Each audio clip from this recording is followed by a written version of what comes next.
on agendized items be allowed. Leah, would you please call the roll? Commissioner Wolf. Commissioner Helm is excused. Recording in progress.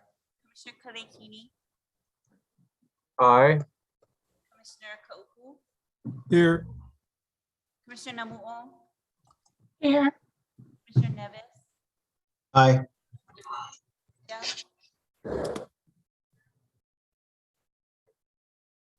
Oh, here. Kyla is here. 8 members present. We have a quorum. Mahalo. Didn't hear. Just some announcements before we approve the agenda.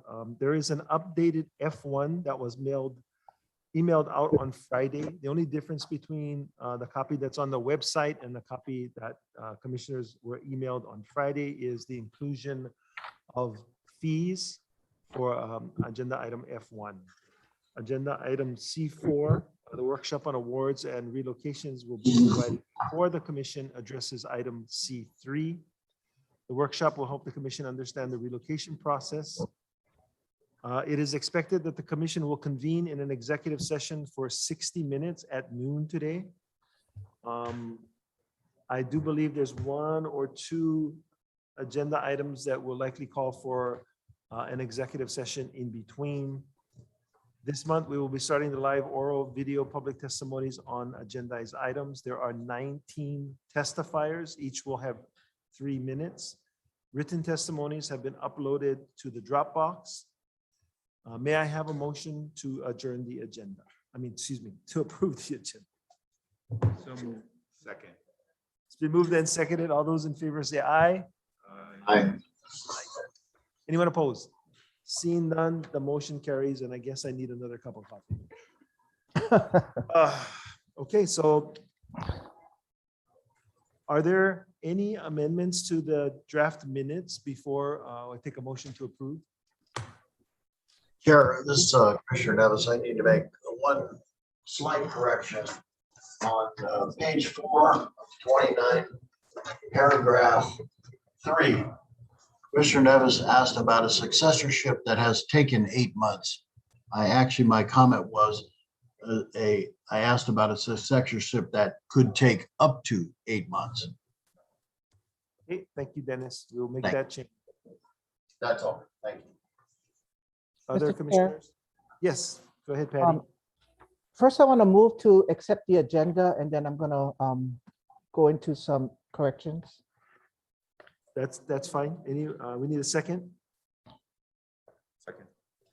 David has seconded. Okay. Okay, go ahead. There's no corrections, but on page 12, item J4, paragraph 3, I wanted to ask a follow-up if the department received HPD stats on the concerns from the Kealana residents. Did we receive any updates? I'm calling Juan to the table, so hold on a Thank second. you.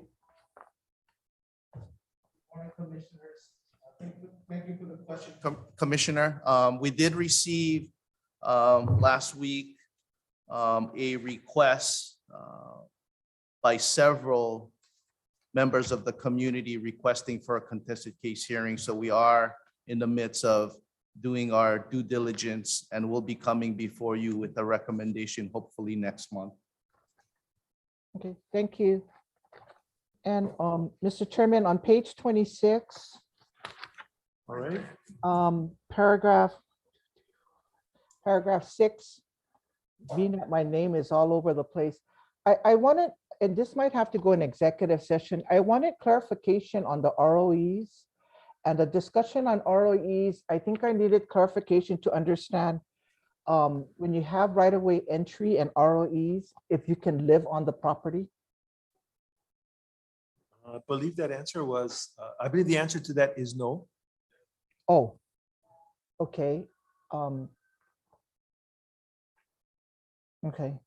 But can we discuss this in ES? I don't want to bring it up now because I just have other personal questions that may affect beneficiaries. And so I wanted to discuss it with commission privately.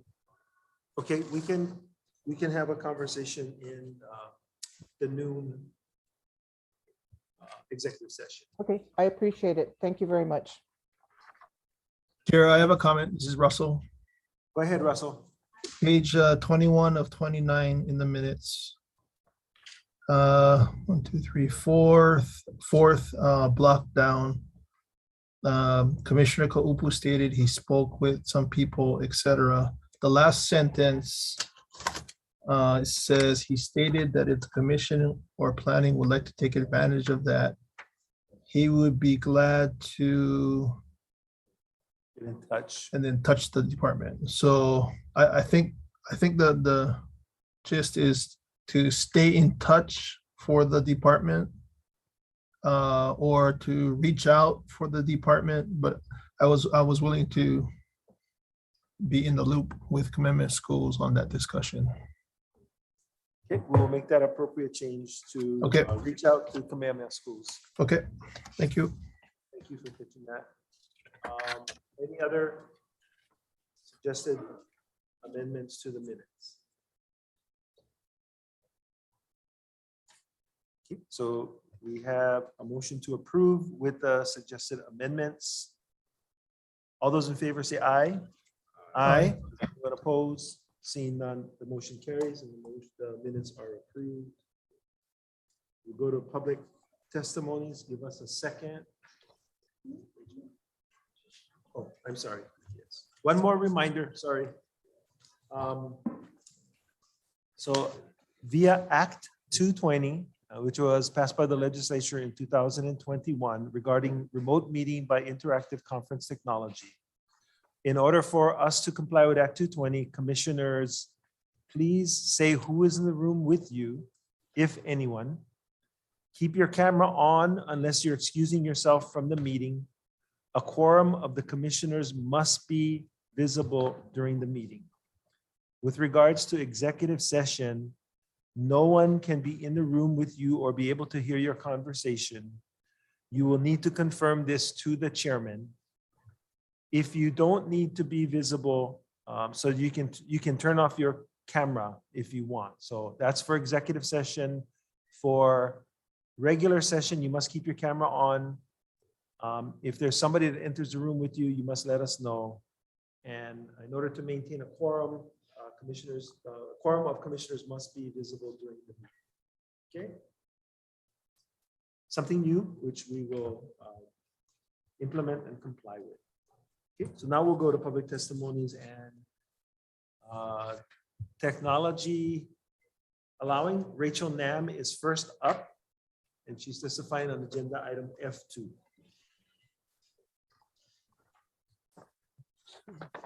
Rachel, are you there?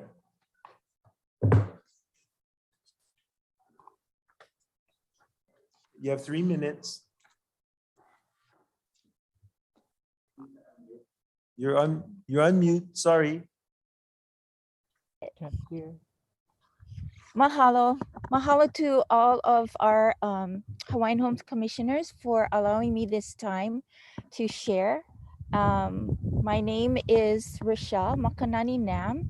I am the executive director for Kukulu Kumuhana o Anahola, and I wanted to speak on behalf of what is on agenda item G2, which is the Anahola Land Use Ulupuno Anahola project. We know that this topic on your agenda is for information only, and I'm hoping my written testimony will give you a much more detailed information on what Keikoa has been doing since the last time we saw you face to face, which was 2 years ago, September 2019. I also wanted to kind of encourage the commissioners to please consider giving Keikoa a lease for the property instead of just the right of entry. For the past 2 years, we've been able to raise actually almost $500,000 to move forward on our project. We have worked diligently on what has been required by the land manager and the planning department. And we feel we're very much in a position to begin getting on the land. We thought we could do that before, but it took a it took a year before we actually got the right of entry since your verbal agreement to give us one. And within that time, we were able to hire people to help us with the project. And it just really would be helpful if we could move from a right of entry to a lease. We're hoping that you also receive testimonies from the community, from other organizations that we've worked with. I do kind of want to highlight as well the urgency for this is a lot of the grants that we've received is very contingent on us not just having a right of entry, but a lease on the property. And so that we're hoping we don't lose any of that funding. We are trying to work with several of our grantors and have assured them that the Department of Hawaiian Homelands will help us to get to the position where we will not lose that funding. So we have at least, let's see, $175,000 from OHA. We have $50,000 coming from a direct relief fund. And we're waiting on $200,000 as well. Rachel, sorry for interrupting. Rachel, can you wrap up? Yes, and so I just want to encourage you to please review all the documents and testimonies that have been sent in, and we hope you can make that decision. I know it can't be done today, but very soon to provide a lease for Keikoa. Mahalo. Thank you very much, Rachel. Commissioners, question? No? Okay, thank you so much. We'll go Thank to the Ku'ulei, Aloha, Kunua.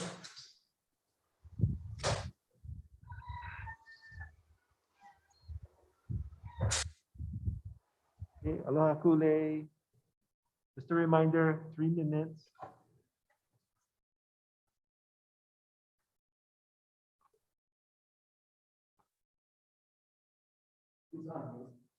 You're on mute, Ku'ulei.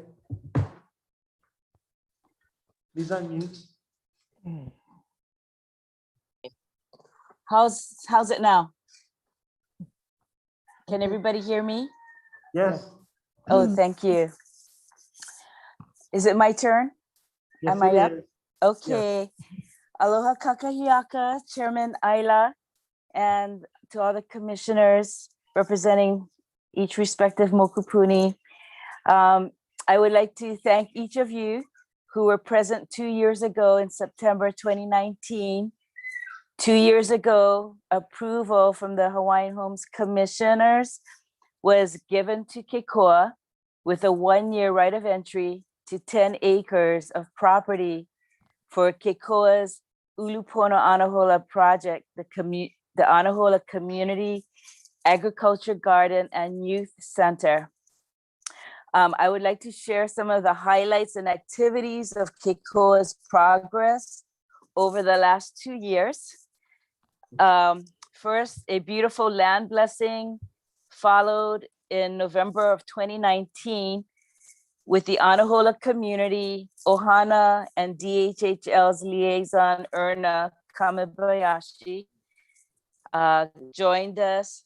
We met Commissioner Nevis's wife, Kau'i, at the Paina following the blessing. The due diligence required for the lease during our right of entry started in January of 2020.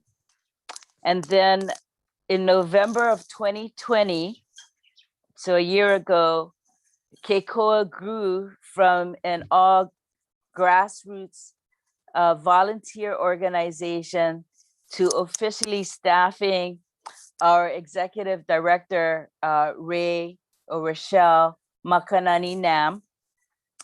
And I submitted the following as a written testimony as well. So you may have the written testimony with you. So I want to just mention that. Kukulu Kumuhana o Anahola. Community Ag and Youth Center is located at the Kukui Hale Road and Pili Poli Road next to Pi'ilani Maikikai in Anahola.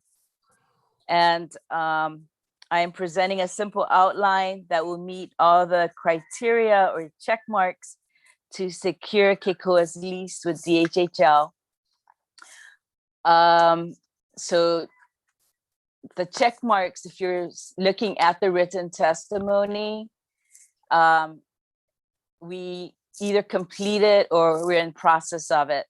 And so for the phase 1, we're emphasizing the ag part, the agricultural community garden and education and the cultural practices in just the agricultural building at this time.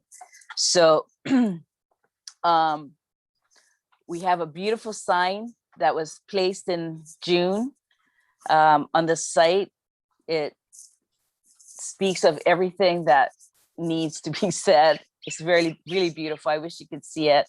Our master plan for the 10 acres has been done by, Excuse me. yes, Excuse me, Ku'ula. There is a 3-minute limit on public testimony. So can you wrap up, please? sure. So if you have the written testimony, you have all the checklists of our progress. And so I just wanted to thank you for the opportunity to have this time to see you all, because I miss you guys. We haven't seen you last year. And so I just wanted to, give you guys our report that we're going strong on Kauai, and mahalo. If you have any questions, please ask. Okay. I will ask commissioners if there are any questions. Okay. Okay, thank you so much for your advocacy. Next up is Kiani Rawlings Fernandez. Oh, Oh, I'm sorry. Sorry. I read that wrong. Cora Knackenberg. Cora, I remind you, you have 3 minutes.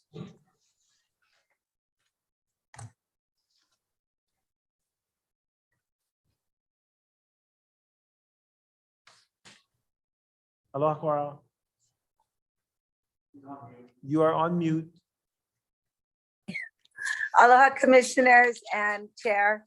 I first want to mahalo everyone. I will be testifying on G1. Ahanui 6, so I'm the president of Ahanui Homestead Association, and I represent the waitlisters. Last month, I have brought commissioners and chair to your attention about community benefits, and that currently there's no policy or procedures, and I'm very concerned about not having it installed as far as policy or PMPs. So I encourage that to happen. I have looked over the planning office report, and they did a great job, but I wanted to share several things. They either forgot or failed to recognize that the current TMK that the fire department is requesting for easement access is currently occupied by Halipomaikai, and their lease is expired in September of this year. Ahanui Homestead Association, which you folks back in 2020 of February had approved Ualupu'e project, homestead project, which is a Kuleana program, through the Kuleana program. So with that being said, we hope we will be occupying 7 TMKs. If you look at my testimony, have you folks received my written testimony? If you look through my written testimony, I've identified you folks with the 7 TMKs, in which 2 or 3 will be discussed. If you look at your handouts, it'll show you the TMKs that are in question. In the report of DHHL, they also included that there were several benefits requests that our association had stated. One is which they looked at the cost of the easement of $1.42 with one sum payment of 21,000 plus. Our we felt that the Department of Maui County Fire Department should instill in their item line of budget of 3,000 and plus. I think I had indicated in my request. I have requested that they would pay not just a one sum, but a monthly cost of rental and lease. We came up, we took the highest as we asked of $2.60 for the 15,267, which came out to be 39,694. If you divide it by a year, 12 months, it came out to $3,307. The purpose for this, commissioners, is that because we're not involved in the community benefits, because there's no PMPs, we are being exploited. Exploitation is going on here with our Cora, land. sorry, Yes. Cora. So we're in public testimony and there's a 3-minute limit. If you wish, you already signed up for the J agenda, you can finish during the J agenda. Okay, commissioners, I will take the 10 minutes in my afternoon on the J agenda. If you could put those on the side, I would appreciate my continued testimony. Thank you. Okay, thank you very, I very do much. have kupunas here also that it's not, your website hasn't made it easy for our kupunas. So I have 2 here. If you, Chair, would you oblige them? They're 3 minutes each. Would that be all right? Yes, they signed up, so go ahead. Thank Can you. can you remind them to stay to 3 minutes? Minutes, okay, go ahead. Go ahead, they can hear you. Okay, okay. Good morning. My name is Georgina Kuahuia. I am a homesteader up in Olehua, Molokai. I am supporting the G1. I support community benefits for Uwalapui Kuleana Homestead Program to offset costs for the project. Thank you. Aloha, my name is Judy Caparita, and I've been in it, I know, for years. I've been, for 49 years, I waited for my homestead. And I'm gonna celebrate my 11 years staying on this land. But I want to tell to you about we pay taxes. We pay taxes. So, you know, we need the fire station. Yes, we need it. But you know what? We do not have no support from outside, from all you guys. So you know what? We want them guys to pay. Every month they have to pay because we're gonna use that money for our program, which is the waitlisters. Walapui, we've been waiting and waiting. All of guys dying. And then you know what? We want you guys to look the papers over. There's a lot of changes that they did, and they're not saying the truth. You know, Jesus, he knows everything about us. So you know what, brother? I'm gonna let you know that God, we're so blessed. We're so blessed of Molokai. And this is why we, the Kupunas, we are supporting our loved ones. When we're gonna die, you can take nothing with us. But it is for the care of our loved ones. They're all intermarrying now. So all I need to say is that do what is right because God knows everything. I love you guys. Thank you. Mahalo. Aloha and mahalo, Auntie. Cora, we'll see you at the J agenda this afternoon. Thank you. Kiani Rawlings Fernandez is next.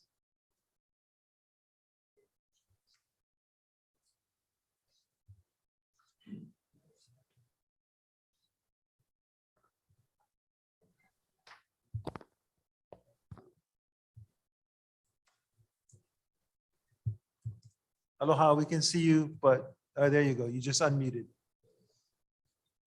Go ahead, Kiani. Aloha, aloha Chair Ayla, aloha Commissioners, for this opportunity to testify. I'm testifying in support of Agenda G1. Agenda Item G1, recommendation to accept beneficiary consultation report for the Maui County Fire Department to utilize Hawaiian homelands for the access easement in Ualapu'e, Molokai.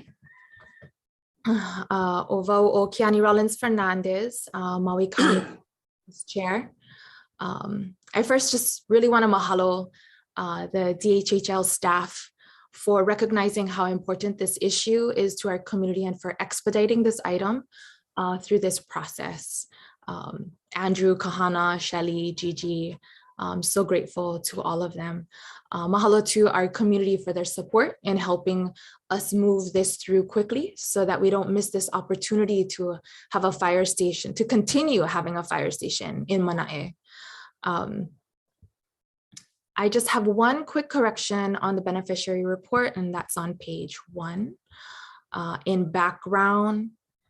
And you may have already identified and corrected this, but it's in the middle of the paragraph.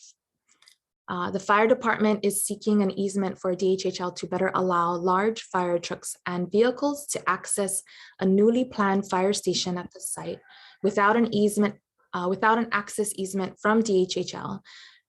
The site would not be feasible. So just adding the word not, the site would not be feasible for the fire department to locate a fire station, and the fire department would need to find another location for a fire station. So just that minor correction there. And I'll reserve my comments regarding the easement request itself for tomorrow's meeting, since today's agenda item is exclusively to the beneficiary report itself. So I will be here at tomorrow's meeting if you do have questions outside of the beneficiary report. Mahalo. Aloha and thank you, Kiani. What we'll do is we'll ask during the conversation on G1 to address that point that you brought up. Okay. Mahalo. Mahalo. Aloha. Aloha.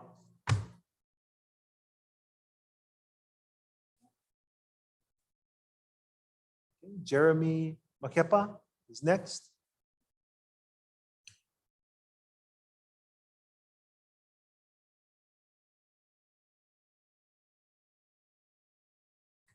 Just as a reminder, Jeremy, public testimony is 3 minutes.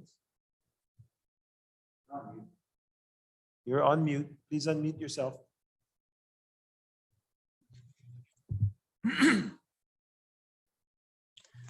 Good morning. Jeremy Makepa, Kauai Fire Department. I'm in charge of the Fire Prevention Bureau, fire captain. Coming on here for public testimony. We've been doing a lot of work in the Anahola area to clean up all the abandoned cars and create fire breaks in the area. The Ulupono project and KKOA have taken some of that area and created a very good fire break for the community along that road, so that the trade winds that come across, that normally come across towards the community and push a lot of the brush fires right to the houses, they've created a very good fire break to protect the community. So by them keeping that area clean and safe and without the illegal dumping, that helps out a lot for the fire department. We would like to expand that area if possible. Right now we're cutting a lot of fire breaks in that area. Hopefully more community projects like this can come in and make use of the land in that area so it's not being used as an illegal dump as it has been for several years. So we appreciate your consideration on allowing further use by this group to continue to kuleana, take the kuleana of this land and allow the community. That's all I have. Thank you, Commissioners. Any questions? If not, mahalo for all the hard work that you're doing in partnership with DHHL, DLNR, and a whole bunch of other community members. So mahalo nui. You're welcome. Wow. Hello. Okay, next up is Blossom Patera.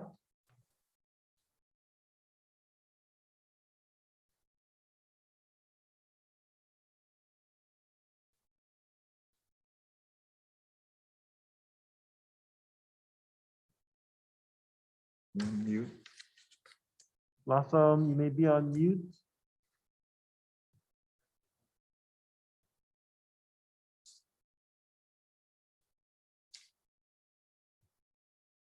Hello, Blossom. You are mute. There you go. Okay. Okay, hang on. I gotta disconnect from the live stream so that you don't get an echo. Aloha, commissioners. I am want to extend my mahalo once again to Cedric and to Leah for being able to finally bring us back to do live testimony on agendized items. Particularly for you, Mr. Chair, I know that you and your staff has taken a lot of time to make sure that we are able to connect fully with our commissioners. So mahalo for that.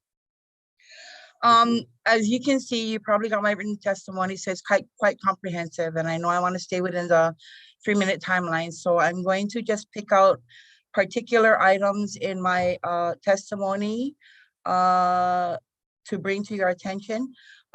Starting with number on page 2C7 regarding the proposed legislative submittals.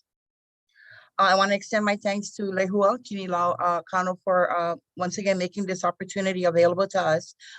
So you know, in the past, I've advocated for the establishment of a formalized compliance and enforcement division within the department to help address some of the illegal activities, the criminal activities and lease violations happening all across our home state communities in the state. So I took the step of actually drafting legislation and submitting it for your review. For that, I think that I do understand that the process to develop this division is going to be long, cumbersome, and expensive, but we have to start somewhere. And the first place I believe the department should start is the statutory authority and police powers for the department and for the commission. Once that happens, then we can move forward with the further development of the processes and the rules that will be necessary to effectuate a new division like this. In item C8, I have a consideration. It is regarding the La'iopua rent with option to own project. The request is to rescind undivided interest leases for people that have been chosen to be tenants in that project. The rent with option to own program is 15 years long and they remain tenants. So they're not officially lessees. To request that their leases be rescinded removes their ability to continue to secure their lessee rights. And as an example for that is that if the lessee passes away within that 15-year timeline, their successors have no opportunity to seek Hawaiian Homelands Awards. There is nobody that they'll be able to pass that on to. The second, and that is my primary concern about rescinding these leases. They are tenants, they're not lessees. Even though the program will lead to home ownership, it's a 15-year-long journey for them. And it's my belief that those undivided interest leases should stay in place. And one of the main questions I have for that item is to find out if the department staff informed them that they would be able to pass that lease on to their successor now, if they were given the opportunity to transfer that lease to a family member. Blossom, we're going to ask you to wrap up. Oh, okay. 3 minutes is gone. D7, your item to approve to disqualify 13 applicants on the wait list. As you can see in my testimony, I have some very pertinent questions that I believe I want the commission to answer. It bothers me that the department is moving forward to disqualify people who have been on the wait list for as long as 58 years. The second one is item D9, where a transfer of a lease is going from one list to one lessee is transferring to another lessee, and his wife the lessee is now adding her husband on to the second lease, which now gives them the opportunity to have 2 residential leases, which I believe is in violation of the rules. Thank you, Mr. Chair, for this opportunity. And I look forward to any questions that the commission may have regarding my testimony. Okay. Mahalo, Commissioners. Any questions? Randy? I have just a couple of questions. As is the case with a lot of the testifiers this morning, some of my questions will go to the department at the appropriate time. So I'm looking at this Hawaiian Homes Commission enforcement program. I'm making some assumptions here that what's contained in our packet was the proposal that you referred to earlier. Is this something you put together? For me, Mr. Commissioner Awo? Yes. Yeah, that was mine. Okay, I'm looking at second paragraph. Enforcement Chief of the Department of Hawaiian Homelands shall be the head of the compliance and enforcement program and shall be subject to the direction and control of the commission rather than the chairperson. So was that purposeful? Yes, it was, Commissioner. I think that, the commission has the overall authority and the final say in matters, particularly when it comes to violations. And I think that over the past year, we have heard from beneficiaries across the state bringing their concerns and actually fear of actions happening in their community. And I think that with the commission authority over this enforcement and compliance, commission can then direct that division to begin the investigation. Okay, thank you. And mahalo to Lehua for including this in our packet.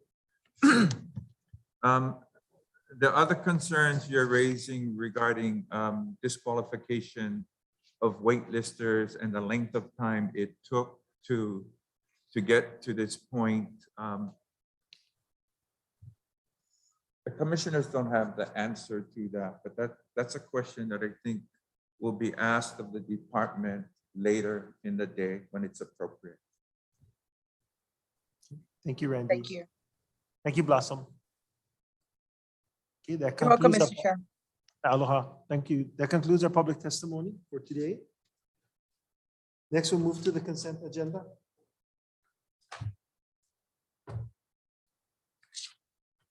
Juan.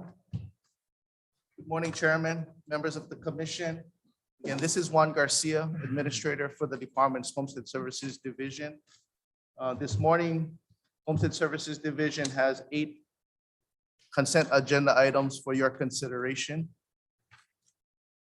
Do you have a motion to consider staff recommendation on the consent agenda? So moved. Second, somebody? Second. Okay, Mahalo, proceed. Commissioners, we just request for your approval on these standard monthly items that you have. Again, these are similar to what you've approved in past months. Commissioners, any questions for Juan? Regarding- Sure. Yeah, go ahead, David. Yeah, I'd like to pull D10 from the consent agenda and put it in the regular agenda. Okay.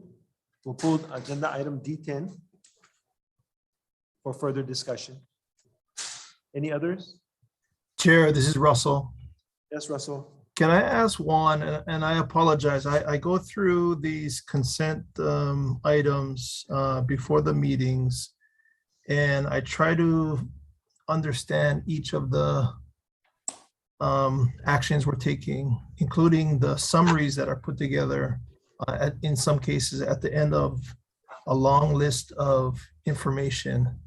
And it may just be my slowness in the pickup, but I would appreciate it if Juan could go through and maybe give us some color on each of the consent items, not a full presentation, but some color on some of the summarized data that's at the end of some of these items that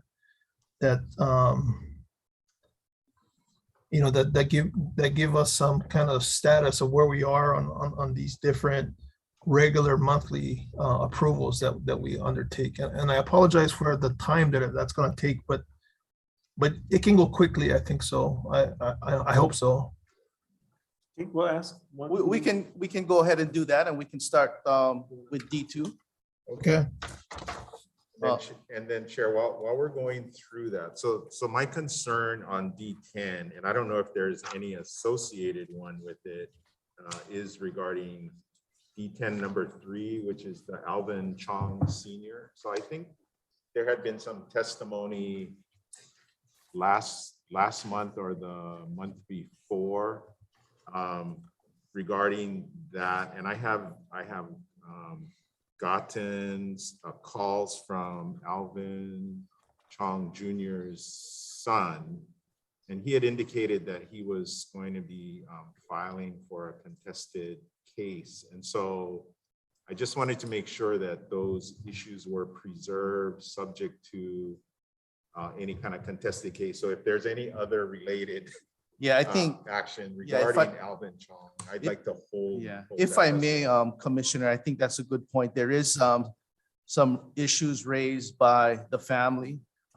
This basically, this action is necessary just so that the lease can be amended, again, to update the property description as well as allow for an extension of 100 years. So regardless of who gets the lease, that'll be something that will be incorporated in the lease nonetheless. Okay.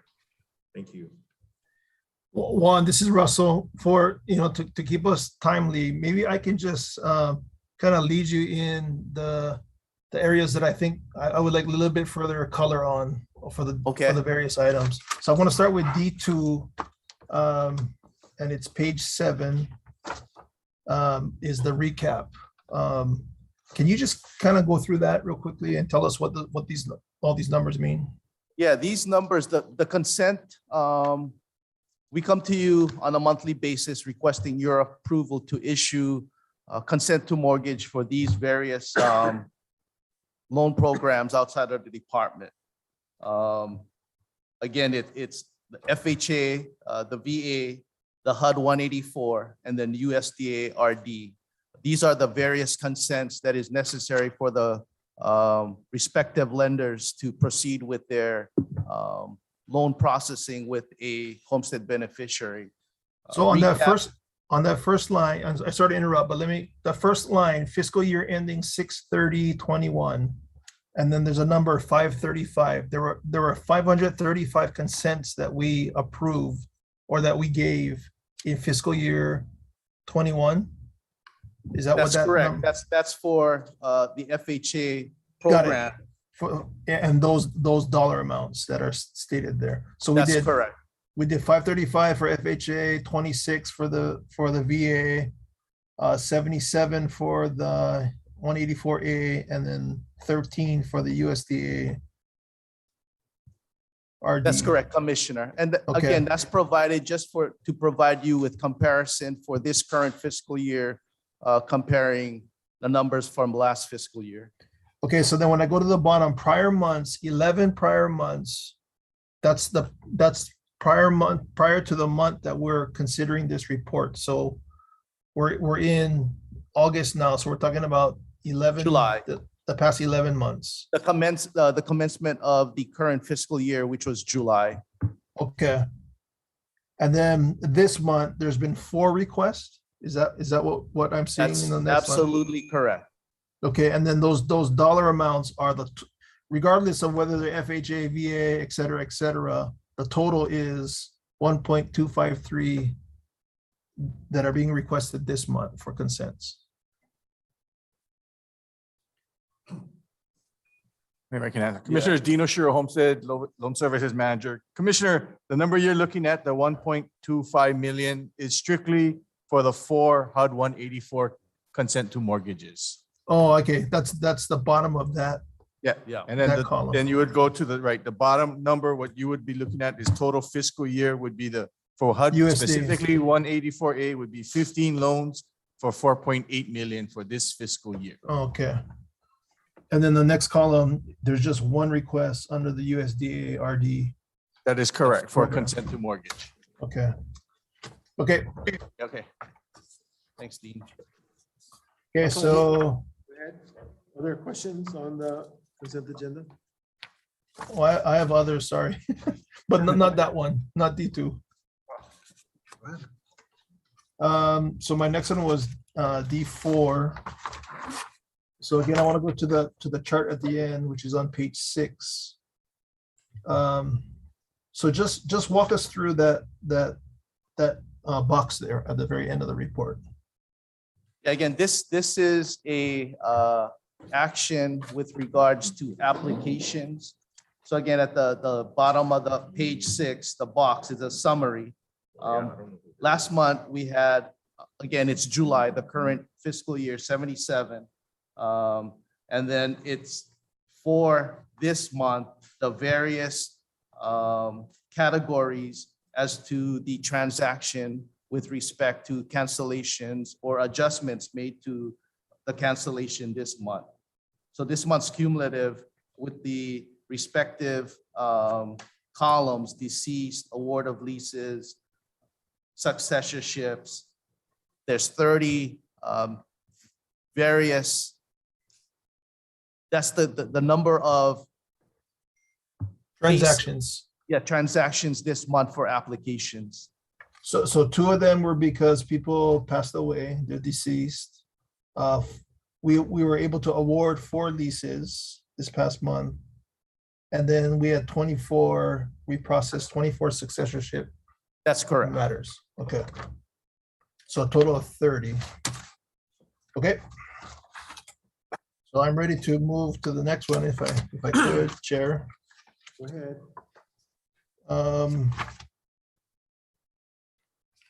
Okay, the next, I have a question on D6, but that's not part of the consent agenda, so I'm gonna move to D8, which is approval of designation of successors. So this one, the summary is on the first page. So can you do the same thing? Can you just walk me through those numbers? Again, On the this is requesting your approval for the respective designation of successorships for lessees that have deceased or passed on. Ratified for this month, this current month is 12. The previous fiscal year or the previous, and that should be the August of last fiscal year's August was 7. Is that what that says? Yeah, I'm looking at it right here. It's yes, it's 7 for that was for July. Fiscal 21-22. And total I for this see. fiscal year is total of 19.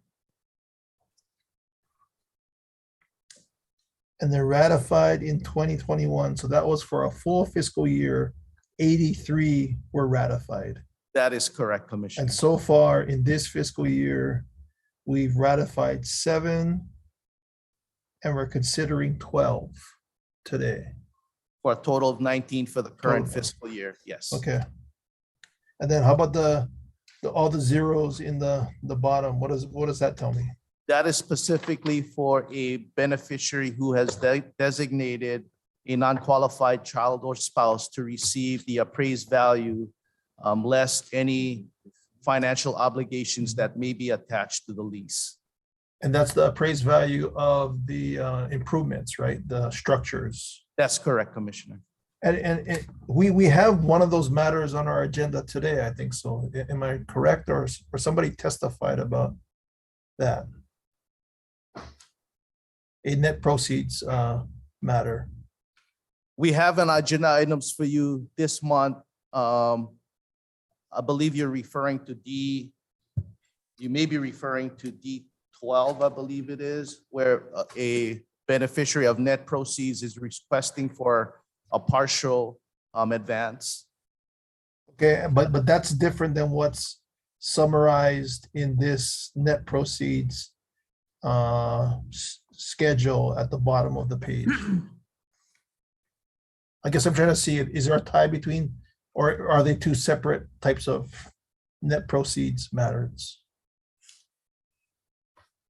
I apologize, I don't understand the question. Unless he can designate a beneficiary to receive the lease or to designate an individual to continue the lease, a lessee has also the opportunity to designate a non-qualified spouse or child, non-qualified meaning they don't have the required blood quantum to receive the net proceeds.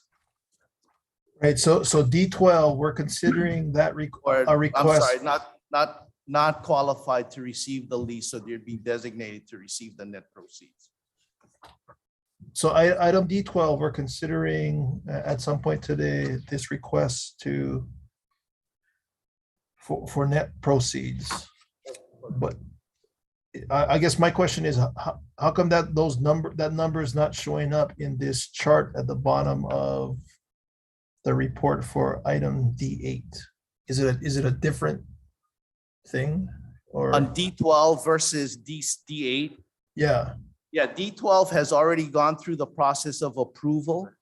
That Okay, was so- previously done. So in the midst of completing this net proceed payment, the net proceed recipient is wanting a advance of the payment due. Now, generally, the net proceeds are not paid out to the net proceed recipient until after the subject property is awarded to another qualified beneficiary on the wait list.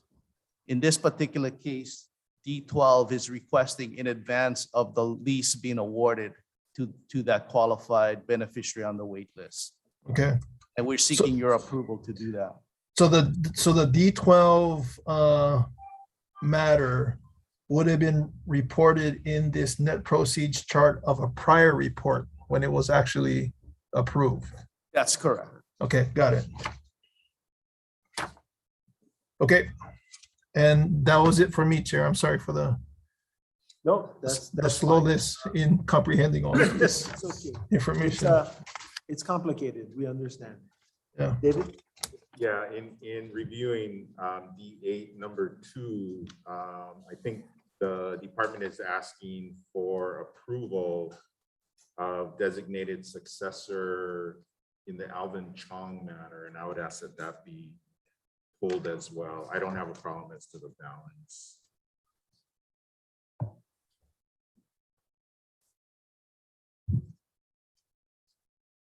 Okay, and that's why you're asking for it to be. Yeah, pulled from the consent. I think in light of your question, perhaps we should consider deferring or splitting up the motion, right? Because your concern is the potential contested case that could come.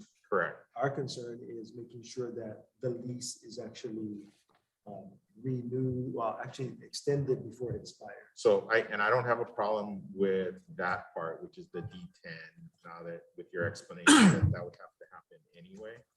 So if that's extended, I'm okay with that. It's just the fact that my understanding is there's going to be a contested case hearing, and based on the facts of the case, apparently when Alvin Chong Sr. had passed, his beneficiary was his son. And so his son tried to convey to his son, but because his wife held a lease in the Kuhio village, he was told that couldn't be done, even though we have done simultaneous transfers before to take care of that problem, right? So if somebody's holding, because you can't hold two leases, I know that we have done that before where we do a simultaneous transfer and then automatically it goes to the son. And so the son was saying they weren't afforded. They were trying for, I guess, a number of years apparently, because Alvin had died about 3 years ago. So they were trying to do this transfer. And then we're told they couldn't do it. And then Alvin Jr. dies. And then, we're stuck with that. With your indulgence, because it involves personal matters for the family, if we could hold that until That's the fine. executive session. That's fine. Thank you. Chair, this is Russell. If it's proper, I'll move the consent agenda with the withdrawal of the Chong matter as requested by Commissioner Kaapu. Before you do that, we have a question from Randy. Yeah, so earlier, thank you, William. One of the testifiers mentioned that in the D9 submittal, a situation appears to have been created where a lease transfer from one lessee to another, and then the transfer from the same lessee to herself and husband would create a situation where the lessee will have 2 residential leases. And so I'm looking at D9 number 7 and 8, and that appears to be the situation that may lead to that outcome. So my question to the department is if they could take a look at that and see if in fact that's the situation that will be created. And again, just to clarify, Commissioner, that's item D9 on page 3 and 4, item number 7 and number 8. Correct. This is again, a simultaneous transaction whereby one lessee is transferring to a non-related individual, and then that individual is going to add on the husband. Is the husband a current, are you saying that the husband is a current lessee or? Well, that's my question, because that's the question that's being asked of the commission. Yes, I don't know that. Okay. Do you want to pull those 2 items as well? Yes, I would. Thank you. It's D8, 7 and 9, is that correct? That's 7 and 8. 7 and 8.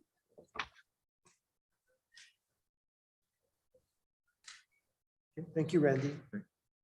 Okay, so with the request to remove agenda, well, to pull items 7 and 8 from agenda item D8. D9. D9. And then D8 is item number 2. Okay. Okay. With those changes, we have. Point of order, point of order. Can you clarify that? What are we approving and what are we pulling out? I didn't get it, please. Okay, so the request is to remove items number 7 and 8 from agenda item 9 and to remove item number 2 from agenda item D8. Thank you, thank you. For further discussion. So we will need to amend the motion. So amended, Chair. No, Nevis and Awo has to amend. Yeah. Okay. Dennis and Kaap, then David. Okay. David says yes. Dennis? Yes. Okay, so we will amend the motion to include those changes. Any other questions or requests to remove any items? Seeing none, all those in favor of the amended motion say aye. Aye. Aye. Anyone opposed? Seeing none, the motion carries. The agenda, the consent agenda is passed with those changes. Thank you, commissioners. I'll see you in a bit. Okay, come right back to you. Next agenda item is C1.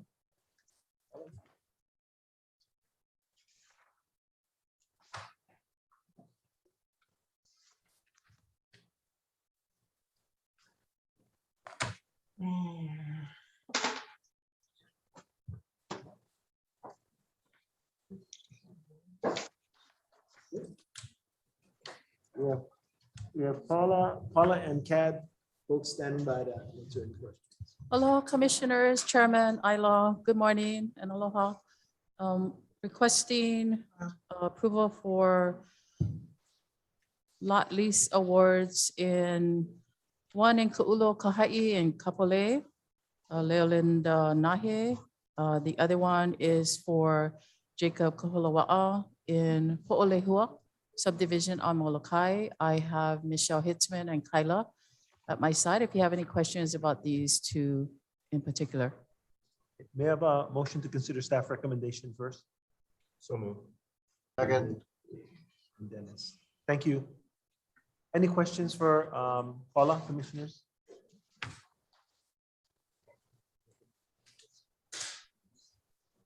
We're on C1. Okay, I'm looking at the screen. I don't see any hands up. Giving Randy just a second to take a look at C1. This is C1. Can-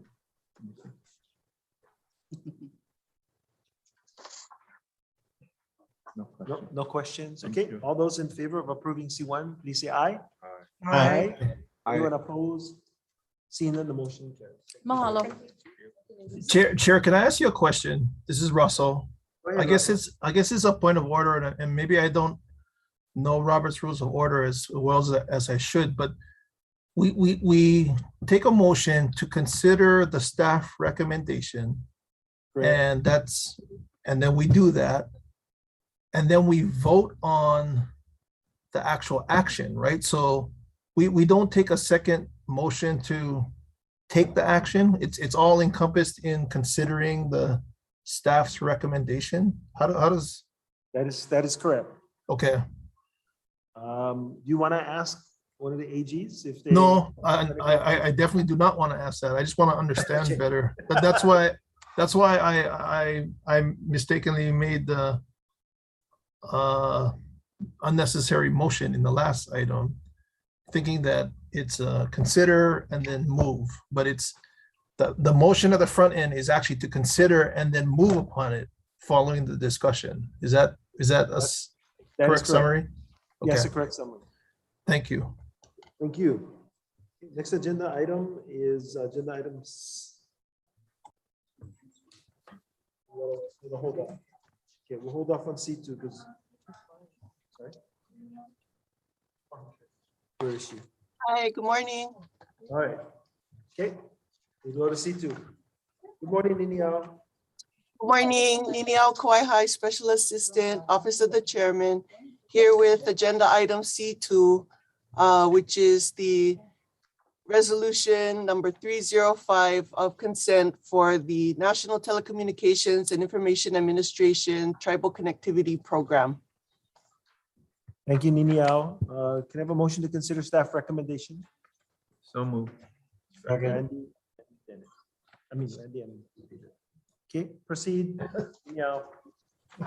Just to summarize the resolution that was sent out in your packet last week, it was part of the workshop for the broadband NTIA tribal connectivity program that we did last week, Tuesday. The application process for the NTIA requires consent from the policy board of the eligible entity, which is the Department of Hawaiian Homelands.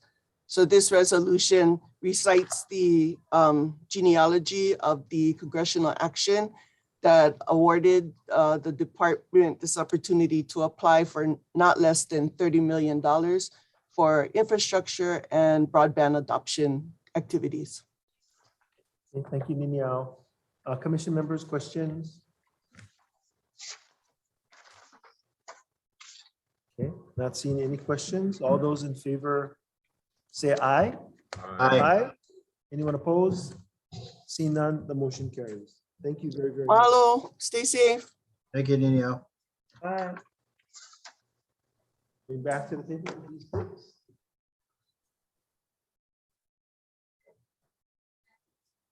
Where are we?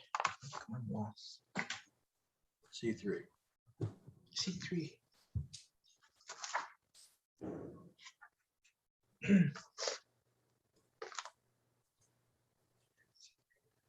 Hello, commissioners. Before we go on to D6, I do want to note a correction to the recommended motion action. That section of the rules should read 10.3.2, 10-3-2, not 10.3.8B. That being said, D6 is requesting the commission to approve the certification of applications of qualified applicants with application dates up to April 30th, 2021. And the department has verified the Native Hawaiian blood quantum requirements of each applicant according to Section 10-3-2 of the Hawaii Administrative Rules. With having read the recommended motion action, there will be discussion with regards to sensitive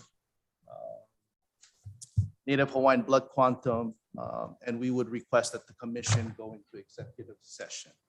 So commissioners, I will entertain a motion for the commission to convene in an executive session pursuant to section 92-5 subsection A subsection 4 Hawaii Revised Statutes to consult with its attorney on questions and issues pertaining to the commission's powers, duties, privileges, immunities, and liabilities. May I have a motion? Chair. Before we do that, how David has a Before we do question. that, it Hold on. appears that D6 and D7 will be subject to the same Also, executive also session. D8 and D9, I assume. Yeah, so we'll maybe include- we should. We'll include discussion in the executive session to cover agenda items D6, D7, D8, and D9. D6, D7. D8 and D9. Okay. And I see, hang on, I see Ryan with his hands up. Yes, so Chair, just to clarify, the appropriate authority for entering into exec session for discussion on genealogical matters is 92J-1. Okay, thank you for that correction. That will be added to the motion. Once we have a motion. So move. David? Second. Dennis? All those in favor of going into executive session, please say aye. Aye. Anyone opposed? Seeing none, the motion carries. Give us a minute to clear the room, both physically and virtually. Okay, I'm going restroom, excuse. Okay.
session. And I'm gonna ask Juan to keep me straight. So the intent is to defer item D7. The intent is to defer items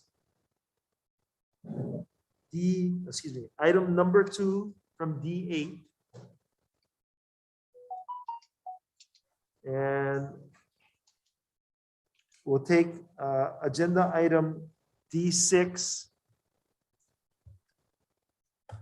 D9 and D10. Yeah, we'll take agenda item D6. D9, we'll take agenda items 7 and 8 to approve. And D10 will take item number 3 to approve. May So I have- moved. Go ahead. So moved. Okay,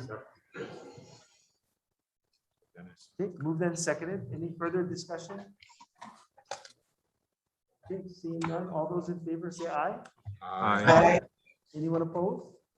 Seeing none, the motion carries, and then we'll just finish item D12 and D13. So D12. Thank you, Chair. D12 is to approve a partial advance payment of net proceeds to Roxanne Ha in the amount of $135,000 from the General Home Loan Fund, subject to her vacating lot number 8A and lot number 9B 30 calendar days following her receipt of the advance payment. You have a motion to consider staff recommendation? So moved. Second. Any further discussion or information from anyone or questions? Seeing no questions, all those in favor say aye. Aye. Anyone opposed? Seeing none, the motion carries. Agenda item D13. D13 is two actions. Number one is to approve the surrender of a 25% tenant in common leasehold interest separately held by Francis Hernandez Martinez and Maikaipia Ho'omanavanui in Department of Hawaiian Homelands Residential Lease number 6529, lot number 22, situated in Anahola, Kauai, further identified as tax map key 4-8-021-022, subject to the waiver of any net proceeds to the respective interests held by Francis and Makai. And then number 2 is to approve the amendment of the lease to reflect Teresa as the tenant in severalty. Okay, we have a motion to consider staff recommendation. So moved. Second. Okay, any questions for staff? Go ahead, David.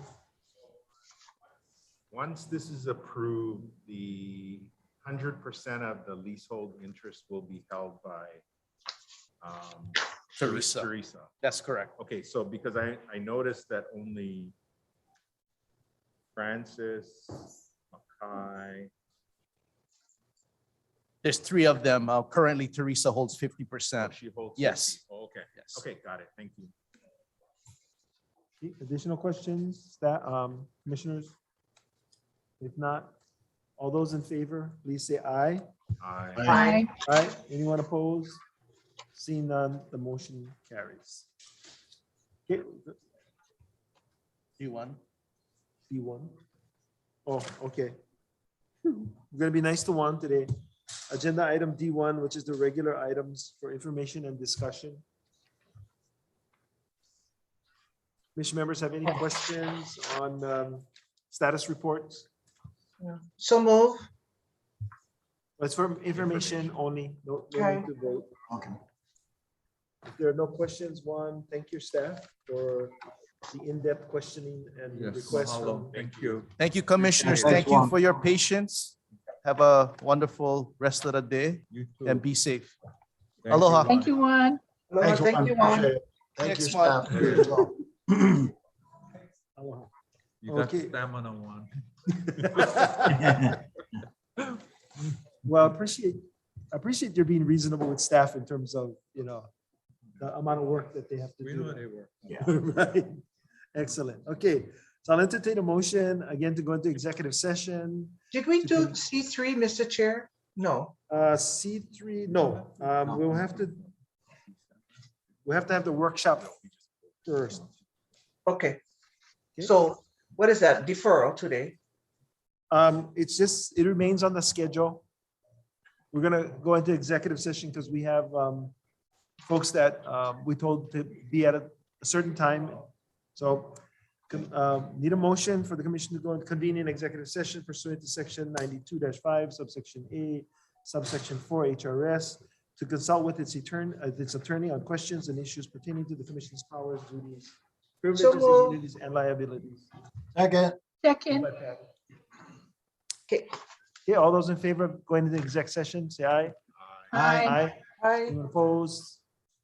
No one opposed. Motion carries.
We're back in open session and with your indulgence, I'd like to take F1 since we had discussion on F1.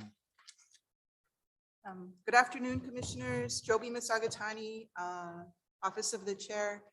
With me is Kahana Albino and Shelley Carrera of the Land Management Division. F1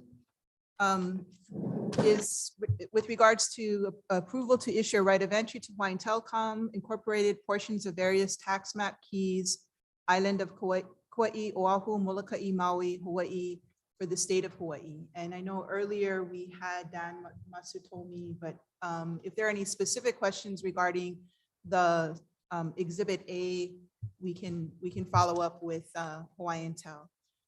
The recommended motion is listed in the submittal, and I won't go ahead and read all of it because you do have it in front of you. So I would ask for your approval of the motion as stated. So could I have a motion to approve consider staff recommendation? Second. Thank you. Any discussions or any questions for Hawaiian Tel that you'd like us to get a hold of, Dan? It's pretty straightforward. This is a interim land disposition until we get to a long-term license. Is this, oh, I'm sorry, Mr. Chair. Yes. Is this right away a month? Is this a month to month? It's month to month for a year, up to a year. Okay. And nobody gonna live on it, right? I can't attest to that, but there should. Just thought I'd add that. If there's a complaint, we will investigate. Okay. No other further questions? All those in favor say aye. Aye. Anyone opposed? Aye. Seeing none, the motion carries. Thank you. Thank you. For that laughter.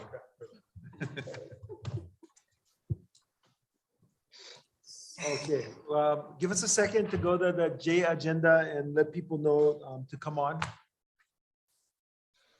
Okay.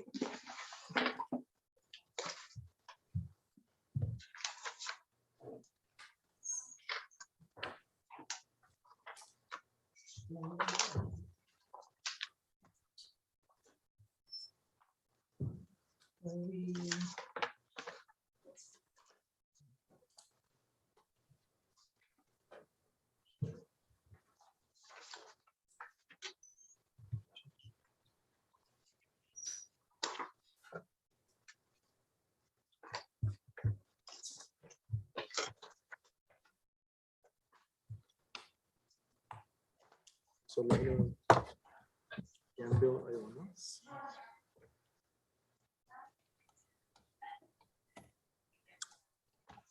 Daniel, can you hear us?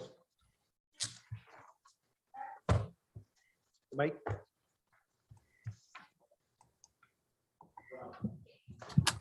Hey, Daniel, thanks for joining us. In between getting a hold of you and you coming back on, we approved the right of entry. So thank you for standing by. I know you have lots to do for the rest of the day. The agenda item was approved. Thank you very much for your cooperation with us. And take care. Yeah, thank you very much. Thank you, guys. Thank you.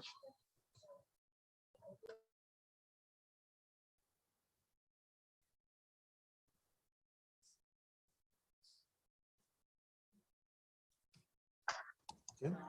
Give us a few seconds while we bring people in. You got to get them back in the waiting room, that's why. And then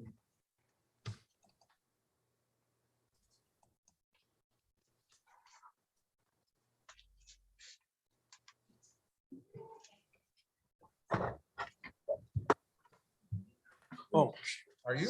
Steve, I know that you can hear, so I just want to let you know, the Hawaiian Tel F1 agenda item was approved. So thank you for being willing to stand by to answer any questions, but I don't want you to feel that you need to stay for the rest of the commission meeting.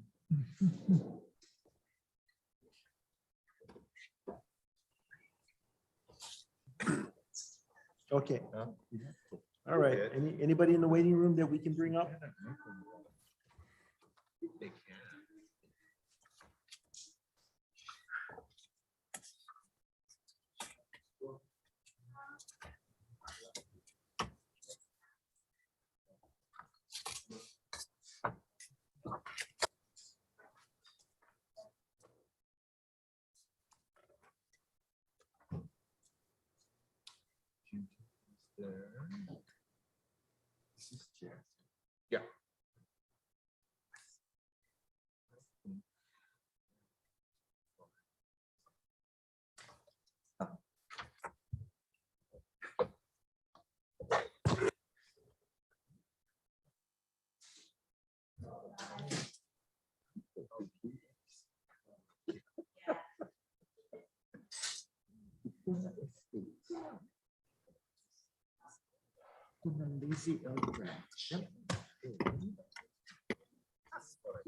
Donna, Sterling, can you please come up for the J agenda item? Hi. Hi. Hey, aloha. Sorry, we're taking folks out of our order, the order that they're coming back online. So, Oh, I see. so please go ahead. Your turn. Okay, great. Hi, everybody. I'm Donna Sterling, Lot 41, Kahiki Nui. After today's testimony, I'll follow up with some emails to everybody, but I wanted to share with you the projects we've been doing at Kahiki Nui. And then I'm going to focus in on one, let me get this down. I'm going to focus in on one project, which is elections. So basically we've got some of you know, we've got reinterment of some EV from the community, October. We have ungulate removal project going on, and that is with Levi Rita and Joe Santos for the animal ungulate removal. And then we have the Lokahi, Kahiki Nui Lokahi team that performed the fire break brush clearing from mile marker 24.5, 25 up to the bottom of the homestead in case we have to exit out of the homestead during a fire. There were 31 people that showed up. Excuse me, So Donna. with that, yes. Can I ask you a question? Can you hear me? Sure. So the question is, you have planning for ungulate removal going on, correct? No ungulates have been removed to this point, because that would concern me that no permission was given. Right. So Okay. I'm just giving you the scope of information that it's trickling down, unless we ask, we won't know, that we are on hold right now with Cook on what's going to happen. Santos did submit his resume and we did review it. So Cook got it out to our community, but we're on hold right now until we hear from you or and DLNR on what the next step. That's what I meant. Okay. Thank you for the clarification. Sure. Okay, so the Lokahi team, we did the fire break brush management last week. It was a great turnout. We had lunch at Warren Naganos's. And so now I'm gonna kind of, I know that I've heard comments from people that the Cook bylaws are something we need to tend in-house, and that DHHL does not like to get involved with multiple associations within the homestead areas in the state. With that being said, I think we're such a unique homestead area that I think you need to get educated on some of the homework we've done in bringing forward the bylaws and the CCNRs. So if you bear with me, I'm just going to rattle off some numbers and research we've been working on. And this is specifically to explain to you what the Cook bylaws are about, the CCNRs. So with that being said, okay, it's an honor to have the opportunity to share with you today about a matter of great importance to me and all Kahiki Nui homesteads, which is about the lease agreement with the Cook Ka'ohano Kahiki Nui. And this serious problem that our Kahiki Nui community is facing is a dysfunction of the board of directors of Cook and their failure to operate in a fair and democratic fashion, including the holding of fair and democratic elections. So their actions are preventing us homesteaders from electing a new board of directors and officers for Cook. First, thank you for your patience while I run through this within 10 minutes. Section 201.6 of the Hawaiian Homestead Commission Act says that, and I quote, section, it is the policy of the state of Hawaii to support participation in governance by promoting the empowerment of democratically elected Hawaiian homestead community self-governance organizations, end quote. And I quote again, the state may delegate to a democratically elected organization representing a Hawaiian homestead community the authorities delegated to the state by the U.S., United States of America Republic, relating to the administration of the Hawaiian Homes Commission Act. Again, later in the same section 201.6 of the Hawaiian Homes Commission Act, it states that the commission may establish a working relationship with a democratically elected Hawaiian homestead community self-governance organization to promote community welfare, unquote. Further on in the same section of the act, it states that in order for the commission to work with such a Hawaiian homestead community, that self-governance organization must meet the following requirements. And there's 3 of them. And I quote, number 1, the organization and its leadership is a bona fide representative body of a native Hawaiian resident homestead lessees, waitlisted homesteaders. And number 2, and I quote, the organization is governed by free and fair elections. And 3, the organization demonstrates sufficient capacity to implement the authorities that are delegated. Paragraph 2.50 of the Cook bylaw states that each director shall be elected for a term of 2 years. And paragraph 2.40 requires that directors shall be elected by the membership at the annual meeting. The 2-year term of office for 7 members of board of directors has expired, but those expired board members continue to claim to be authorized members of the board and that they have the power to continue to act for us and effect our rights and lives. And they are delaying the required annual meeting of members at which we could exercise our rights to elect new directors. And so on. Paragraph 4.50 of the Cook bylaws provides that, and I quote, the membership of the corporation shall have an annual meeting on the island of Maui, state of Hawaii, on the 2nd Saturday of March of each year at a time and place designated by the board of directors. Paragraph 2.40 of the bylaw states, directors will be elected by the membership at the annual meeting. So the people who claim to be acting as Cook board members have failed and refused to hold the annual meeting of the members. And they continue to delay any annual membership meeting with no date even being set, even as in August. Now, we have asked them to set the date to nominate directors, and they refuse to do so, to the point where we are now going into a Maui Mediation Services through an email to the Cook board. And we have a reply back from the president that they are not going to be bullied by the mediation services and that this is a Hawaiian Homestead Commission issue, not his Cook or the community. So with that being said, I think there are violations of our homestead rights as guaranteed under our homestead leases and the CCRs, which I will refer to as CCNRs, and the Cook bylaws. Upon execution of this lease is an automatic, we are all automatic members under the Cook bylaws. And if that's so, then we should have the right to vote, but we don't. We're part-time people up here do not have the right to vote. And that's where we have a lot of issues right now. So what I'm asking DHHL is to step in, if you could just nudge a little bit, Cook, to please, let's get going on some type of representation for not just Cook, but for all the lessees, all the waitlisters here at Kahikinui. Thank you very much. Okay, thank you, Donna. Questions? Okay, no questions. Thank you very, very much, Donna. Next up is Kekoa Inamoto.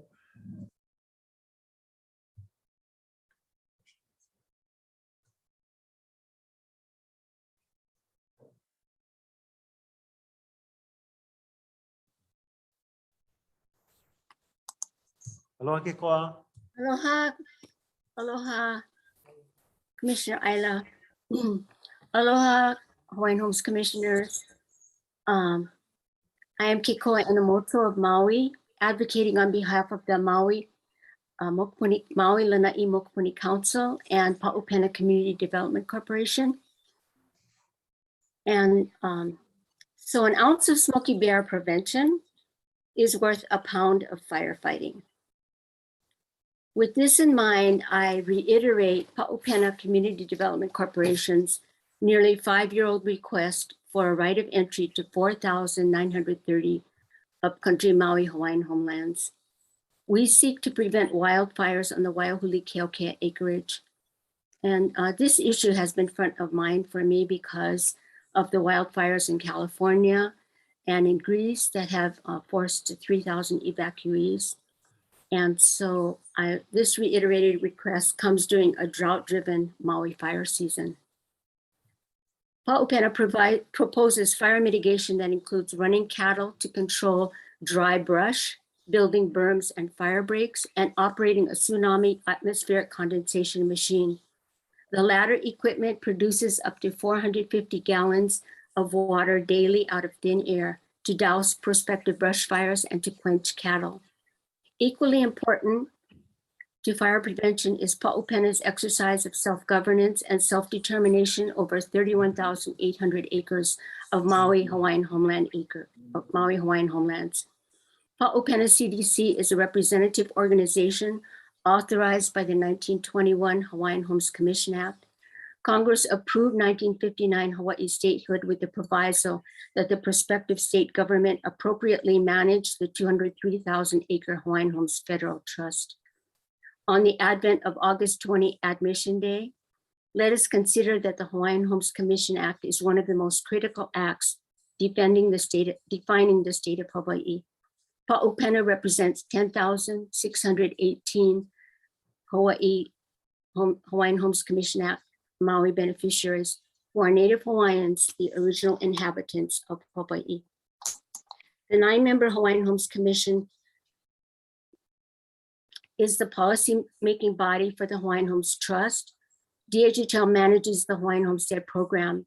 Significantly, DHHL is the only branch for which the state constitution requires legislative funding for departmental administration and operation.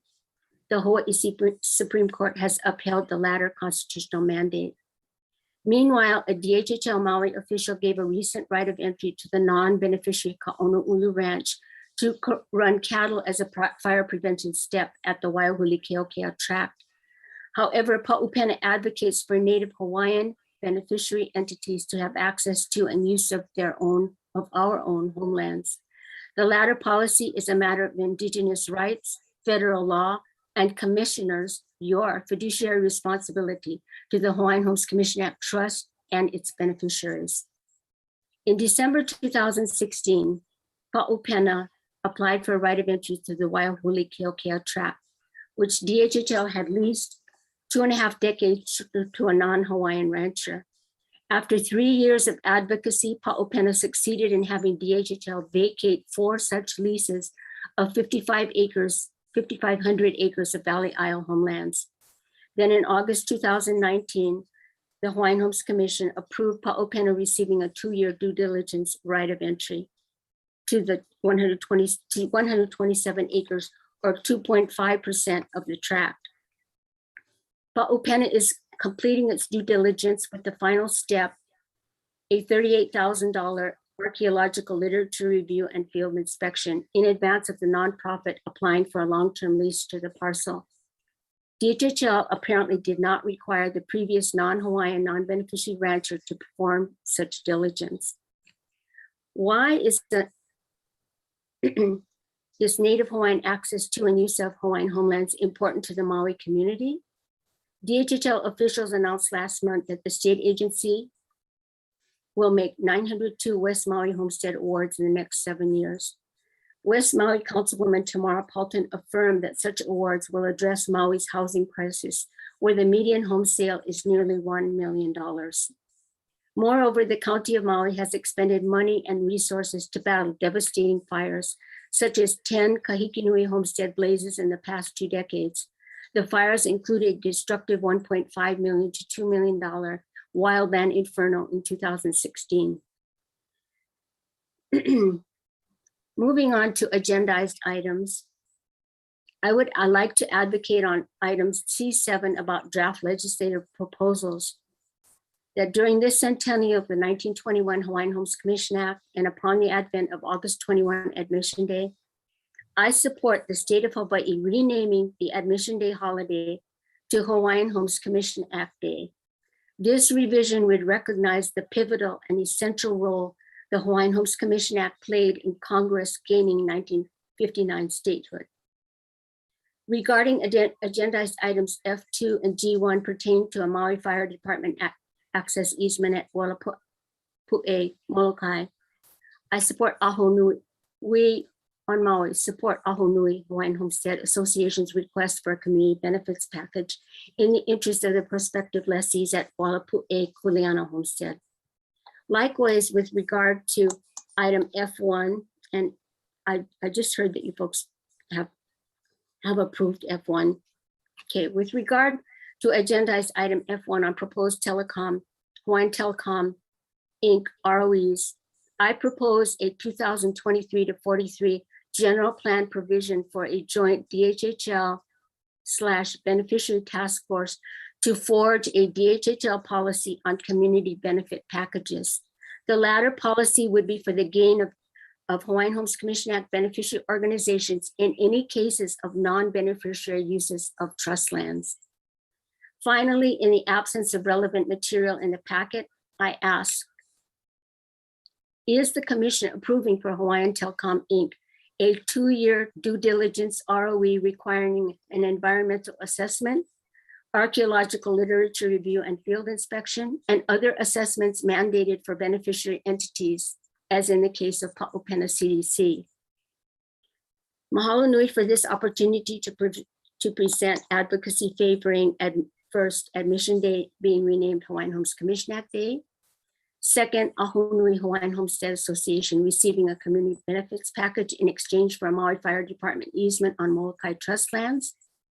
Third, a general plan provision for a DHHL/beneficiary task force to develop a community benefits package policy. And I repeat my question. Will the commission be approving a 2-year due diligence ROE obligating the non-beneficiary Hawaiian Telecom Inc.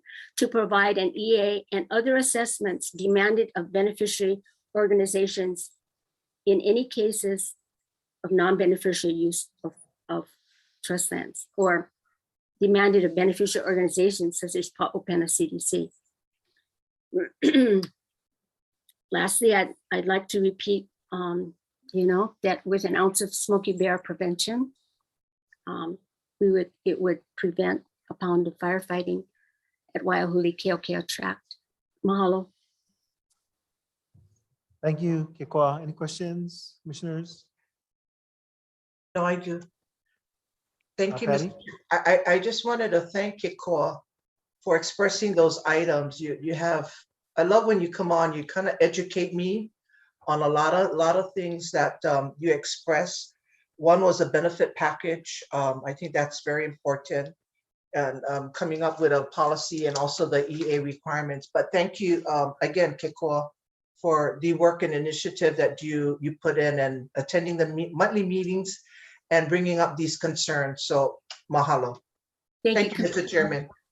Thank you. Thank you, Patty. Thank you. Thank you. Kekoa. Thank you, Next up is Jan Makepa. Mahalo. Aloha. Aloha.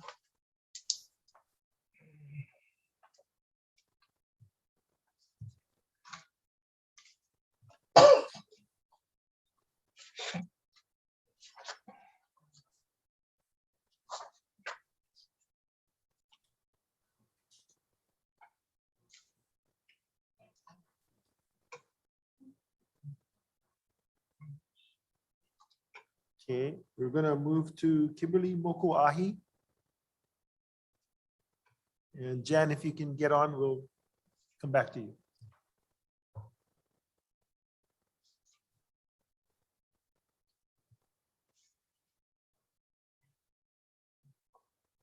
I see Kimberly trying to connect, so that's good.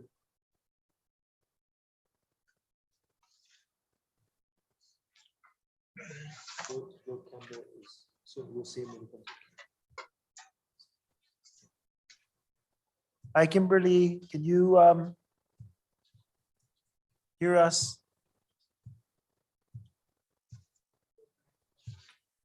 All right.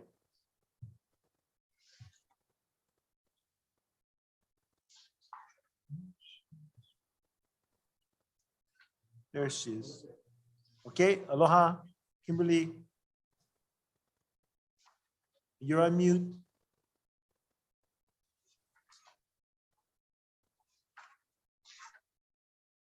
Can you check your mute?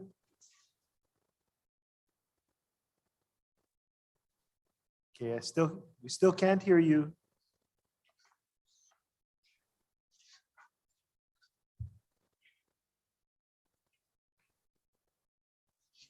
Our screen shows that you're still muted. Can you unmute?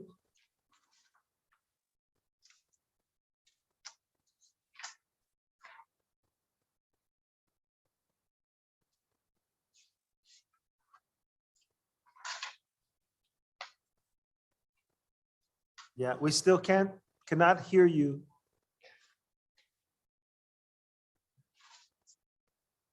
I don't think she knows how. Can you hear There me you now? go. Oh, okay. Yes. So sorry.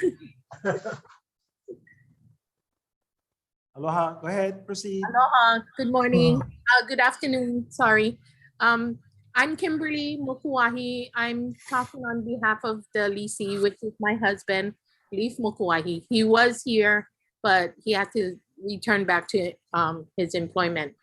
I'm just here to talk on our family's behalf on relocating, asking for a relocation of property for medical reasons. We're on a mountainside, Papakolea, which it's not feasible financially for us to get back on the property. We've gone through as far as contractors and Home Street Bank, and it's for us to get back on the property is almost $1 million to cut it down to get it to the ground level where we'll be able to walk up or a few steps to get into the home. Right now, if you see our request and our letter, it shows that to get to our first parcel of our property, it takes 30 steps to get to our front door, and then 15 more to our main bathroom and our living quarters. So with my disability, and not only mine, but my mother-in-law's disability, it's not gonna happen. It's not feasible. So we're asking to see if we have learned of one property that had been returned back to the department right across the street from ours is 739 on Eokia Street. If that's possible, we can just, transfer lot there. If not, we would love to stay in Papakolea, no other place. We're very active in the community. My son sits on the board of the educational Kula entity there in Papakolea. We're now 5 generations in the home. So we raised all our 3 children and stuck with the Roosevelt complex, and we would love our grandchildren to do the same also. Okay, Kimberly, I apologize. I think your request went from contact center to the chair's office. It didn't come to my attention until probably about a week and a half, 2 weeks ago. Since then, your request has been sent down to the Homestead Services Division. I understand that they're in the process of contacting you. Okay. In order to get you in the process. There is a process by which relocation occurs. There's a list, so we got to make sure that we follow the list according to the date that it was requested. So Juan Garcia, if he hasn't already reached out to you, will be reaching out to you to gather the information and to get you on the relocation list. Okay, so I'm not on that list yet. Well, we will go back and take a look at the first contact that we had with you as the date that you would be eligible for the list. The commission ultimately makes the decision about relocation requests. It's timely that this afternoon we have a workshop on relocation and reaward, so it'll be fresh in their minds as we move forward. So we will be in touch with you. Okay, can I ask, is there a timing that I can have, or there's none? Because my first request was in June, and I just got the confirmation to be on this J agenda maybe a week ago. Right, so as I stated, because your request was not forwarded to me in a timely manner, we will look at June being the date of your original request for relocation. Okay. Okay? Okay, sounds good. Thank you so Great. much. Thank you.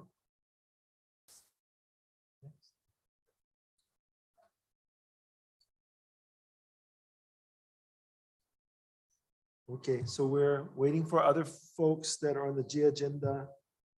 How about Gil?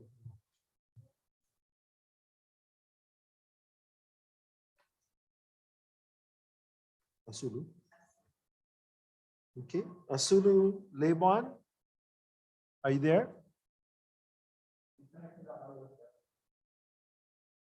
She's connecting now, okay.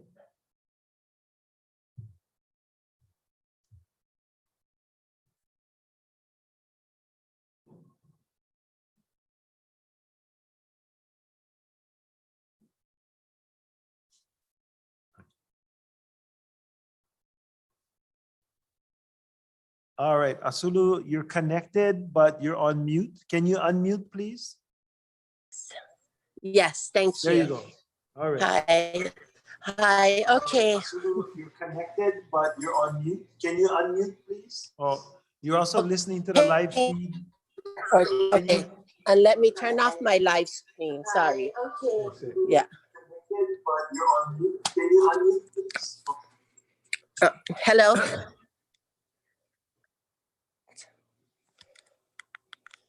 Hi there. Can you hear me now? Yes, we can. Okay. Hi. Thank you. I'm Asulu, and greet you all. Aloha, the commission and chair. And today we came. We thank you for the opportunity to come before you to let us just to speak and find out a little bit more information. But we're coming to you in regards of a residence lease number 4051 lot 64 to you guys, to you all, but to us, it's our home for 31 years plus. And we're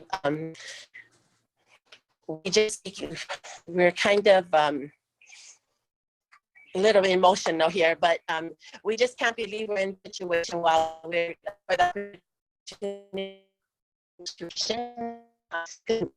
the original she was so diligent about getting all the paperwork and everything in order. She did designate my mother as the successor, and received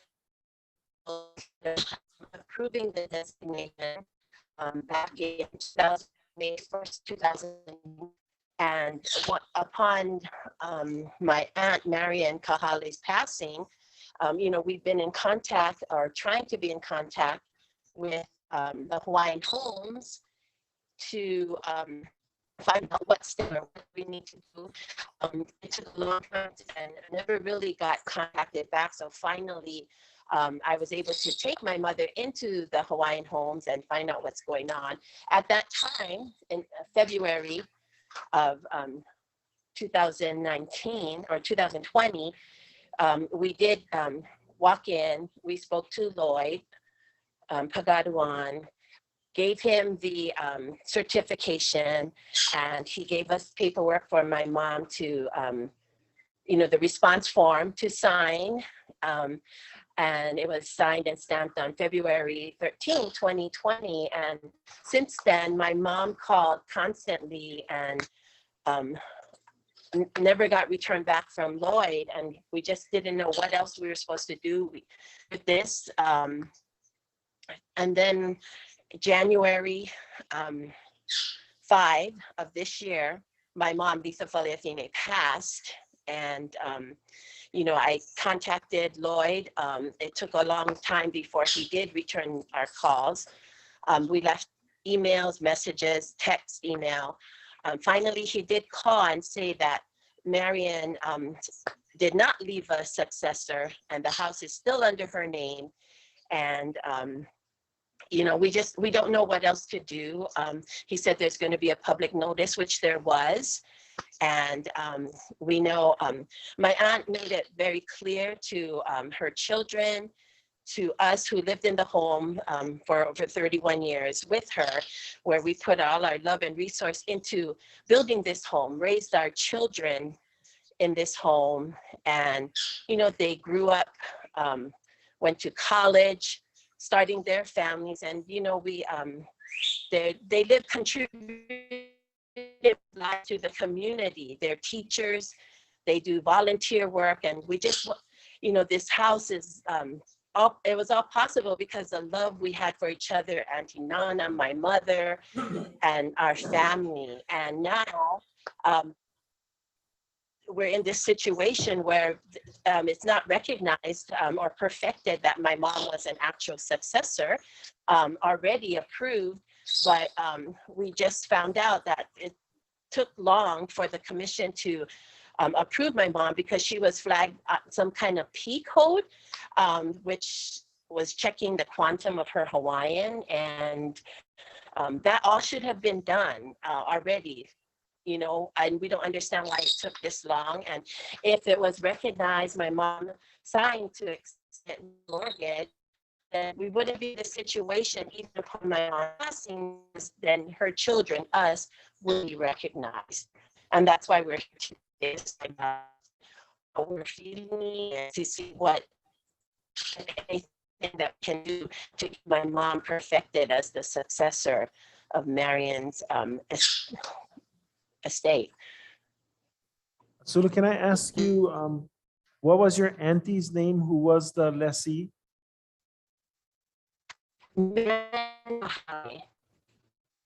You're breaking in and out, so I was unable to make that answer out. Oh, okay, Marian Ida Kahale. And your mom's name?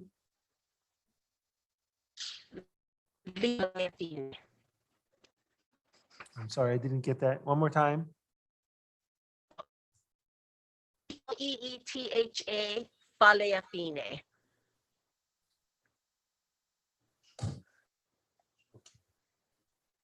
Okay, what I propose is let me talk to staff and gather the rest of the facts in terms of the successorship or non-movement on the successorship. And then I will respond to you what is the process and how the process should go. And then we can go from there. Any questions? Okay, my name is Shireen. I'm a Sulu's sister. I think that's our biggest concern is that, Auntie really wanted us to have this home. It's our home. We feel like she did everything she was supposed to do. We did everything we were supposed to do. And we're just not sure why the process took so long.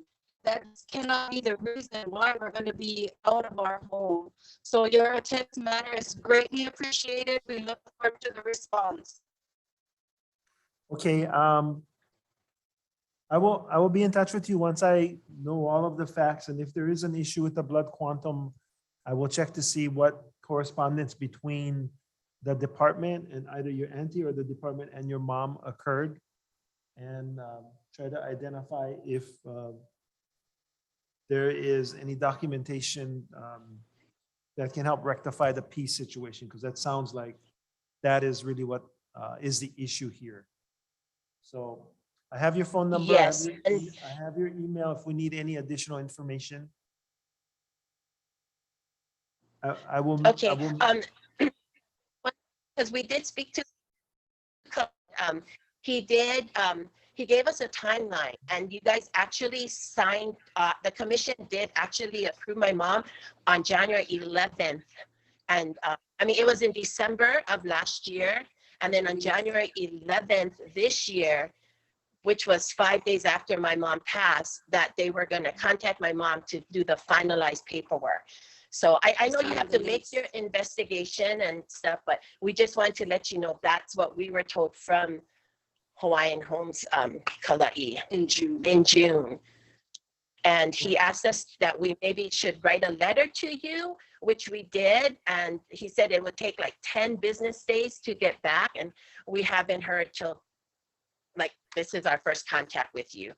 Yeah, so I don't know what else to say. I know you're gonna do your part now that we had this opportunity to speak, but yeah, there's a lot of like paperwork was done. It's just 5 days after my mom passed. It's very unfortunate, but we don't, and they say this is common and unfortunate. We're just hoping that it doesn't have to be a common and unfortunate, because this is our home that we love and raise our kids with our aunt, the original successor in this home. And she had made it very clear to her children, to us, to her church members. So everyone is like just in awe of what's happening right now. So yeah, thank you for your time. We thank you. Thank you. I will be in touch. Okay.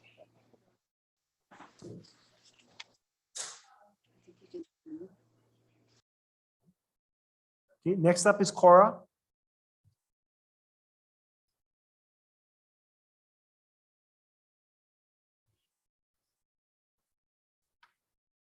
Hi, Cora, you're muted. Unmute, please.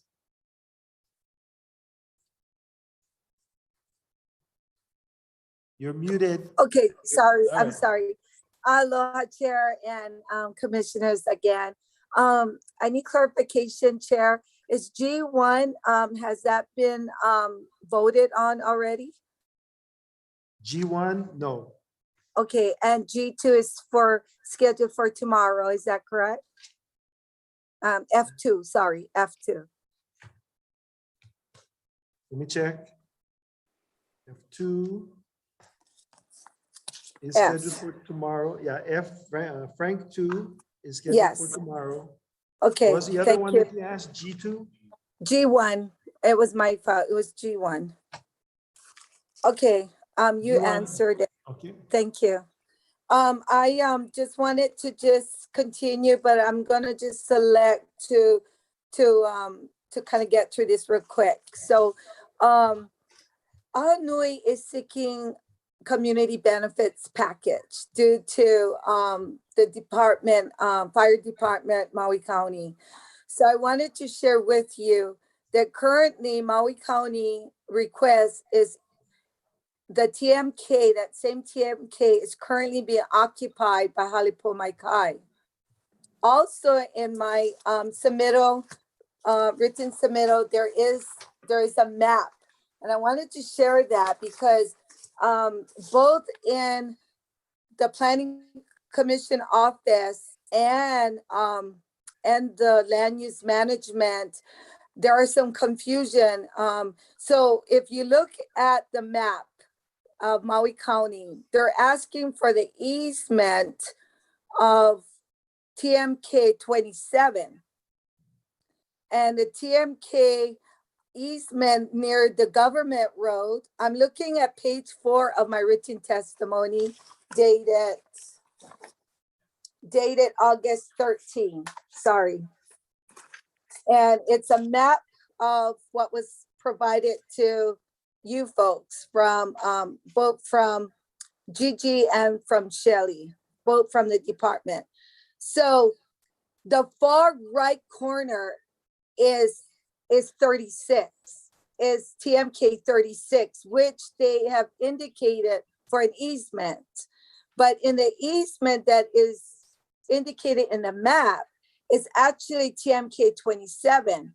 And that is the flagpole, the pole, it's on the right side of the pole. That is TMK 27. So if you look at page, oh shoot, I'm sorry. My other testimony, I got two written testimony. One was for today's G2. So look at written testimony dated August 5th. If you look at page, oh shoot, where is that map? I submitted a map. Sorry. Oh shoot. Okay, maybe okay, that's the best map. I'm sorry, I couldn't. Okay, right there, page 3. I'm sorry, on that original one, that first one you were looking at, page 3. It's a bit bigger map. Yeah. So if you look at map TMK 27, it's confusion, it's inadequate, it's incorrect, it's not accurate what's been reported. So if you're looking at TMK 36, it's a whole different parcel to the original ask on the right side of the flagpole easement. That's TMK 27. Now the easement that they're asking for on the left side of the flag, right? If you're looking at the flagpole, it's the house, and there is an easement asked. That is on TMK 1, okay? So, and next to it is the government road. So based on what I just showed you, there's some really inaccurate information. I wanted to shed light to that. So currently on the TMK 01 is Halipumai Kai. Their licenses will be expired as of September. Ahonui Homestead has proposed a project back in February 2020. You commissioners have approved. You have approved Ualapue Homestead, Kuleana Homestead project. So with that has been said, Maui County had asked for 15,276. In our request, our attempts of getting a benefit, community benefit, we had requested to ask for the highest, and the highest on page 4 was $2.60. What they proposed is the lower, which is $1.42 with a large sum one time only. Well, it's off the grid project that we are proposing, and we're asking that this parcel that they've asked is touching 3 different TMKs. One TMK 27, they never mentioned. What they did mention was TMK 36 and 01. So we're looking at waitlisters. They're entitled to these homestead TMKs. So I'm proposing that they pay $2.60 for every square footage, and it gets a monthly rental, so that it would help our waitlisters, our future homesteaders, in offsetting the cost. Now, the great news is that G70, who is conducting our environmental assessment, will be starting October 1st, approximately. So I was told. And we are having our meeting with planning office, and with G70 on the 24th, next week. So I am proposing, commissioners, because there isn't any community benefits, because there's no policy procedures, we are being exploited through land. That means we have no say on what the department or chair, in this case, chair, I'm looking at you, chair, is that we really don't have any compensation. We're at the mercy of you and the commissioners. And I think that's really really unfair because there's nothing for us to stand on. So I'm asking that we, Ahanui, have some sort of compensation for our future project. And I really wanted to show you folks today on what's been developed. Do I have at least 5 minutes, Chair, to show that, to share my screen? Or if not, the only last thing I have is that I have also submitted an addition of 16 names, a total of 81 under the Ualupu'e registry. And that in itself, commissioners, you would have to go back to your reading on April 2020, which in our opinion, that planning office or violated the process. But in any regards, is there any questions? Yeah, thank you, Cora. I think your written testimony and your oral testimony is pretty clear at what you're asking for. I would only answer in terms of the commission has been asked to take part of and implement a community benefits policy, but in the past has chosen not to. We hear the request of your homestead association to reconsider that and do that, but at this time, you know, I will talk to the commission again if they're ready to reconsider that. Not at this particular moment because we have other things on the agenda. But I think you've done a great job of making your point. There will be this. I do like to just do, in closing, just one more item. Yes, go ahead. You got a minute. Chair, I'm sorry, Chair, if you could give me 5 seconds. I really would like to also support Pa'u Pena's request on the ROE. It's been years. I've read up on their request, and I really feel that what is fair for one is fair for all. And I really feel that Pa'u Pena's in their request of the ROE, you know, they should be at least on that. But anyway, that's my mana'o. I really feel that please take strong consideration in allowing them the ROE and turning that into a lease. Mahalo, Chair. Thank you so much for your time. Thank you. And Thank you, Cora. commissioners. Questions? Thank you. Commissioners? No questions. Thank you. Okay, so that ends it with 3 folks who signed up for the J agenda, not making contact and not coming into the waiting room in spite of requests to do so. So we are done with the J agenda. Okay, so the next order of business is agenda item C4, which is a workshop. Workshop from awards and relocations. Paula?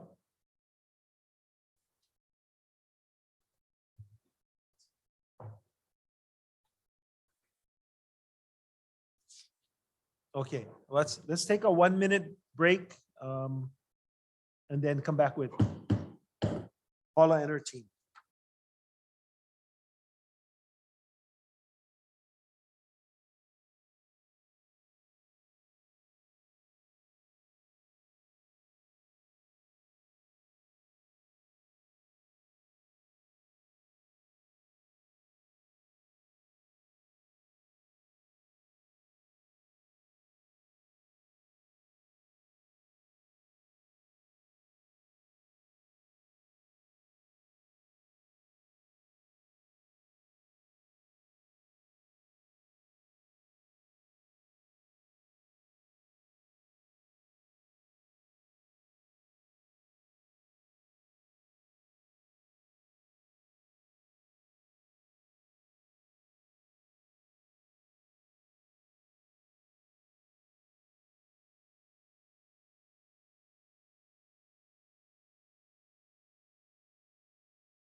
For real, this time, for real. Okay.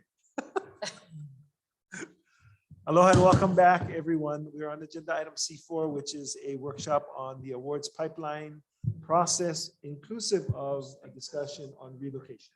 Yes. With that, I will turn it over to Paula Ayla of CAD. Aloha Chairman Ayla, Commissioners, thank you very much for the opportunity to present on behalf of the awards team. I am Paula Ayla, Acting Administrator for the Contact and Awards Division. I also have my team here for follow-up questions after the presentation or during the presentation. But the first slide, I just wanted to let the commission know that I'm going to be covering the information this afternoon at a very, very high level, 30,000 foot. The work that we do gets so detailed. And so I tried my best to kind of consolidate a lot of information, but we will talk about details throughout the presentation. The awards team started in 2016, the team that we have today.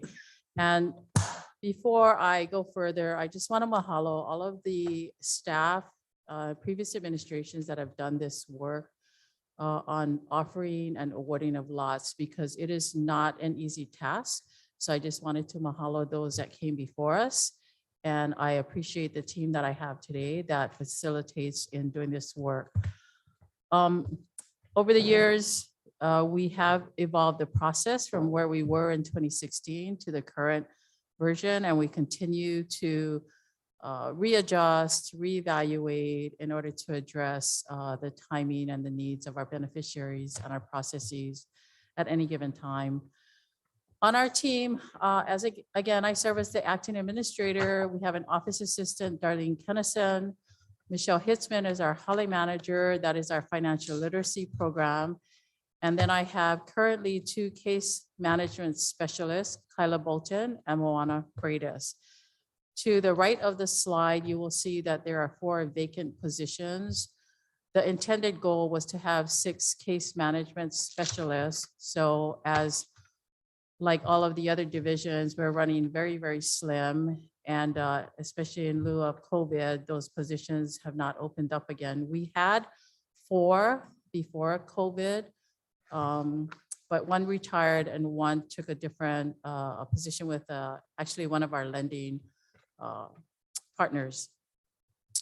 So with the absence of 2, Michelle and I have been filling in to support the case management specialists and the work that they do.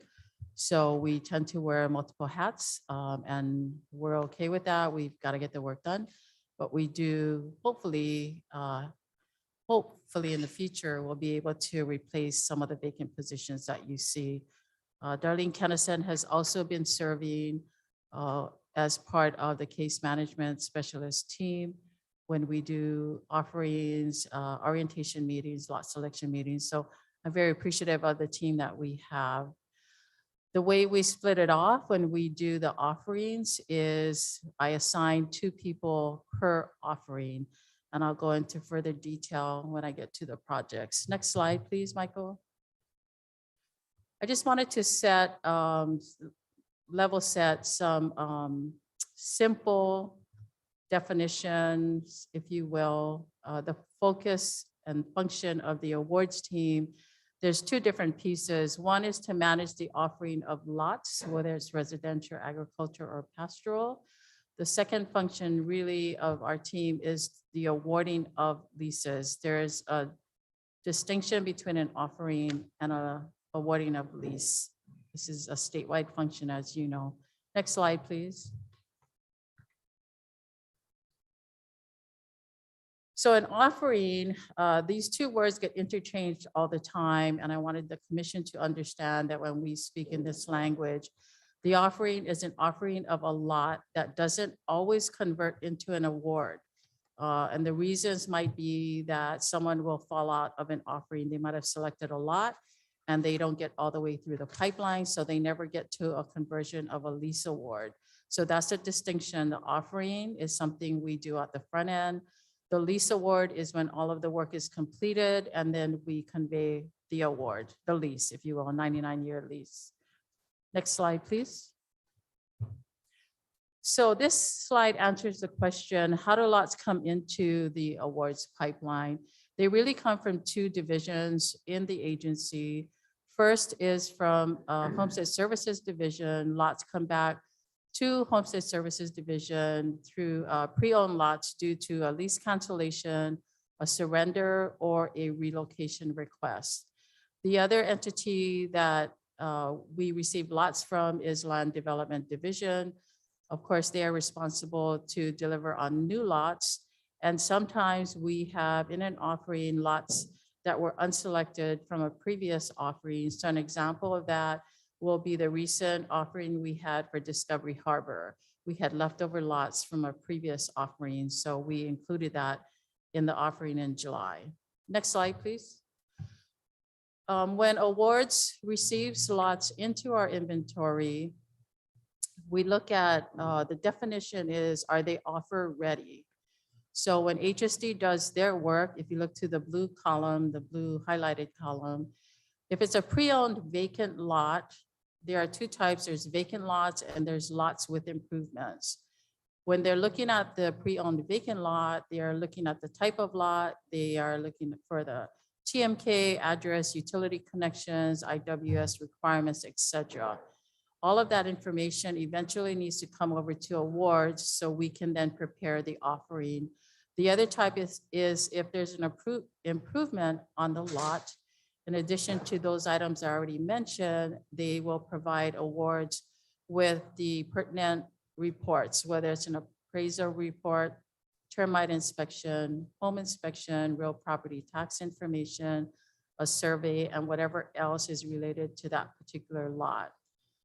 When we receive lots from LDD, they are providing us, in the case of a new subdivision, again, the type of lots, how many lots we're talking about, a subdivision map. We look, what LDD does the work of the environmental assessment, or if there's ERRs that need to be done in conjunction with the planning office. They provide us with the lot numbers on the map, the lot size, meets and bounds, TMK, plot plan, again, utility connections and IWS requirements.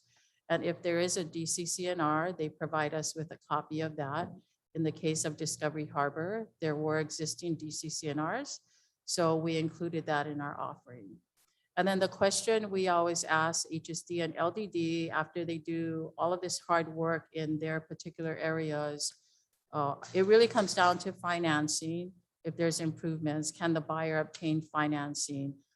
In the case of, say, it's a sub-ag award that we haven't done yet, but we will be doing, for example, in Honolulu, you will be able to build, but in that case, USDA is your only financing arm.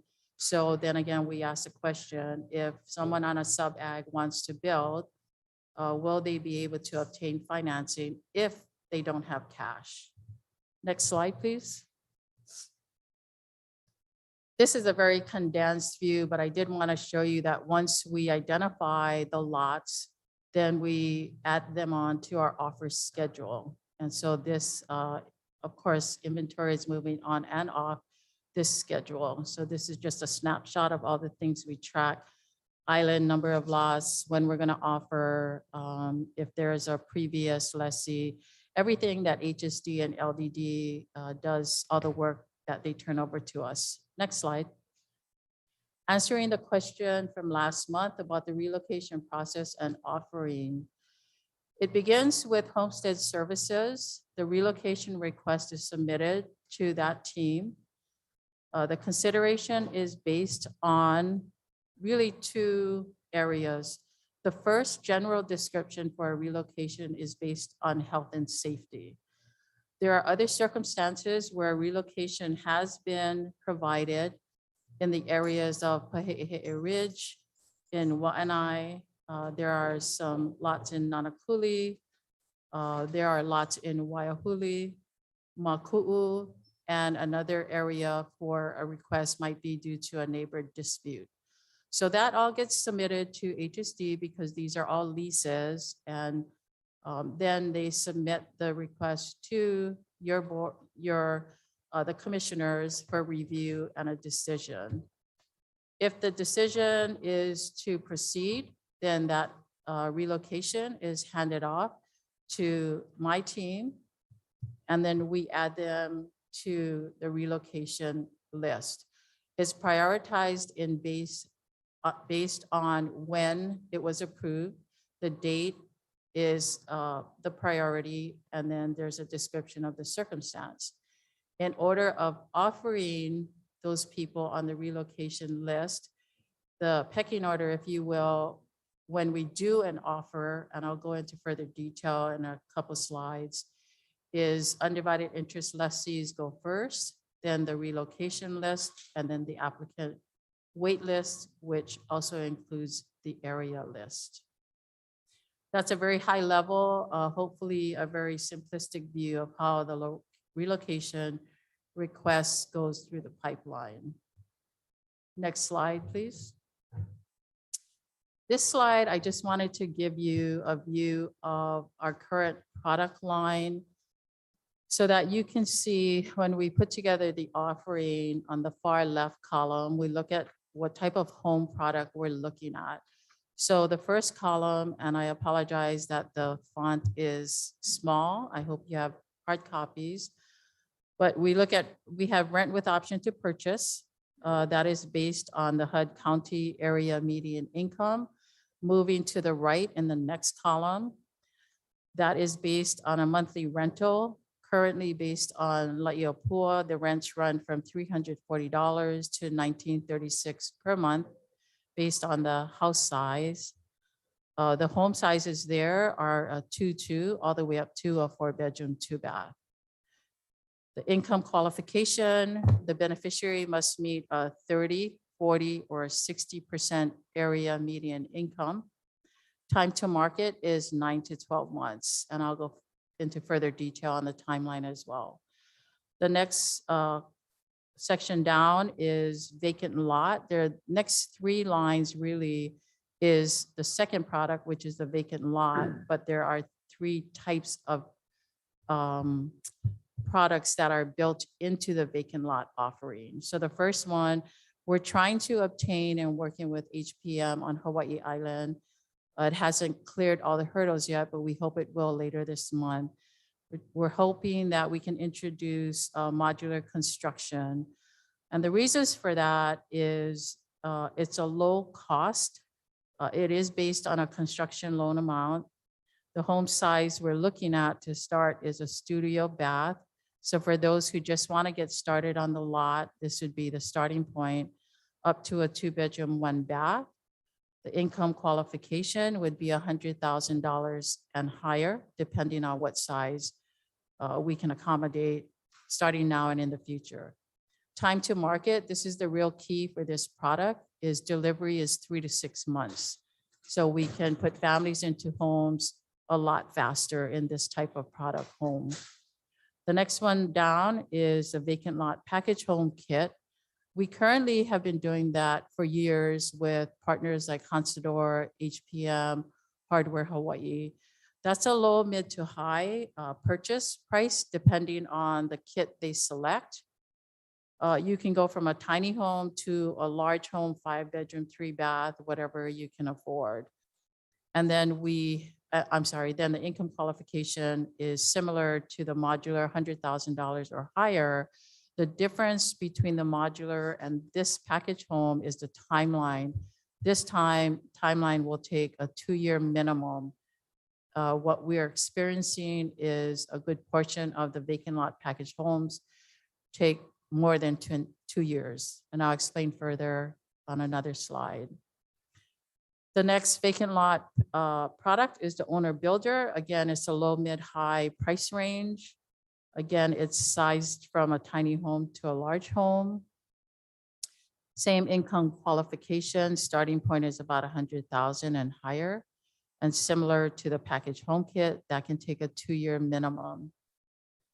Then last on the list is turnkey, which is the highest priced product. That goes from a 2-bedroom, 2-bath on up to a 5-bedroom, 3-bath.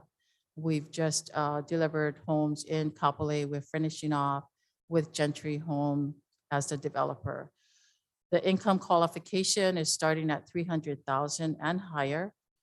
But the delivery to market is shorter than a vacant lot, package home or owner builder at 6 to 8 months.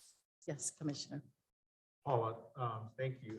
Do we have any problem with people meeting the income qualification? I mean, for a tiny home, it seems like a lot of income to build a tiny. Yes. When I say 100,000, the kit might be 40,000. But when you include labor, that's when you're touching 100,000 and higher. So do we have problems getting people to qualify? We do. Because I think a lot of families don't hit that 100,000. So Correct. Then the question is, who are we servicing, right? I mean, Right. Yeah. can't service them. So The other issue is, of course, an individual wastewater system, right? So Yeah. that, depending on where you are, with recent changes in the Department of Health zoning, a new individual wastewater system, if it's required to be aerobic, can be upward of $40,000. So that's another issue that, is inclusive of the final home package.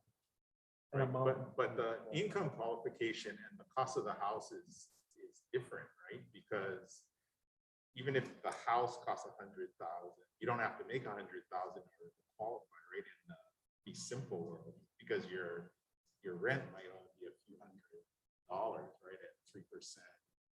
So, so someone that makes 60,000 might still qualify to purchase a $100,000. $100,000 home or whatever it is. So I'm just wondering why Yeah. there's that income requirement for And- our benefit.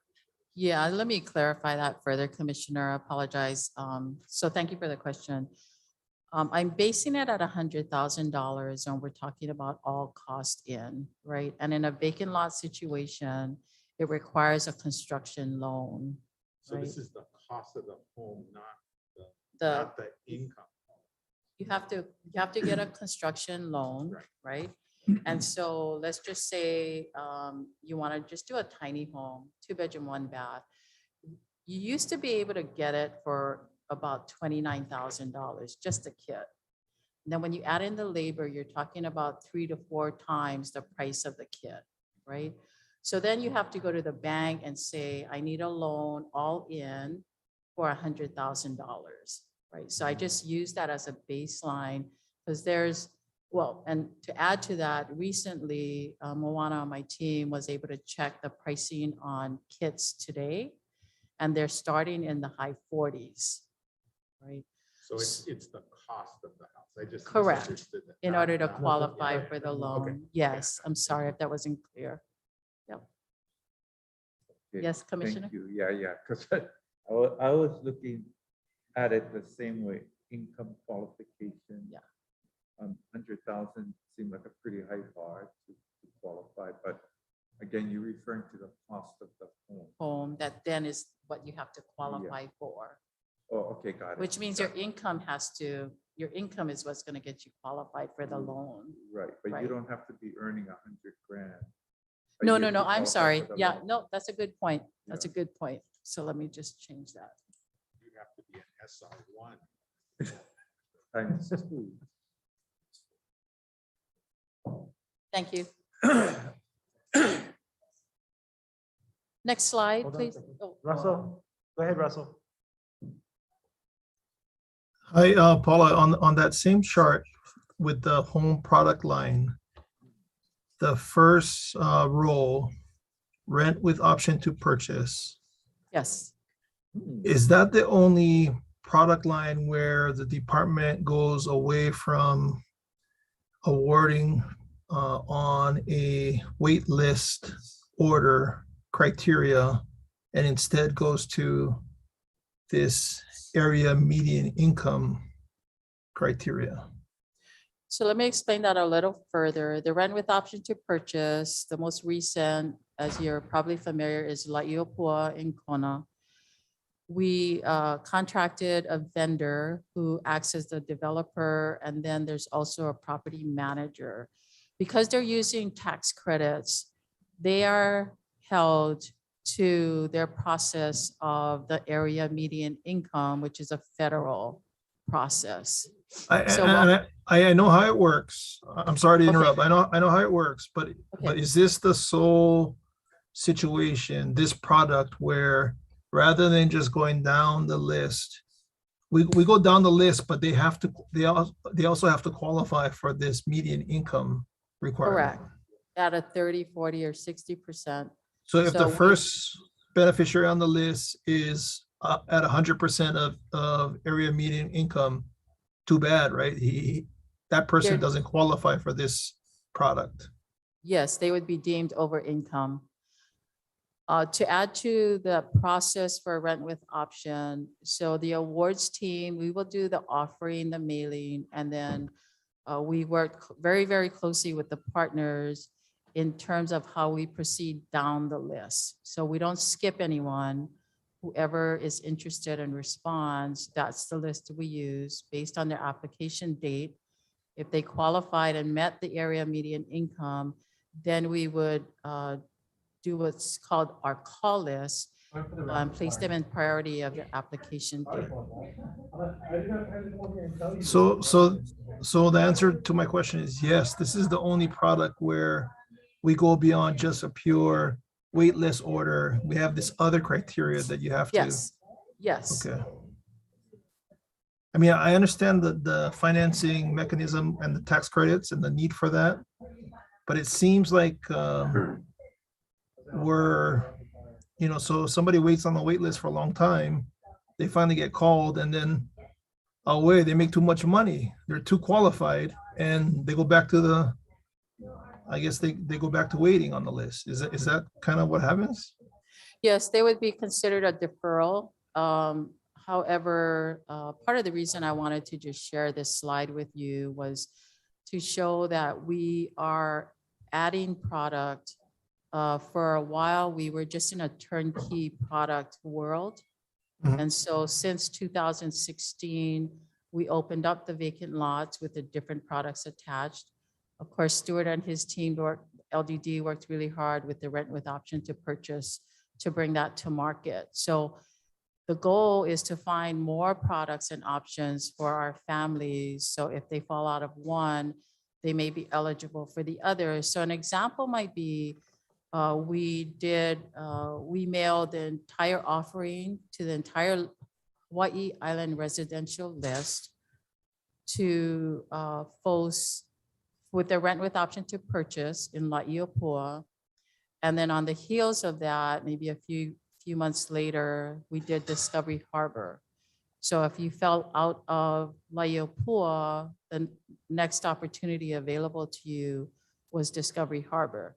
Two very different products, two very, very different locations, but we were trying to promote as many opportunities out there for beneficiaries on Hawaii Island. Have we ever considered doing a project where you had both market units and then, these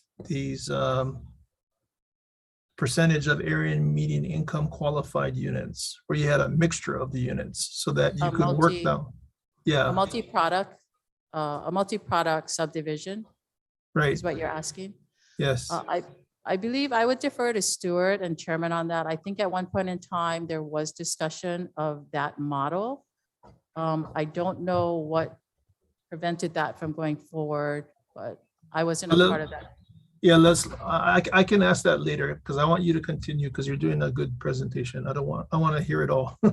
Okay, great. Thank you. Any more questions? Can I just jump in? Sure. So Russell, one of the problems with the model that we have for the rent to own is the developer produce majority 60% median income product. And so we had a lot of people that showed up that were in the 30 and 40, but unless you were in the first, because I think they only made like 5 of each or something like that for the 30 and 40%.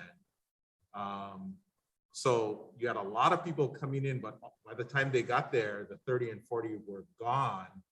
And so only the 60% were available. So we still need to kind of to your point, we still gotta kind of work with that, not only for the overqualified people, but the product that's available for the 30 and the underqualified people, because the majority of the homes, I think there's 60 homes. 60 homes, 60 Yeah, homes that were majority offered. was in the 60% median income. So if you fell in that, you're good. You can get a rent to own house for 15 years. But if you're in the 30 and 40, what we saw at La'iopua was that you might be out if you're not in the top 5 or 10 beneficiaries in that qualification. As But- for- but- ahead. But, David, that actually had to do with how their prospectus was gonna work out, because, you know, it's, Right, they have to make Tax- the nut, right? they have to make the nut based upon what they think the market is. And so I'm sure that the developer learned a lot from that exercise. And I think they've made some adjustments since then. Yeah, the awards team has worked very closely with the property management team.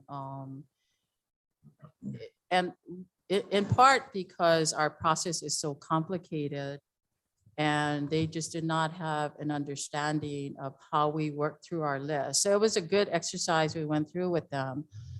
They have reconsidered, there's more lots coming up in terms of a rental. And they've learned a lot from this process in that they're swinging to larger units based on our family size. So that was in part because they learned some of, what we went through in this exercise.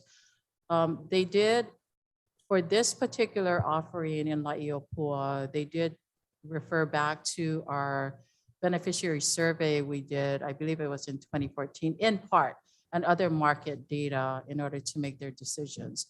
So we're working through that in the next offering. The other piece that we had to work through was beneficiaries, was part of a challenge is beneficiaries changing information, right? So maybe coming to the table with one set of numbers for the equation, but then if they were over income, they were trying to make adjustments. So that was taking a little bit longer to do a final qualification for the families. So we did do a second offering for La'iopua because they went through the first list of about 300 plus who expressed interest. And a good portion of them was over income. So we can go further into La'iopua down the slide if you want to, but we did pull out as many shots as we could, if you will, to try and make it work. And we're still working with them because they have a daunting timeline of all the units have to be filled by October, the end of October. So we're working diligently with them to do that. But Paula, they've done can a I, good. Sure, I'm sorry to interrupt, but can I ask Commissioner Ka'apua a question based on his comment? Are you willing to entertain a question? Yes. So David, my kind of rookie understanding of the Hawaiian Homes Commission Act, the requirement to maintain the wait lists and then to award off of the list in that order is dictated by the act itself, and we're obligated to do that. So when the department considers and actually builds this alternative product that awards based on that waitlist order, but then also has this other criteria, which is area median income. And I understand why we do it out of a financing necessity to have developers who can take advantage of tax credits. But where do we look to as the commission for the authority to offer that product? Is that in the act itself? Do we have that leeway? Not in the act. There's no restriction in the act on the type of products that we offer. So oftentimes it's whoever we can partner to get as many units built as possible. I guess that's a short answer. Okay, can I ask Commissioner Ka'apu's opinion on that question? Sure. No. That's a great presentation. Oh, you want the answer, my answer to that? If you're willing to share it. I don't know the answer to that because this falls outside of our normal product line, which is putting people on the land, because it really doesn't, right? Unless people make the 15 years, then they become a beneficiary. And I think we had heard earlier today that if somebody is in this program and then they die, they're done. So if they give up their potential lease award, right? They're offered a lease and then they're offered this rent to own.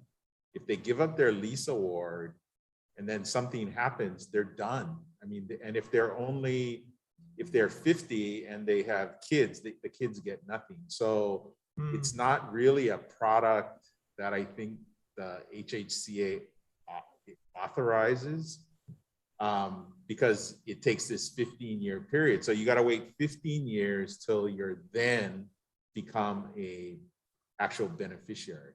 So that's why I say I don't know the answer to that, because it's just So same issue I have, but different reason, different. Okay, and Chair, I think it's a good product. I think it's a good program for the department to offer. I'm just trying to find comfort as a commissioner. Where do I look to the act or some guidance as to us doing it? That's my only comment on that one. I guess the short answer is there's nothing approving it. There's nothing prohibiting it. We make it very clear to everybody who signs up for it, the consequences of making a choice. If it were not available, applicants would be waiting longer for residents. So I can say, having watched the product that we had here, I can say that, when people converted from the rental to, they were very happy to become beneficiaries, but it's just that time frame. And so we're providing a developer with the opportunity to make a certain profit during that 15 years off of the homestead in order to potentially provide a family with a homestead at the end of 15 years. But yeah, I don't know the authority that would allow that. If I can also. Yeah, go ahead.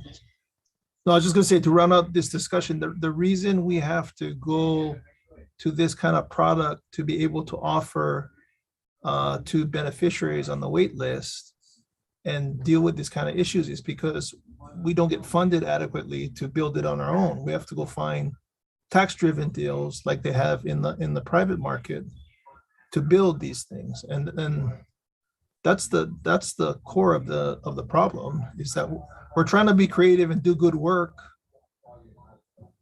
but we're constrained, right? I think, or at least when I think about it, we're constrained by the act and what is approved. And again, I'm not criticizing anybody, but I'm questioning everybody, I guess.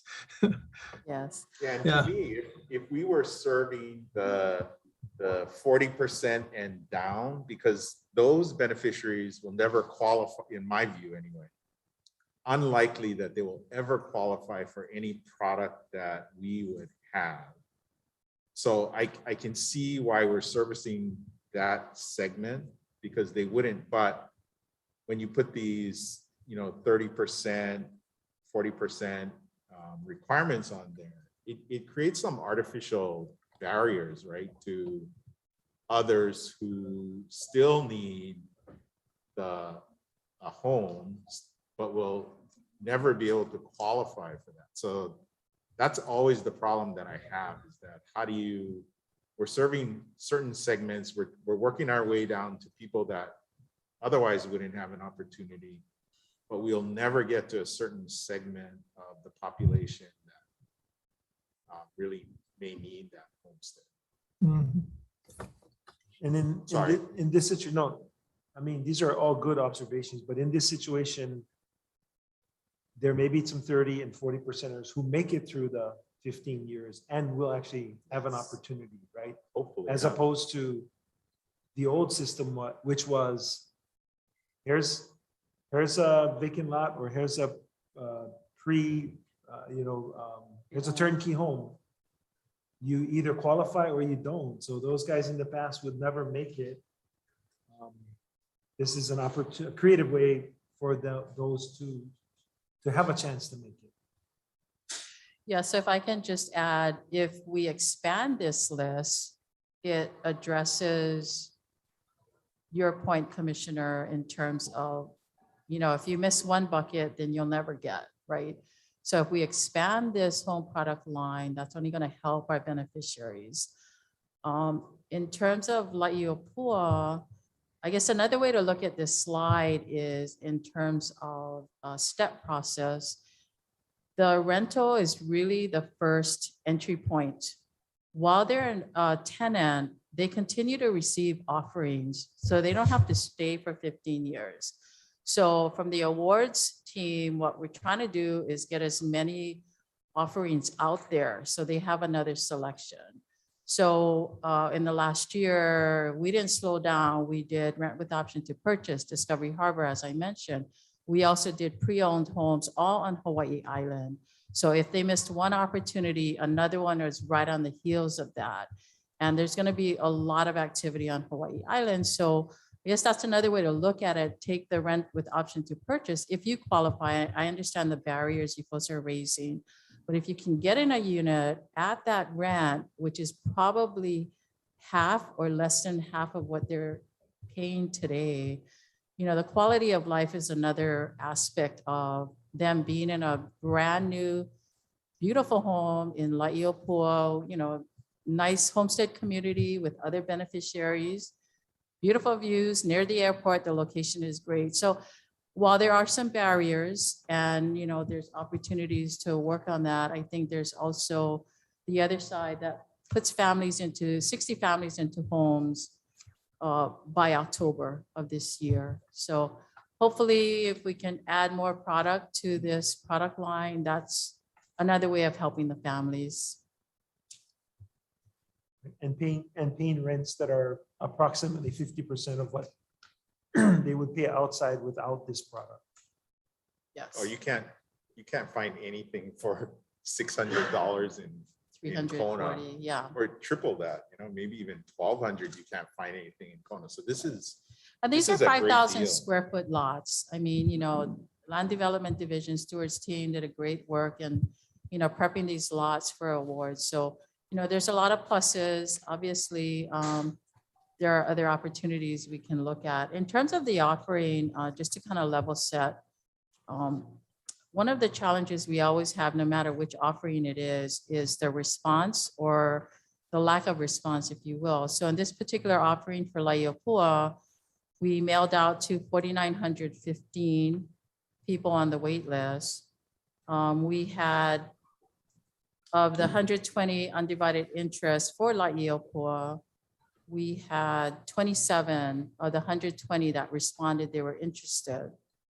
Of the 4795 on the wait list applicants, we had 331 that responded.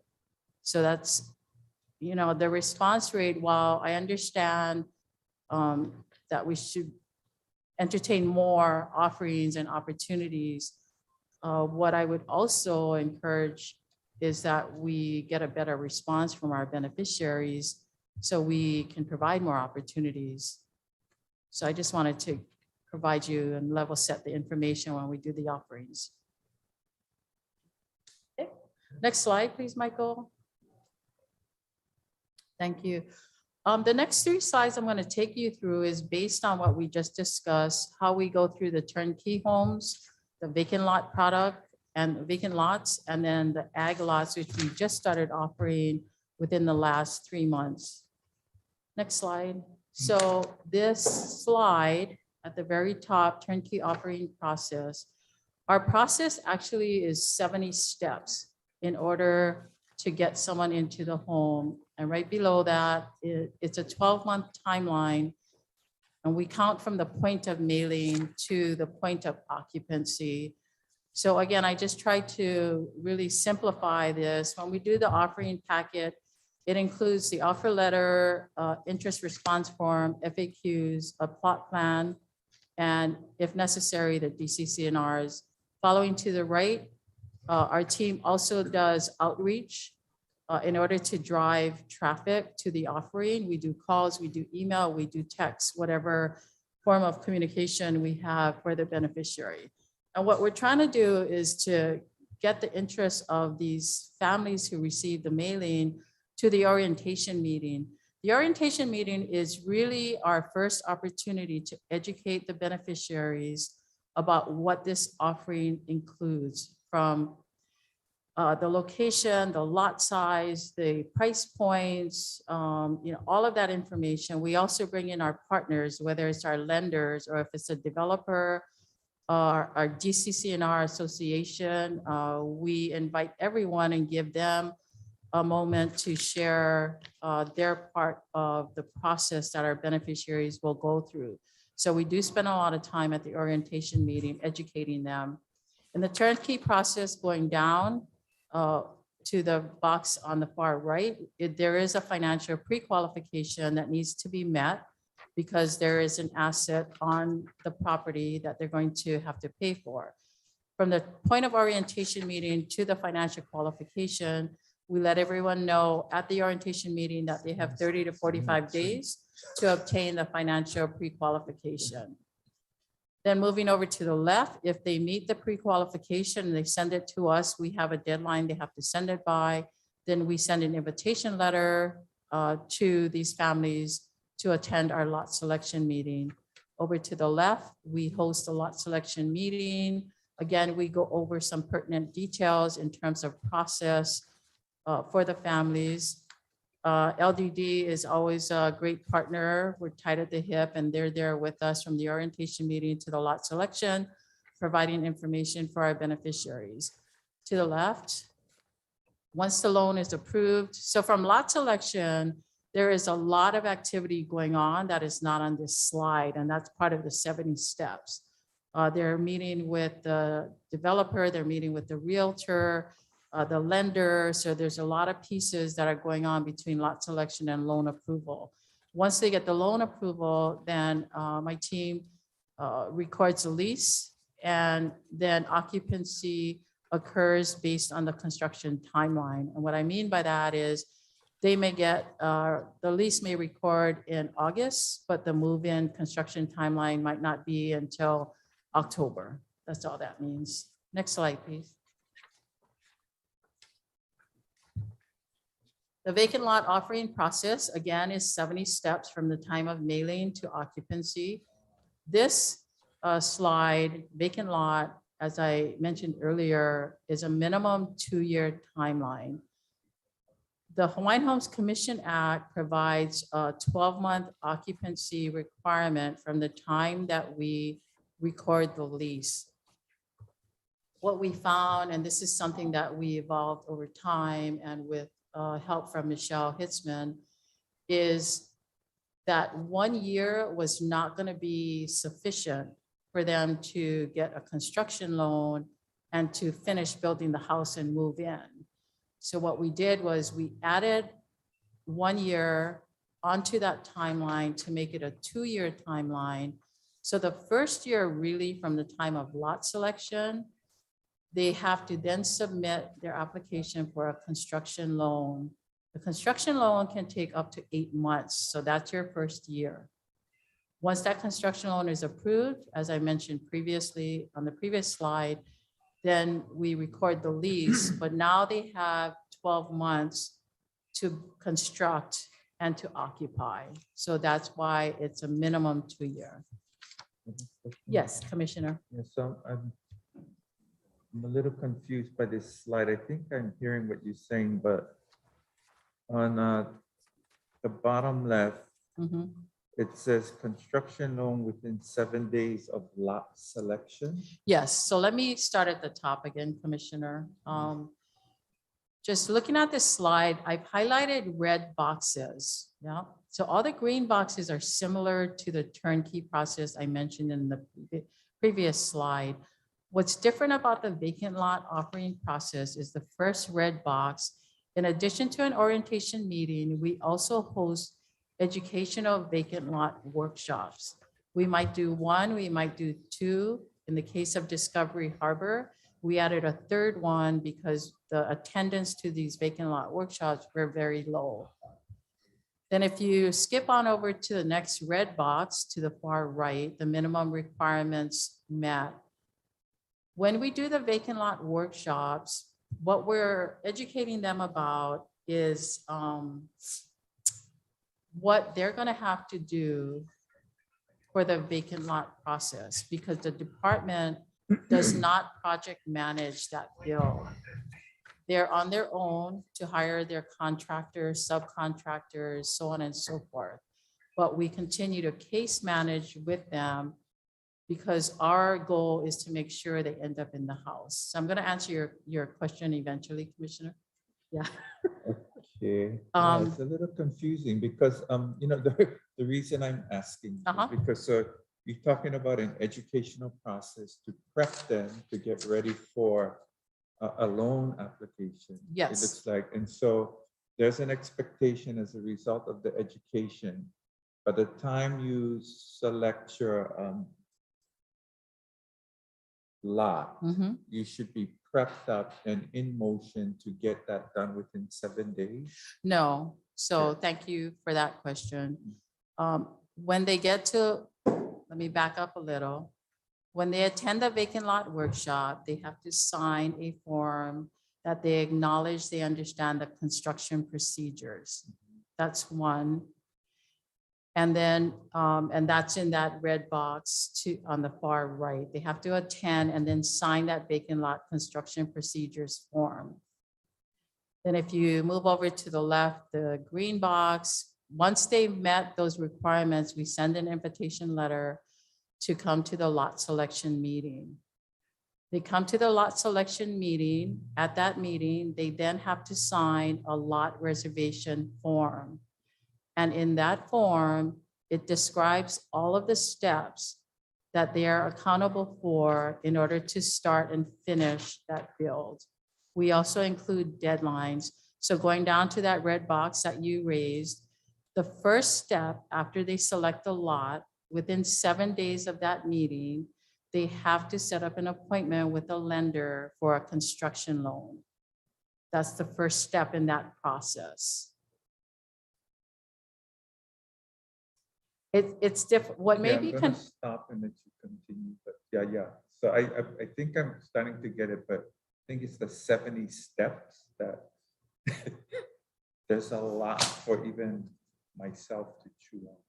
It is a lot of steps. It is a lot of steps, but that's the requirement of this particular offering. And I wanted to share it because even for our beneficiaries, it can be overwhelming. But if we didn't have this, we would be lacking one less product, right? So, and we've shifted from turnkey to the majority of what we do today are vacant lots. And in part because it keeps the cost down. And this vacant lot provides a lot of flexibility in terms of the size you want to build, what you can afford. So if you can only do a tiny home, then do a tiny home, because what my team always tells beneficiaries, everybody wants the big house, right? Everybody wants the 5-bedroom, 3-bath. But ultimately the goal we're trying to get them to is to give them the lease, right? So we let them know, start small because you can always add on after, right? But if you go for the big one, but you can't get qualified yet, then you're going to be deferred because you can't qualify for the loan. So our intent is meet with the lender, and it does take the lender time to do the loan. That's why. So that's why we press upon them, get with the lender within 7 days. And it's just a phone call, right? Set up an appointment. In the other piece for vacant lot is Home Street Bank is the only construction, the only lender that does construction. And they get backed up as well because they have a lot of business coming their way.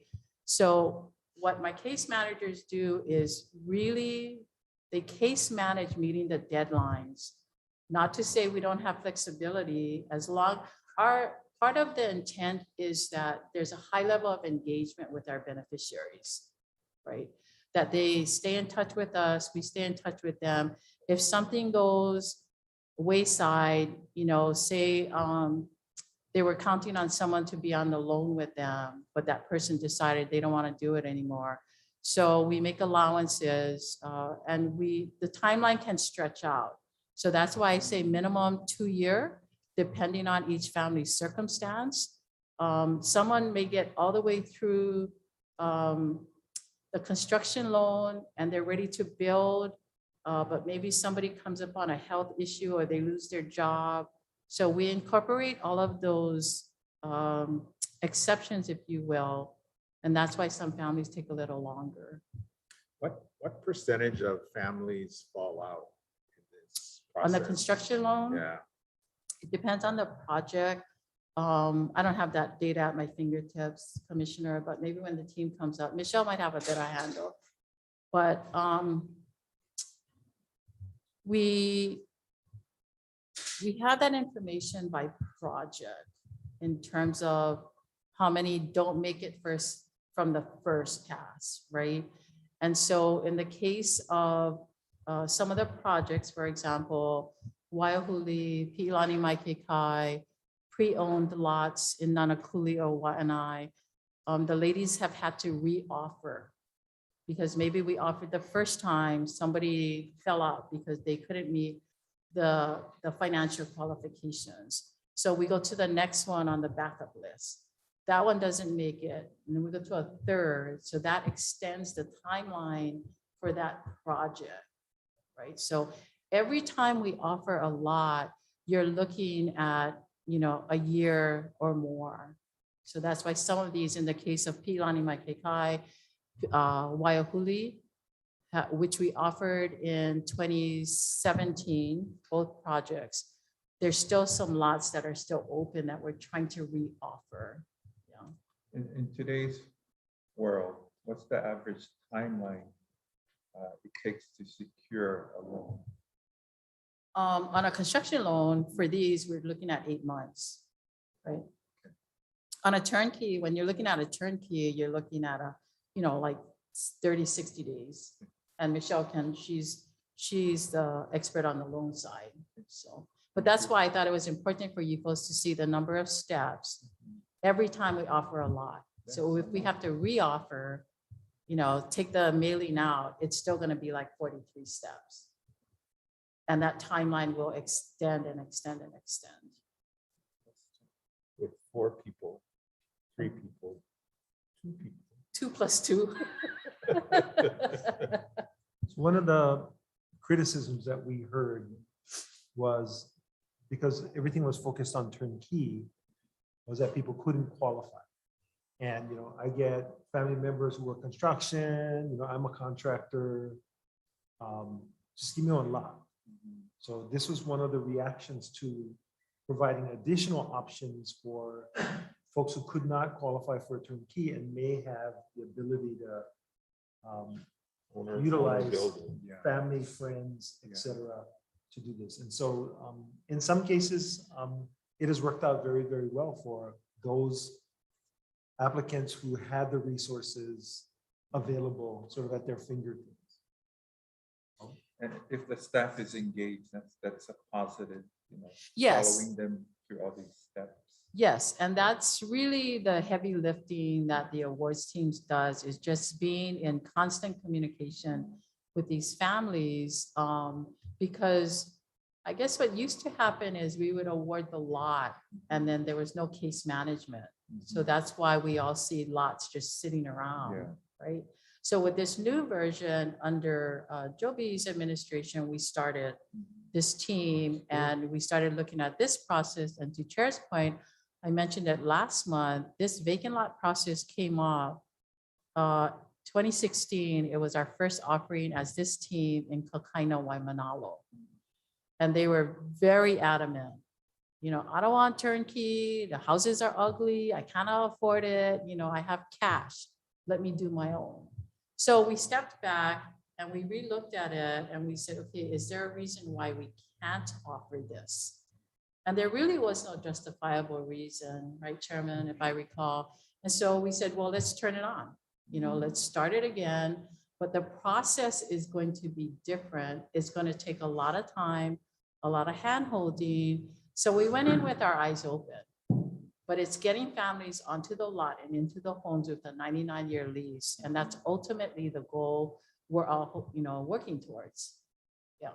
And we're not bypassing as many folks as we used to bypass with just a turnkey product. Correct. Yeah, good point. Next slide, please. This lot is just a visual of the 43 steps that I indicated. You have it in your deck, but really that first step is the lot selection and then going for the loan approval. So all the steps going down are the number of days in between each step. And then to the right is that first calendar year that the awards team is working with the beneficiaries to get all of that done. So I just wanted to give you a visual of the steps that I presented on the previous slide. Next slide, please. I wanted to just insert this because this is a new one for us. As I mentioned, we actually just awarded a lease last month on Molokai for an ag lot, which is awesome because we're really excited about that. This process is a lot simpler because we'll do the offering, mailing, we'll follow up. It's really a shorter path because we're working with one lot at a time right now. So once we get to the people on the list, and for the most part, they have been on the area list, in particular Molokai. And so once they accept, then really the only requirement is that they submit a farm plan to us. We're fortunate that planning is helping us to review the farm plan with the CTAR agent they have. So I want to mahalo them. And then from there, as soon as we have that, then we go right into recording the lease and its occupancy. So this is a much more simpler process. Do you have a process for the subsistence? Not yet, but we will when we start offering that. 3 steps. So on subsistence. Commissioner. I know, because you only get 4 people. So I know, for we have- subsistence, Paula, Mhm. you don't need a farm plan, right? For subsistance. No, the farm plan is not a requirement. Collectively within the agency, there's a team of folks, awards, planning, LDD, and we're facilitating getting to a definition of, while there's an administrative rule definition of the sub-ag lease, awards need certain information when we're doing the offering on what we have to put in the mailing packet, what you have to do on a sub-ag, which is very general, yeah.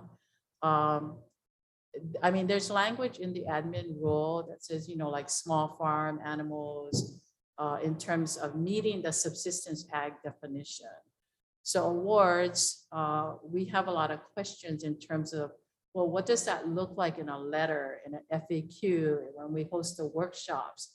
What are we going to communicate? Because you could just plant a banana tree and that would suffice, right?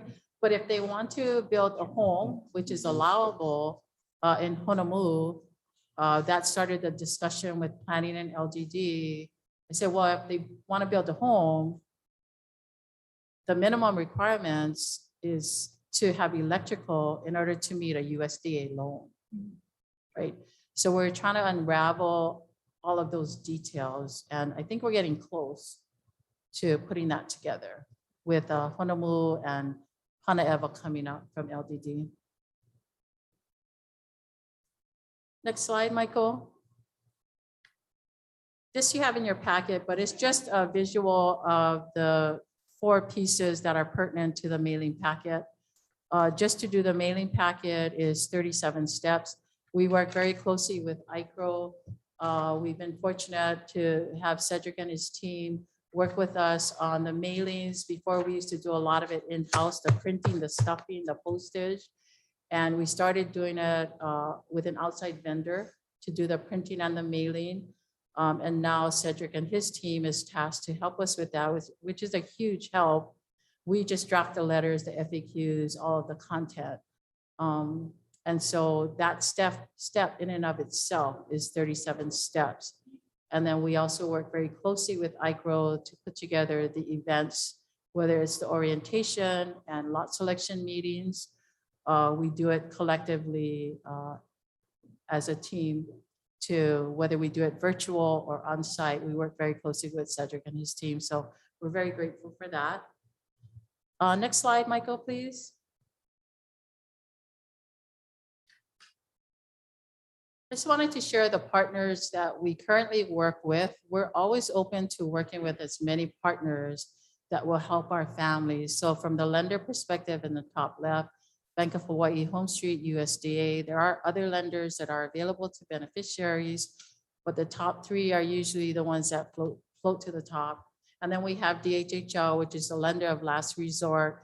That loan is specific to lessees only. So a UI could possibly put in for that loan. It is not made available to applicants per the administrative rule, which is unfortunate because the bulk of the work we do is with applicants. Just to the right of that, we have Guild Mortgage. We also work with Nahasda in terms of financing for applicants and UIs, and then we have Veterans Administration. Right below that, our developers for turnkey have been Gentry Homes and Armstrong Builders. To the right, with rent with option to purchase was Mark Development with Ho'oli Malima, and Ikaika Development for the current La'iopua project. A realtor that we are currently working with is through Gentry Homes with the Ko'ulo Kahai turnkey project. Nonprofits we are always engaged with is Habitat for Humanity on Oahu, Hawaii Island, Maui, and Kauai. Hawaii Home Ownership Center, Hawaii Community Assets, Nanakuli Housing Corporation, and Helen Y LLC. And then, of course, I mentioned the package home kit providers, Hunsador, HPM, and Hardware Hawaii. Next slide. This is also in your packet. So I just wanted to do a summary for you because our reports are very lengthy and detailed. So I just, again, at the 30,000 foot view, I wanted to just show you the number of cases that we've offered, the number of cases that are currently active from the offered lots, and those that have recorded.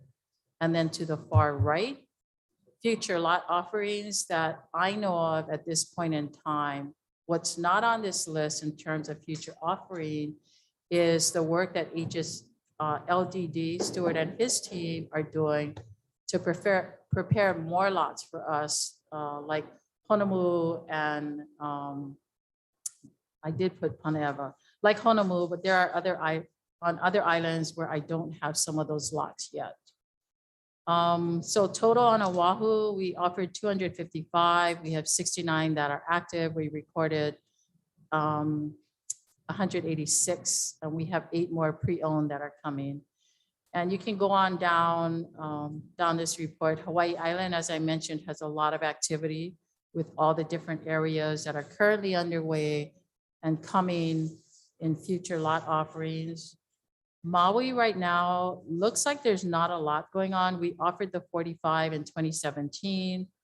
But we do have other lots coming in Hikina. And again, the project right next to Leali'i, which is going to be several hundred lots. But I'll put those on once I have clearance and the lots are prepared to our definition. Kauai Pi'ilani Mai Kekai, we have another 51 coming, probably in the next year. We're hoping to offer that in the December, January timeframe to offer in 2022. Molokai, we have a small number, but we have more coming for the island of Molokai, pre-owned. And then Lanai, I'm really grateful to the team, Moana in particular. There were 16 lots on tap for years. And we were finally able to offer that.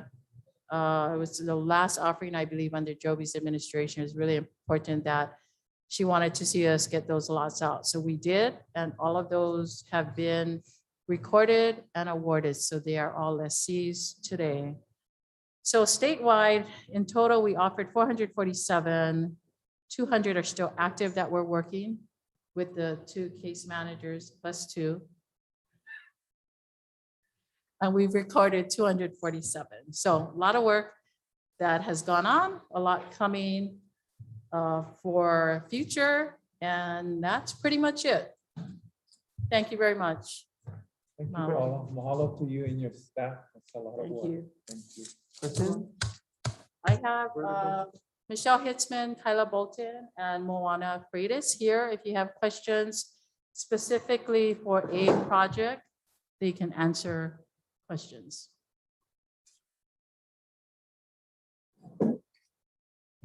Seeing no Wow, no questions. We got up easy. Can I clarify something, Paula? Yes. I just want to clarify. Yes, Hold on one please. second before you clarify. There is one question, Russell. But I can wait, Chair, if they want to clarify something. So just to the steps, I know it seemed overwhelming that it said vacant lot steps, 70 steps. Those steps are actually the awards process steps, not necessarily the selectee. So they don't have to go through 70 steps just to get to that point. It's really from the very first thing we do as awards, right? Pulling down the list from Apex, scrubbing the list, printing the letters, those are all counted as individual steps. So I know it seemed a bit overwhelming when you saw those numbers, but yeah. Thank you, Michelle. Thank you. Okay, Russell. Thank you, Chair. So I have a question related to the relocation slide. Yes. Actually, I have a number of questions, but the first one is, Chair, if I was to ask again, if there's express authority in the Commission Act that allows us to go away from offering according to the wait list and offering these relocations, is the answer again that it's the right thing to do and there's no prohibition against doing it? I think the answer is there are administrative rules that govern some of the relocation procedures. Okay. But there are additional circumstances that have come about since those rules were promulgated, and thus sort of amendments to the procedure for issuing relocation requests and fulfilling and implementing those requests. So there is some regulations out that, or rules that apply to that process. Yes, there's some basic administrative rules that talk about relocation. Okay. Commissioner, if I may, I failed to answer on the relocation list. We have 17 already on the list. So every time a relocation comes up, Chairman knows I always get like, okay, if we're gonna add another one, which is the commission's decision, they go to the bottom of the list because it's based on the date of approval, right? So the largest part of the list is Pahe'ehe Ridge, Waiahuli has a bunch, over 200. And then we have a handful on Hawaii Island that will probably clear in the next few months, but there are 17 already on the list. But they go to the bottom of the relocation. Any new list. ones would go to the bottom based on the approval date of the relocation by the commission. And then how does relocation, you can go from neighborhood A to neighborhoods B through Z with a relocation, or how does that work? Yeah, so it depends on the circumstance. So as an example, we have the first one on the list, his mother passed and her lot, this was all public information on a previous meeting, but that lot was, for lack of a better word, erased. And eventually the commission rendered a decision, the son was a successor. So, and that's the relocation that I'll be coming forth to you folks tomorrow, if I believe, to reinstate him. Anyway, he's the first one on the list. So it's because he was approved way before everyone else. So that's why he goes first on the list. That's his circumstance. Pahe'ehe'e Ridge, I wasn't here, but Chairman, maybe you can explain that further on the circumstance, or Stuart? Sure, I'll take a shot. If it's unsatisfactory, you can bring Stuart up to the table. Okay. So Pahe'ehe'e Ridge was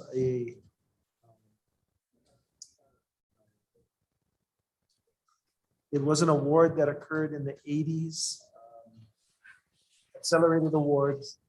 And the best I can figure out is there was, infrastructure was minimal. There were some possible rockfall issues. And so a commission a while ago made a decision to allow folks from Pahe'ehe'e to relocate to what was then the new awards over on the windward side, Waihole. So not all of those relocations have occurred because there were only X amount of awards. It was agriculture to agriculture. So there weren't as many agriculture awards available in Waihole. So that's the situation with Pahe'ehe'e. There are other commission actions that have resulted in folks, well, I'll say it this way, that have resulted in a reprioritization of the existing relocation list. So for example, when Tutupele was coming down the mountainside in Maku'u, a commission decision at that time said, whoever applied for a relocation action at that time on the Hawaii Island had priority over everyone else. So what Paula is trying to do is take all of these actions, assemble them in a chronological way that makes sense from the commission's action. And later on, there's a couple of folks, because commission actions weren't as complete as we wanted, there are instances where there are a couple of relocatee applications that need to be reinstated. So Russell, it's not clear as you want it to be or clear as we want it to be, but it's clearer. It's an artifact of history and different commission actions that we're trying to reconcile. To be fair, and then move forward. So, Chair, I appreciate the notion of fairness. I guess I'm trying to advocate for the fairness of those on the wait list. And, you know, let's take Pahe'ehe'e Ridge. I mean, if the nature of that offering was fully disclosed to people who accepted that, minimal improvements, risk of rock falling, etc. But then they take the award or the offer or whatever the right noun is in the process. And then they say, well, I don't like it anymore. I want to go to the front of the list in Waihole. I don't see how that doesn't really seem fair for the people who are on the Waihole list waiting, and that's just one example, but how do we, was it in the process, this slide we have on the screen is the one way we control those kind of situations is the middle block for the commission to consider each one and review it and decide whether or not it's fair? Is that where that comes in place, or? Commissioner, let me just, I'm sorry, step back. The intention for a relocation, original intention was based on health and safety, as I understand it. And this process was with Homestead Services for a while before it got handed over to awards. And they did their best to try and cull the list and get, get offerings to these families, if you will. So now that it's with awards, we just kind of picked up that process and just tweaked it and prioritized it based on the approval date by the commission. So it was really health and safety. And then the exceptions, if you will, were like Waiahuli, because they were trying to get water down to those lots. And so in that case, the relocatees of the undivided interest lessees have a relocation opportunity to any offering anywhere on that island. So that was a submittal that was approved back in 2010. Another situation that Chair mentioned was the UXO and the lava that was happening at the same time. So Maku'u beneficiaries, because it was an urgent situation at the time, were the commission approved their relocation to anywhere statewide and any type of lot. So while we do have some different flavors going on, what we've been trying to do is to see how we can move people off this list sooner than, as possible. And so many, well, not many, but a good portion of the people on this list have received multiple offerings, and they have either not responded or they've deferred. And I think I'll be asking Chair, we can come back to the table to present a solution to move some of these relocatees a final offering, if you will, because they've had multiple opportunities. Can I ask a question? So on something you just mentioned, so someone comes to the department with a health and safety issue. Yes. And then we make an offer to them to relocate them, and then they turn it down? Yes, they come. Not good enough for us. It's not healthy and safe enough for us, is what I guess they're saying, but in reality, I think they're saying, hey, we want a nicer place. We want a better place. That's the concern I and it's not necessarily your department or any particular piece of the department in whole. It's the overall process that there's potential that people are gaming the system for their own benefit. They're picky. Yeah. And so I'll give you another example. In that last block, where the green block, where the order in the offering process is, number one is the undivided interest lessees.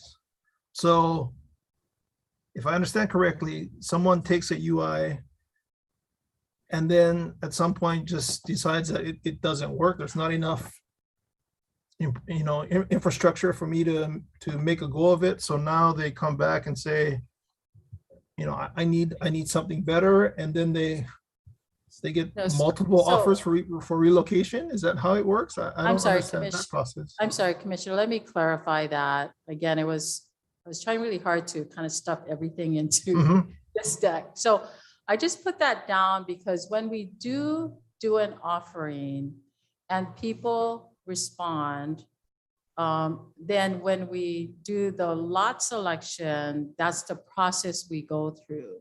UI, so like Laiopua as an example, we went out to, the 4,900 on the Hawaii Island waitlist and the undivided interest lessees in Laiopua, which was 120.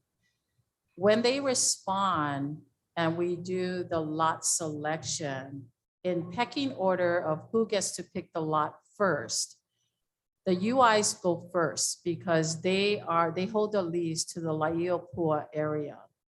And this is, again, in consultation with the AG's office. So we didn't just create this out of, mid-air. It was a pretty lengthy discussion on the process. So Laiopua is a good example because we went to the UIs first, and then we have a handful of qualified folks on the relocation list. One gentleman in particular, he was approved for anywhere on the west side, any available lot in West Hawaii. So he would go next. And then we go to the applicant wait list. I don't know if that helps, but And how did that one gentleman get that elevated status? Was he just the squeaky wheel that made plenty noise and? No, he was approved in 2016.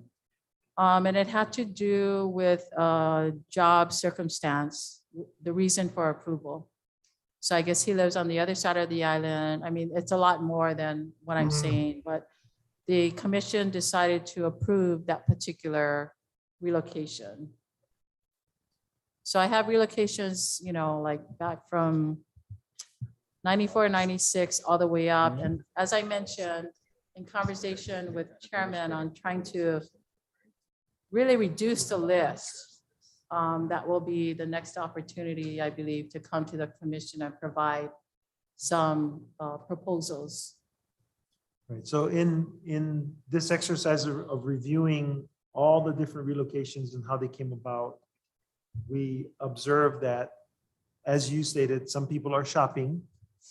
So the process is to come back with a recommendation for the commission to approve a process or approve a policy that we're going to give them one more shot at a relocation. And if you choose not to take it, then we're going to rescind the relocation request.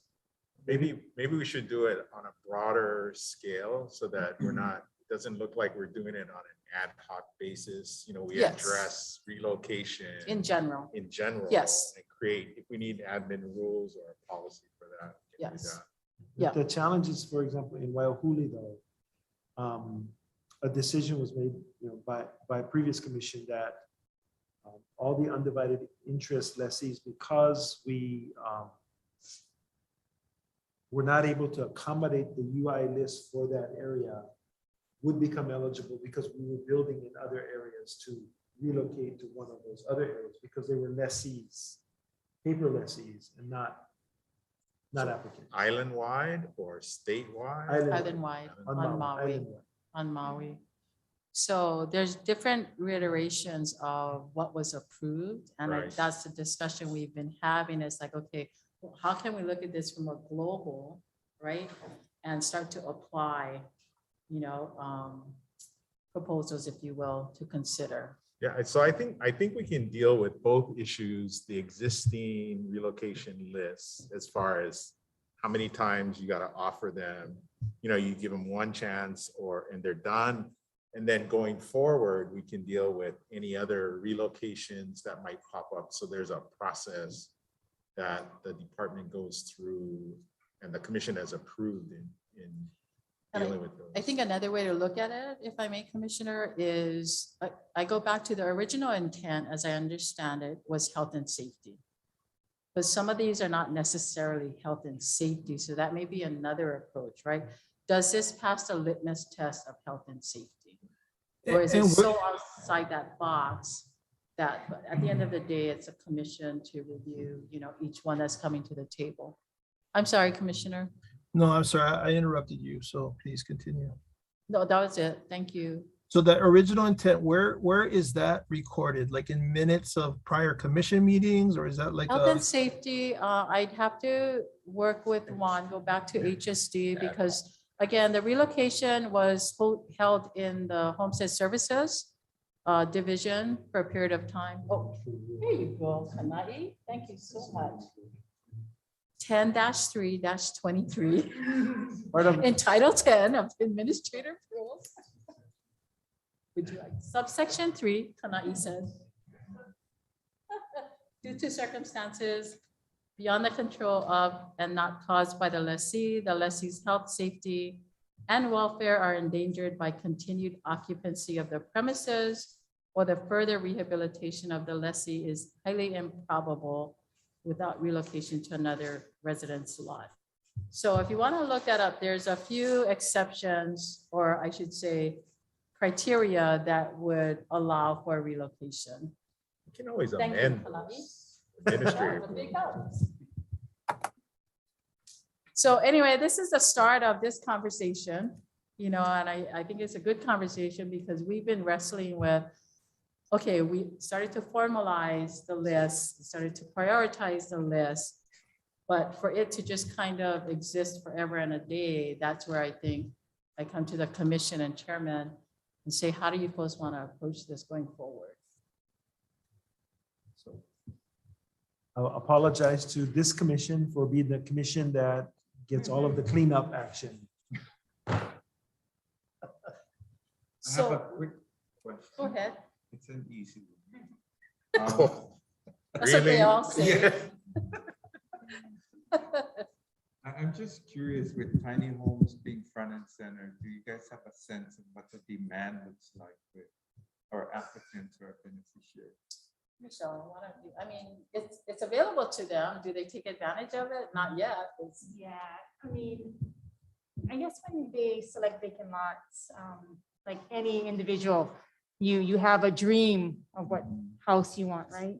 So a lot of times, and that's where they get stuck. That's the challenges. They tend to overbuild for their budget.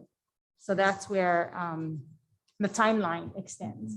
So we, as the case managers, try to kind of guide them kind of back into that path that maybe there's other options for you to kind of take a look at. But actually, tiny homes, the demand for that is right now very, very low. So there was a lot of discussion about it, but when it became an actual product, I don't think we built one tiny home yet on any homesteads. And Not through awards. Too small.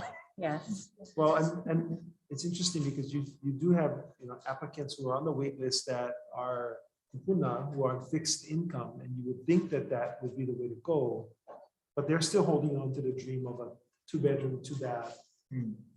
Nowadays it's probably, if you hire a contractor, it's probably 200 plus to build.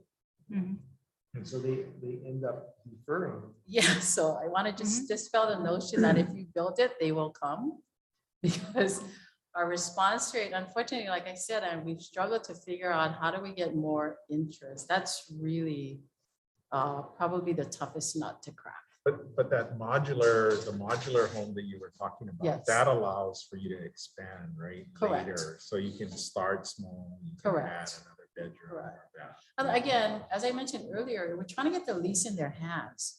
Because once they get the lease, they can add whatever after that, and they would work with Homestead Services on that. But we always say, you got to get the lease first, right? Other than that, it's all just kind of pipe dreams, right? I want this, I want that. And it's like, but you got to stay in process and meet your deadlines so we can give you the lease. So, ladies, you want to add in? Oh, I'm sorry, Commissioner, you had 2 more questions. No, that was pretty much it. So the product is available, but the actual demand is not very high. Yes. In fact, in Anahola, there's a demonstration container tiny house, and there's been none built. Say that, sorry, William. There's a demonstration, so the Homestead Association got a grant.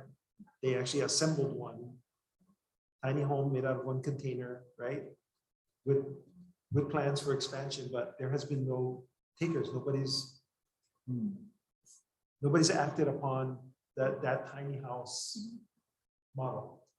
Yeah, because there has been some level of promotion for that tiny home, but still no takers. No.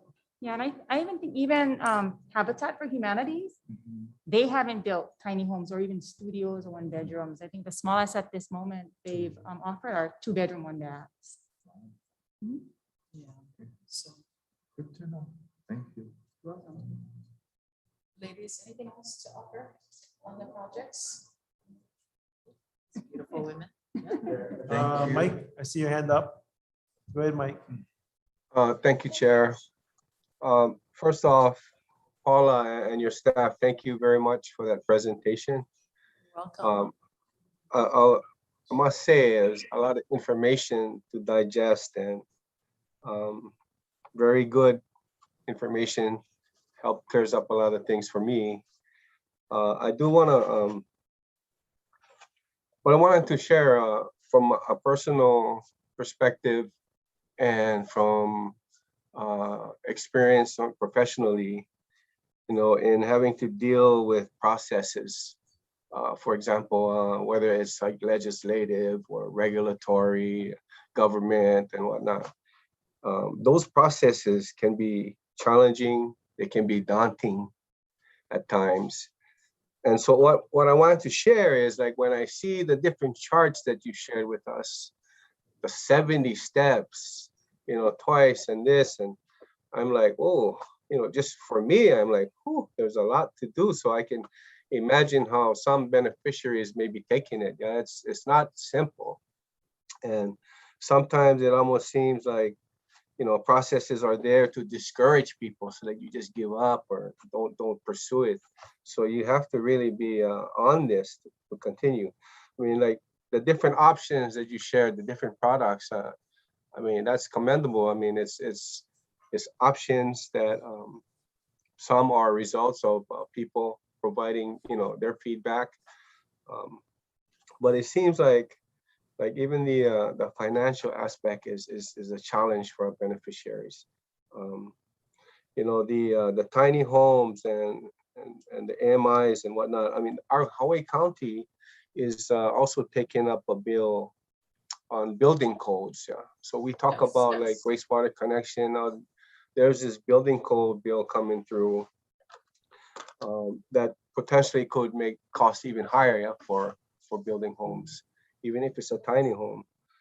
So my thought is, I mean, just my personal thoughts on it is that there's a lot that needs to be done, and we just need to continue to strive to see if we can reduce the 70 steps even further.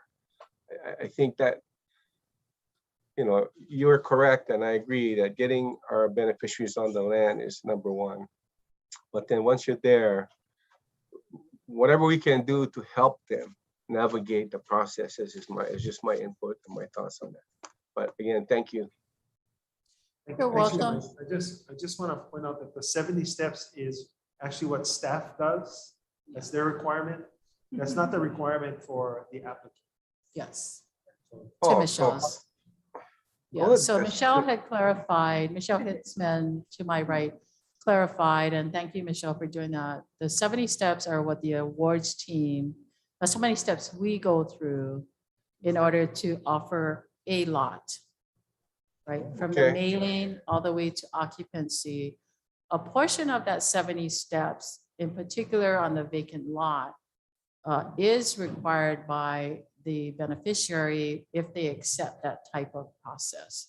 So it is overwhelming, and we're, but we're exhausted. No, I but that's mean, okay, we're still that- here. no, listen, no, thanks, Chair and Paula. I mean, just clarifying that in itself for myself, Yeah, maybe there are others that misunderstood that. But yeah, appreciate it. If most of those steps are done by staff, that's even better. Thank you. Yeah, just point out that, the awards team goes through 70 steps, but I probably go through 170 steps for each one of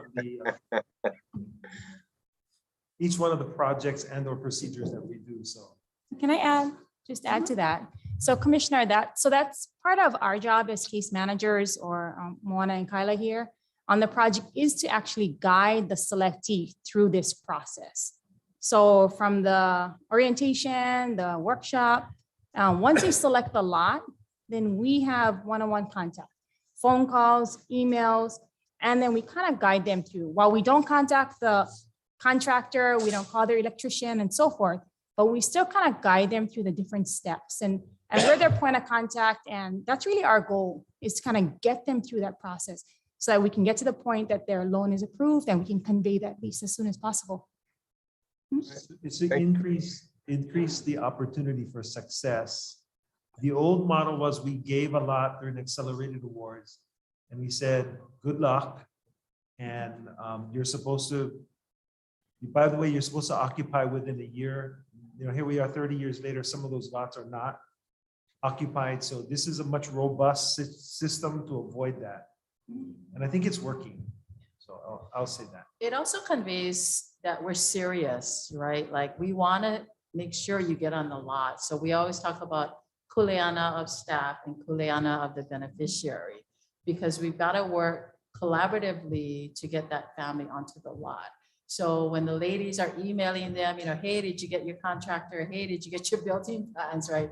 We're serious. It's like, we got to work on these deadlines, So these ladies, I give them credit, they're notorious, I didn't get your building plan, you know, 2 days past your deadline.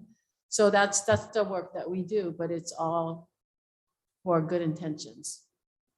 Thank you. So Paula, I know for turnkey, you do a lot of the financial literacy types of things. Is that also included in the lot selection? Because I didn't see it in your Yeah, list of things.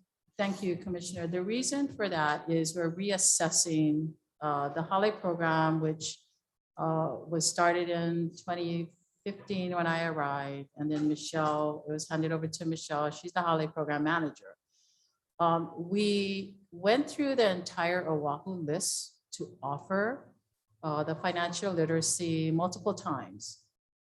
We started with the undivided interest list people on Oahu, Hawaii Island, and Kauai, because that's where we were building. So the intent was to host the financial literacy workshops, engage with them so they could start to prepare. So when we pulled the trigger on orientation, they would have, you know, been ready. Some of them were ready. We reassessed the program, but I'll be honest, on Hawaii Island, we had a challenge getting people to the workshops. Also on Kauai, when we hosted workshops there in preparation for Pi'ilani Mai Kekai, we had a pretty good attendance actually for that one. What we're challenged by is the timing, right? So we might offer the workshop today and the project is offered maybe a year from now. And things happen in that timeline where they might be ready at one point, but then when we go for the offering, life happens and they're not ready financially. So it's always kind of this moving part in terms of being financially prepared. So what Michelle and I have been looking at in the last year, we expanded the Hale program to offer other things for our families, like, help me out, Michelle. Retirement planning. Retirement planning. Medicare, Medicaid. For the kupuna, you know, we're Mhm. trying to take care of both sides, those new home buyers, and then the ones that are already in the home, right? Because they're trying to take care of their home, right? So we expanded the program. The response was not as great as we wanted it to be. So that contract ended on June 30th. And we're just in the midst of reassessing, like, okay, where do we want to go with this? In the interim, other agencies are offering financial literacy programs, financial counseling, CNHA, OHA, Nanakuli Housing Corporation. So we can refer them for now until we figure out what the game plan is, and really or whether the other entities are doing, you know, a really good job, and, you know, we turn our attention to really the offerings instead of the workshops. So we're looking at that right now, and that's why it's not in your deck. I think COVID has had an impact on this. On the other hand, all of the rental assistance that we've given comes with a requirement to attend some financial literacy. Yes, that's true. We've added that in other areas. Yeah, so, you know, like Mike, I was thinking that 70 steps were carried primarily by the applicant. So that was an important point of clarification. But within the 70 steps, portions of that requires mutual participation, right? Or is it all 70 carried by the staff? You know, like you contact an applicant and then you inform him that he has to perform a certain task, right? So within that 70-step process, some of that is carried by that applicant. A lot of collectively. A lot of it. Yeah, I mean, it's a mutual. Correct. Yeah. So a lot of it was pointed out in the schematic box, procedures, orientation, the letter that went out. Those are the touch points where the applicant has to interact with staff. Right, so that's the part, so I heard a lot of hand-holding. Yes. And that's the part that's really critical for success. Yes. And I mean, you know, it's really important because when you look at buying a fee simple home, you're on your own, right? Pretty much. I mean, you go to a realtor's development, and you say, I want that house, and then they don't show you what the construction process. I mean, so I think there's value in the case management that the team is doing to really handhold. It's all baby steps, right, that add up to the lease, right? So, there's value. So just to share, there are instances where we do have to go in and go through the cancellation process because we have went through the process with them. We've reached out to them multiple times. And maybe in instances, they've exhausted all options for financial. They went outside lending. They maybe even tried in the HASDA. Now they have no other option to finance. So in that case, after discussions, then we do proceed to cancellation of lot agreement. And ultimately what it is they just remain on the application list, and we move on to the next eligible applicant. So yes, there are times that we do have to go to the point of doing cancellation. So it's a lot reservation for Commissioner Kaku. I can see your question, even though you haven't verbalized it yet. No, that's not what I was going to verbalize. Oh, okay. The- I misguessed you then. Yeah, it's always, you're talking about fee simple, right? And the comparison of what we do for our beneficiaries, which in some respects is a little troubling for me because, the success that I think we're trying to build is so people can do things on their own. And so I'm always having difficulty with, the amount of handholding that we have to do so that the beneficiaries understand that this is for their benefit. You know what I mean? Yes. To get ahead, to get a lease, to become successful. So I'm always concerned why we have to do that. And because in the fee simple land, like you're saying, you go out and you get your job and you make sure that you can qualify for whatever loan you get, and the house you buy is determined on what your financial situation is. And so I get it. And it just, there's kind of like it's a balancing act for sure. Right. And the team acknowledges that as well. It's like, at what point in time do you say, okay, you got to do this? Yeah, we'll do this, but you got to do that. So it's a very gentle touch. At times we're more firm. If we feel like somebody keeps slipping and slipping on the deadline, it's like, like they'll come to me and say, Paula, can I extend, okay, what's the circumstance, right? But there is a point in time where if it's, like we feel like they're not taking their kuleana seriously, I guess is the best way to put it, that we are firm and say, we have a lot reservation form that you sign and you acknowledge that you would deliver on these tasks by these dates.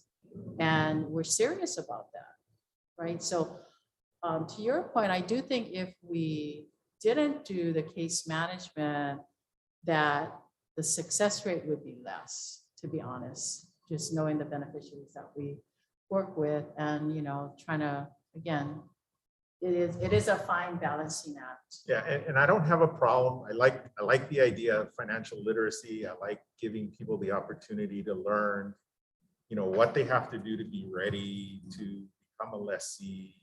But at some point, they got to grab that ring and move. You know what I mean? And so you can't constantly handhold, because I don't know what you're building in then, because then even if they're a lessee, then we have to hold their hands that they don't default and come to contested case. You know what I mean?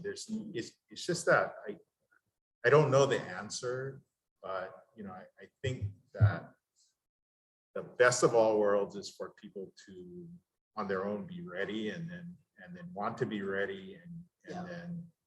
I will say this, we do have a notice to cancel procedure at the end of our process. And when we do send that first letter, it gets their attention, right? It's like, okay, you haven't met this objective, the steps in the lot reservation. And then they'll reach out to the ladies, I got this letter, and it's like, yeah, we're serious, so. Anyway, but I understand your point. Thank you. Yeah. Thank you. Any further questions? If not, I want to thank the CAD staff and Paula for the workshop. Thank you all very much. Mr. Chair, Mr. Chair. This Yes, is go ahead. Pauline. Yes, ahead, can I Pauline. make a comment? Yes, can I make a comment? Paula, I want to address Yes, Paula. Commissioner. Paula, I really believe that your presentation has been really excellent today. Your handouts are so good, easy to understand. And when you refer back to it, it has all the information that we would want and laid out and answers questions that we would probably have. And anyway, they're excellent. And I think that the demeanor that your staff has in actually working with potential beneficiaries is really good. It's very positive. I also think that you're like the first interaction with potential beneficiaries and being very positive and trying to help them to be very positive, especially with interaction with the department, is a very important point. Because I think that should carry on with their dealings with the department. There's too much from the beneficiaries afterwards that is not positive, and they actually should be working with us, and we should be working with them when there are problems, and we should be working with them for solutions. So I commend you and your staff. Your presentation was great, very good. Like a lot of other divisions in the department, it's obvious you folks work really hard, and I just want to commend you for all your work. Thank you. Thank you so much, Commissioner. I do want to echo that. I really appreciate my team, as I stated at the front end. They do awesome work. I am privileged, and they're very professional in how they handle our beneficiaries, which is really important. Customer service, and the awards team is front and center. So thank you so much for those comments. I really appreciate it for the team. Thank you. Mahalo, guys, staff. Thank you. Okay, mahalo, everyone. Thank you. Oh, C3. Okay. Okay, so we're gonna go to agenda item C3 with this, go ahead. With this relocation fresh in everybody's mind. It's as clear as whatever you want to say.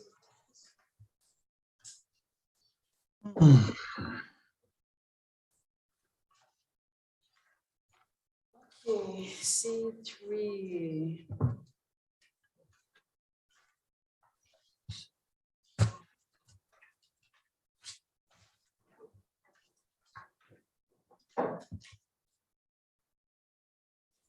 C3 is requesting to reinstate the following lessees to the relocation list.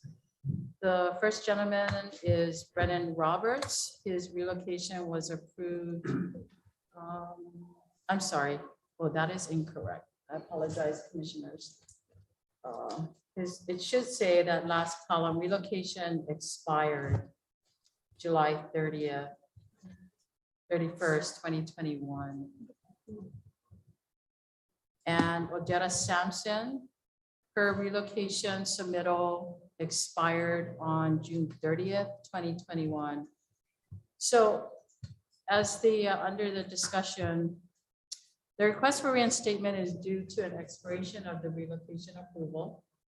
The request is also based on a limitation to offer lots based on the restricted location for a relocation. So in the case of Brennan Roberts, I alluded to him earlier, he is the successor to his mother's lease, and his relocation was approved on July 19th, 2019. Oh, I'm sorry, go ahead. Commissioners, can I have a motion to consider staff recommendation?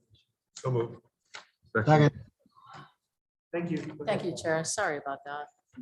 In Brennan's case, his submittal for relocation, in addition to the expiration date, is restricted to the Kapolei area only. So in the offerings that we've done for Kapolei since his submittal was approved, he responded to an offering for a pre-owned home in Kalpea subdivision in Kapolei, but was denied a DHHL direct loan. Therefore, he was unable to proceed through the awards pipeline. In addition to that, we have offered all of the Kapolei lots to date. And so there will not be another opportunity for a lot in Kapolei until the next phase in Ka'ulu-o-Kahai, which is a few years out. Or in the case of a pre-owned home that comes back to the department. So that's where his limitation is in terms of offerings that will be made available to him. The second person on the requested list is Odetta Sampson. Her relocation is from her Moku'u lot, which was approved June 18, 2018. Hers was specific to health and safety reasons. And again, her expiration on her relocation was June 30th of this year. In Odetta's situation, her relocation is restricted to an ag lot on Oahu only. Ag lots on Oahu are scarce, and we only have one lot available in an offering, which is Waiahole, that the ladies are doing right now. However, there are 7 people in the Pahe'ehe'e on the Pahe'ehe'e relocation list in front of her. So her opportunity to obtain an ag lot on Oahu is unknown to awards. I just don't know when that's going to happen. So those are the 2 situations. Questions, commissioners? Approved? No questions, okay.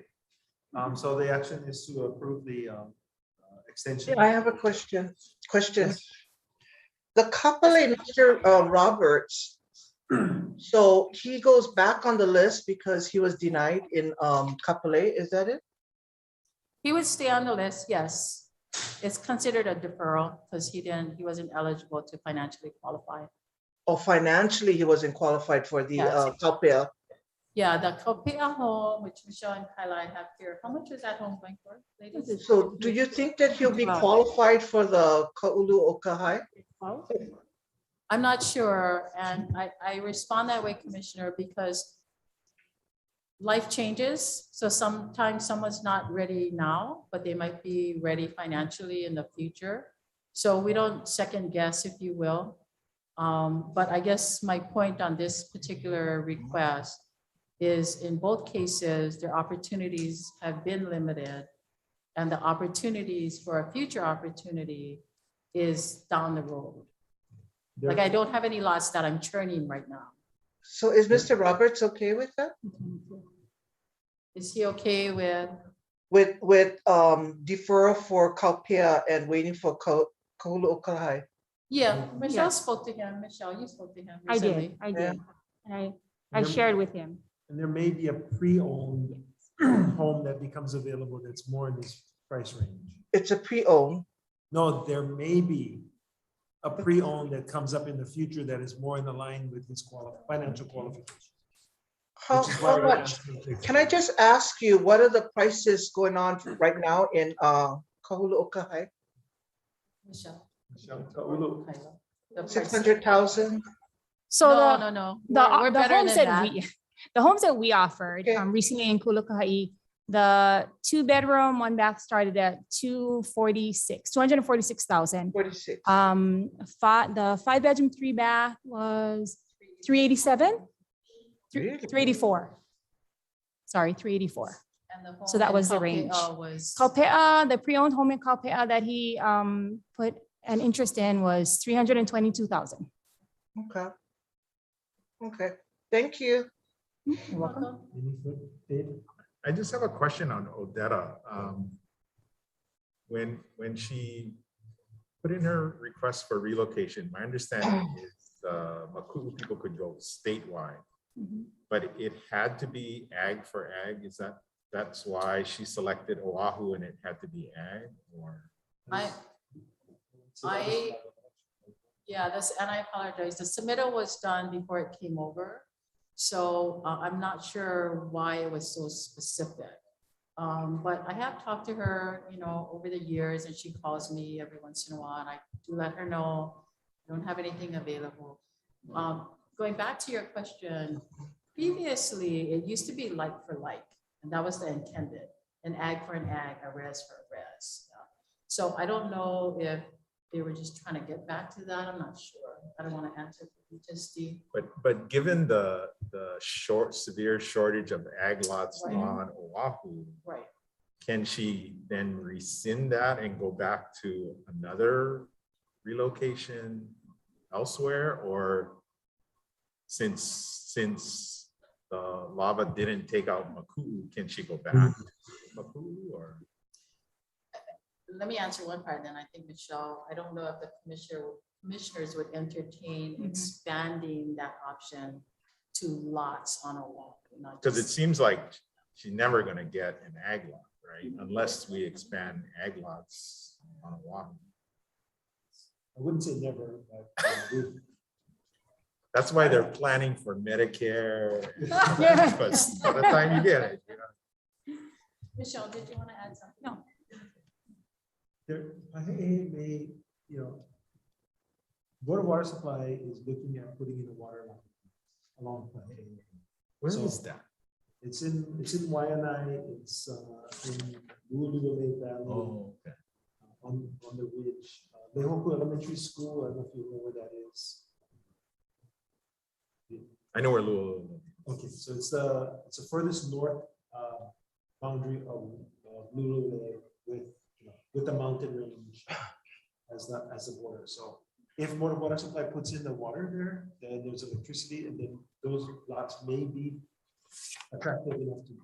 That's the issue right now, is there's not enough infrastructure, but they could be if Board of Water Supply acts on putting in their water tank and puts in the water. Okay, thank you. Therein lies the challenge. If we had enough money to put infrastructure everywhere, then it wouldn't be an issue, but that's not the case. But I don't know if there's an opportunity to redefine I think for it's up a to the- lot on Oahu residential, including residential, right? But that's still gonna be a few years out, but it's sooner than ag, I guess. If the commission chooses to Yes. make that part of this solution, then it gives her more alternatives. Is there a desire to? No, I'll support putting them back on the list, and then we can kind of sort that out, I guess, as we move forward. Let's do that. Extension. For 5 years. Do you want to leave it to Okay, staff? there's a question to- first, hang on. Russell first, then Dennis. On the Brandon Roberts, where was his mother's lease? And what was the circumstance behind his health and safety relocation? It was in Nanakuli, and the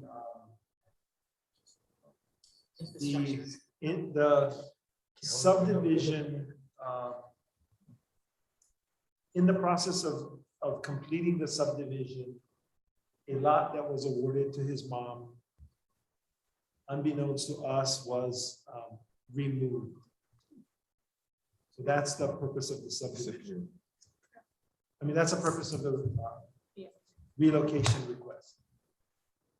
And then, do you know why he went from a Nanakuli to Kapolei area swap or relocation? That was more His his request, desire. That was yes. where his interest was.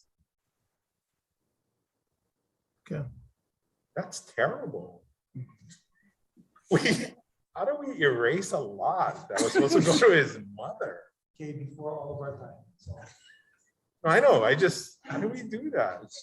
Hey, raise your hand. Raise your hand. I'm getting all confused. You guys getting your own conversation. I'll watch them. What I did follow. Russell, does that answer your question, Russell? Yes, it does, Chair. Thank you. Thank you. Dennis?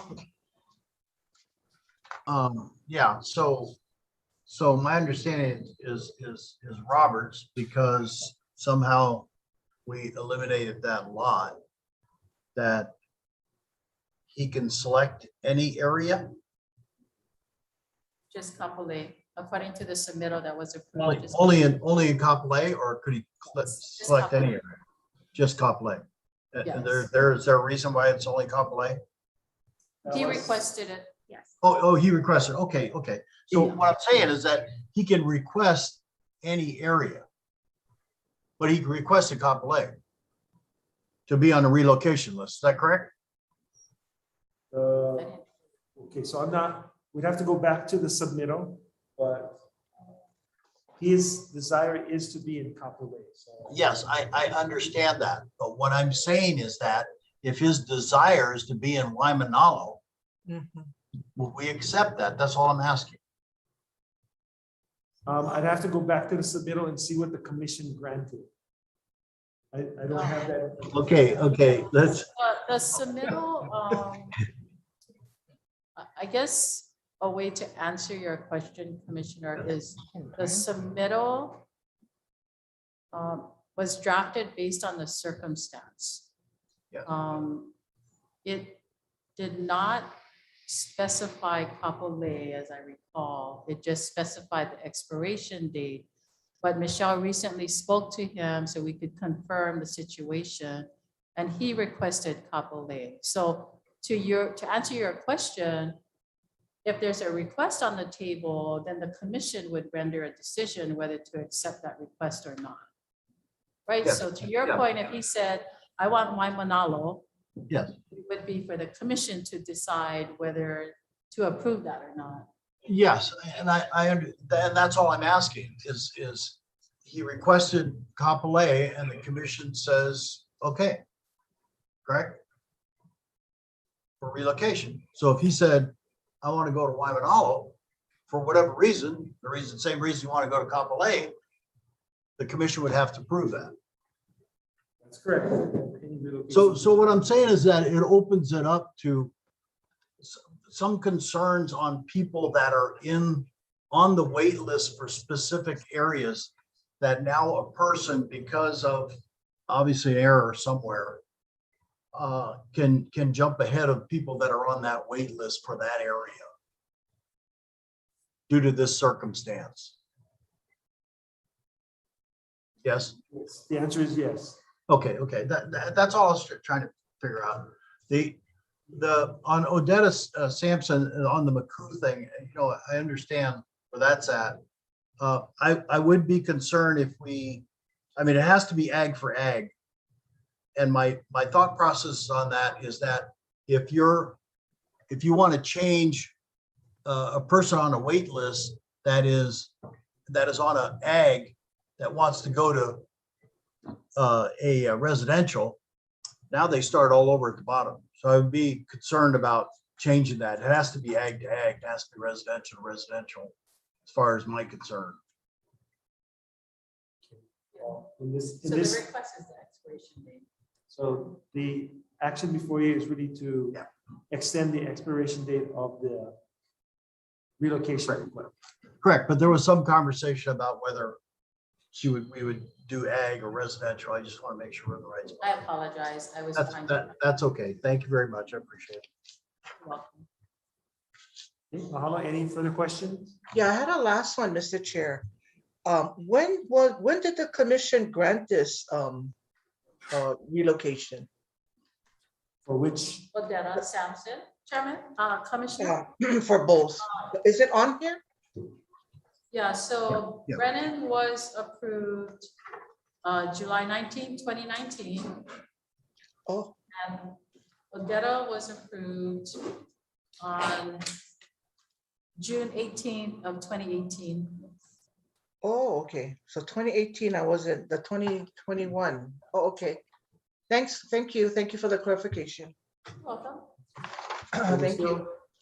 I'll make the recommendation that we do it because it's not clear in the submittal that the extension be granted for another 5 years. Unless commissioners want to make it longer. No. Russell? What? Russell? The extension period. Chair, so Odetta Sampson's circumstances, hers one was because of lava, is that what I heard? It's because of Health and lava safety. and access to medical care. So can I ask that the two be taken up separately? Because I'm going to vote differently on the two.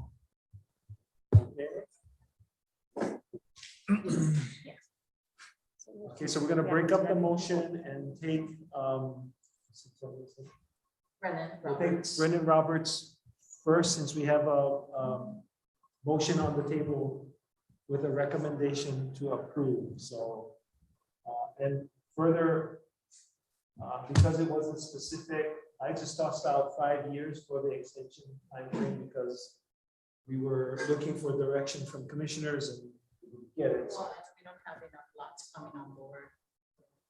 Period of time. Okay. Yeah. So everybody knows, okay?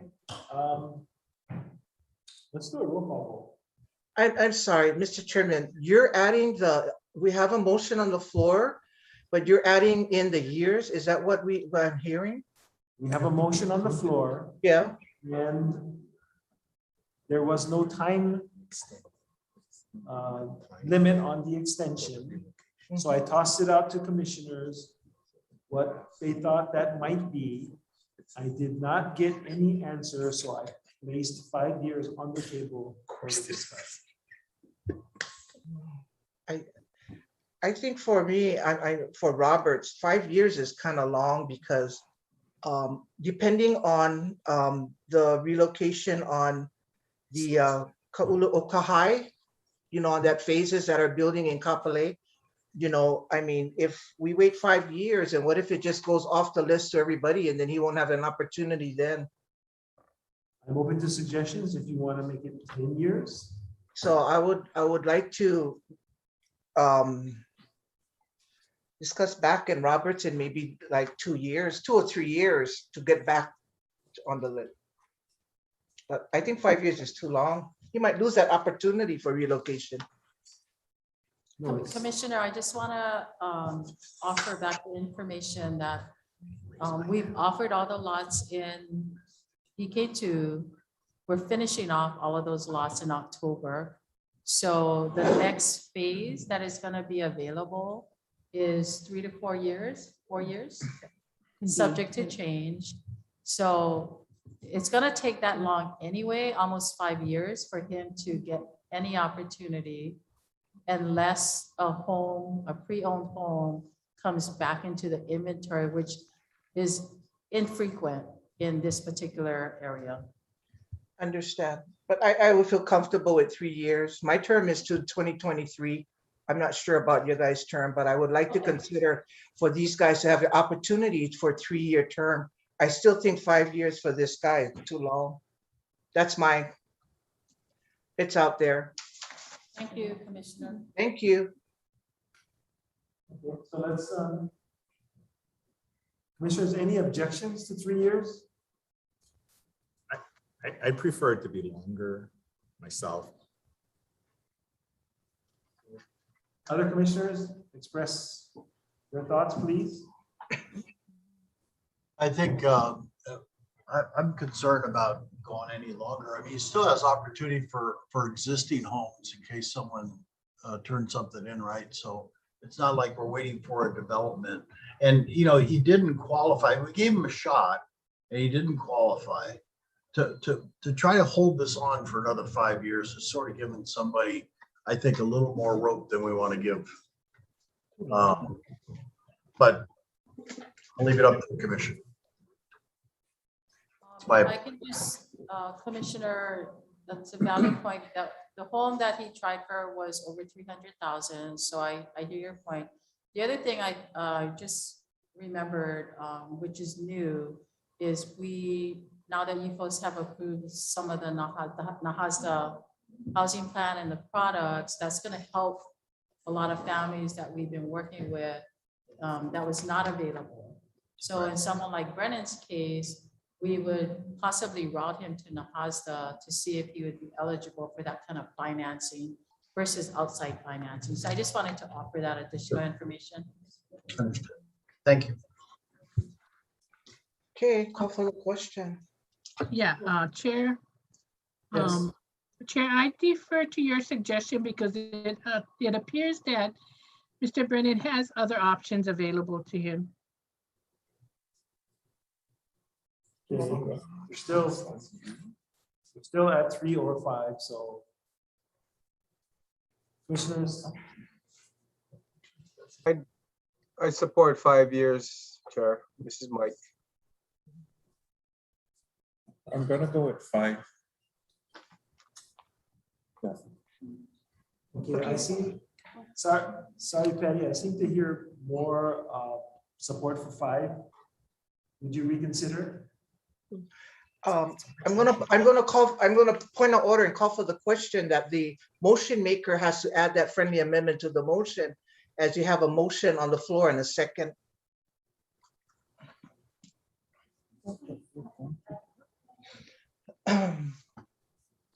And then you should go into discussion. Okay, so Commissioner, who was the maker of the motion, and Commissioner Awol was the seconder. Would you consent to a bifurcation first? Right, because we're going to take each one separately. Yes. And then just to put it on the table, the addition of a 5-year extension. If there's no support for that, then we'll have to come back for something. If there's lack of support for that by a majority, then we'll have to come back. I mean, We're going Fine to go with into discussion. Is that how this is going to work? Or we're going to vote? I'm willing to do an amendment to my motion to bifurcate. And then in the bifurcated, we can take up the number of years. And my motion would be to recommend 5. Second. Agree. So let's vote on the amendment first.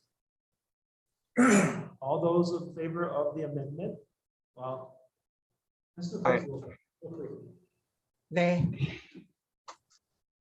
Nay.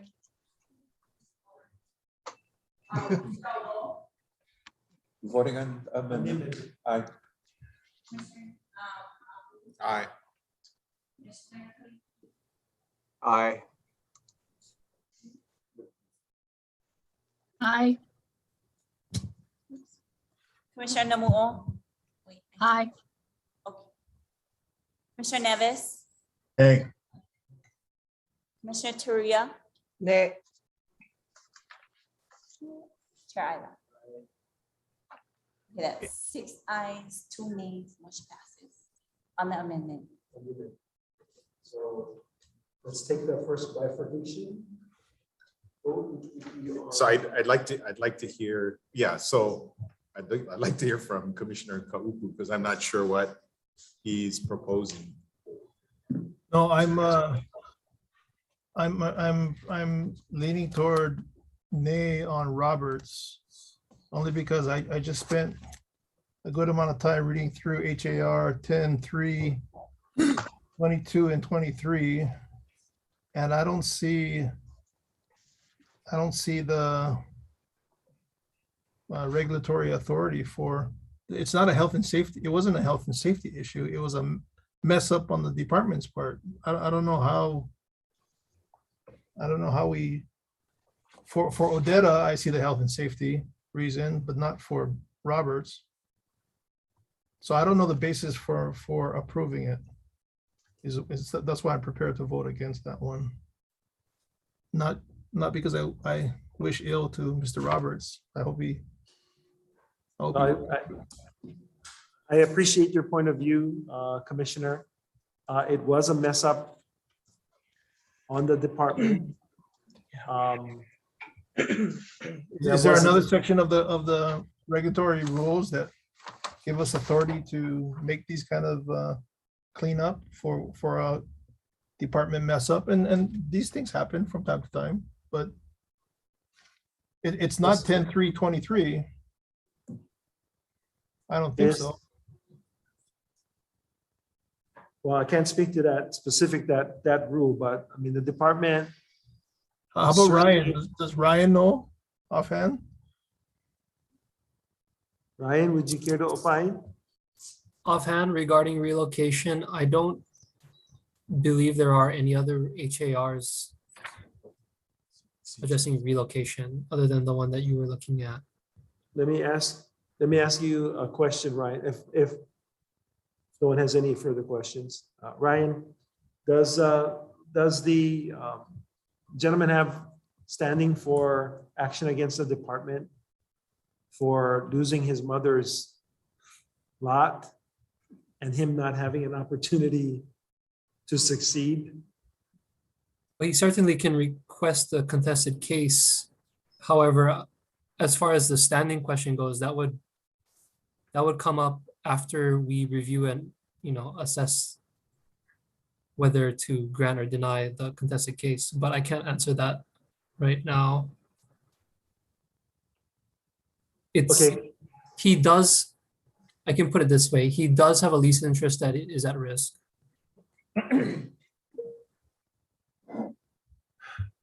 Okay, Russell, I'm So- sorry, I so a lawsuit can't. could probably be filed. It's, Yeah, so, I'm sorry, Russell, I can't see not giving this gentleman an opportunity to reconcile the mistake that we made. The only opportunity that we have is a relocation request to make things right, so. Randy? So Chair, let me ask, is it again, it's not prohibited, so but it's the right thing to do? Is it, and I'm not saying that in jest, I'm trying to find the basis for, I guess, the prior commission's decision. Yeah, so I can't speak for the prior commission, but my assessment would be yes. And then Randy has a question.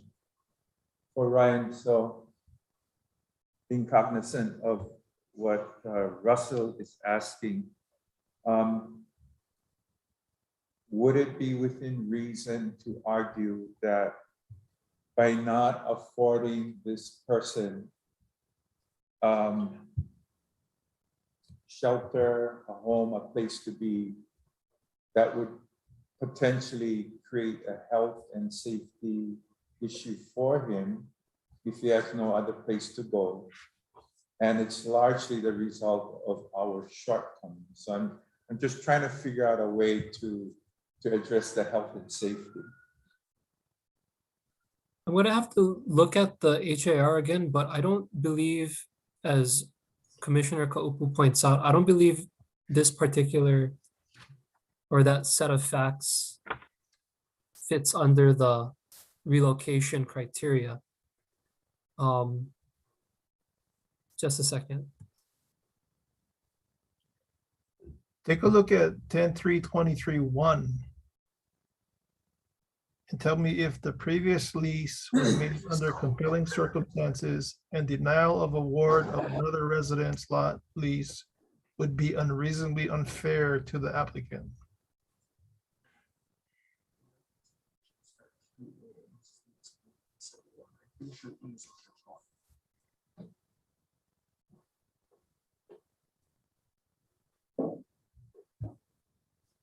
Chair? I raised my hand. Is there a pending question? Yeah, so you raise your hand, but Okay, sorry. go ahead, ask your question while Ryan contemplates the question, the other question. So 3 says, award of a residence lot lease may be made to a present lessee of a residence lot if the department determines an emergency situation as follows: due to circumstances beyond the control of and not caused by the lessee, the lessee's health, safety, and welfare are endangered by continued occupancy of the premises, or the further rehabilitation of the lessee is highly improbable without relocation to another residence. So gives the health safety is for emergency type, or you can look at the rehabilitation of the lessee is highly improbable without relocation to another residence. So I think that would fit what happened to, yeah. Thank you for pointing that out. I have to David? thank Deputy for letting me use Okay, his computer. thank you, Deputy. I'm gonna agree Ryan? with Commissioner Kaapu here because it's not just a health and safety extenuating circumstance that the department is limited to relocations on. It also, like you said, it also provides that if further rehabilitation of lessee is highly improbable without relocation, then it's justified. So it would fit under that criteria. Thank you, Russ. I Thank you, guess Ryan. the issue here is that we, Thank under you. the same one agenda item, there's actually two relocations with two substantively different criteria applicable to. Yeah, we're bifurcating them. Yeah. Still on the first part of the bifurcation. And my understanding is that, David, correct me if I'm wrong, that any extension of the lease would be for 5 years. Yeah, that's my motion. Just want to clarify. Russell, do you have any further questions? No, I stand down, Chair. Okay, thank you. Roll call. Commissioner Wo, Aye. Commissioner Kaapu, Aye. Commissioner Kalekini, Aye. Commissioner Kaupu, Aye. Commissioner Namuo, Aye. Commissioner Neves, Aye. Commissioner Teruya,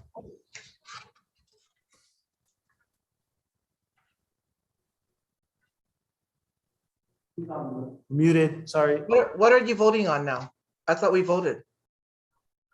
No, we voted on the amendment. Now we're voting on the first half of the bifurcated. For the motion. 5 years. 5 Is years. the and motion for the 5 years? Brennan. 5 years and for Brennan. Okay, nay. Chair Ida. Aye. 7 ayes, 1 nay, motion passes. Same motion, same amended motion for Odetta. Right. Commissioner Wo, Aye. Commissioner Kaapu, Aye. Commissioner Kalekini, Aye. Commissioner Kaupu, Aye. Commissioner Namuo, Aye. Commissioner Neves, Aye. Commissioner Teruya, Aye. Chair Ida. Aye. 8 ayes, motion passes. Thank you, Paula. Thank you, Camp everyone. staff. Mahalo. Thank you, Paula. Next agenda item is agenda item G1. And there are 2 more agenda items after this, Commissioner, so please hang in there till we finish this last 3 for the day.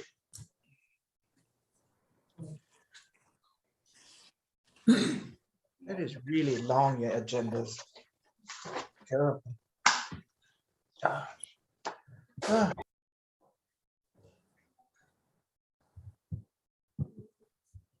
All the commissioners, item G1, that the Hawaiian Home Commission accept the beneficiary consultation report for Maui County Fire Department's request to utilize the digital lands for an access.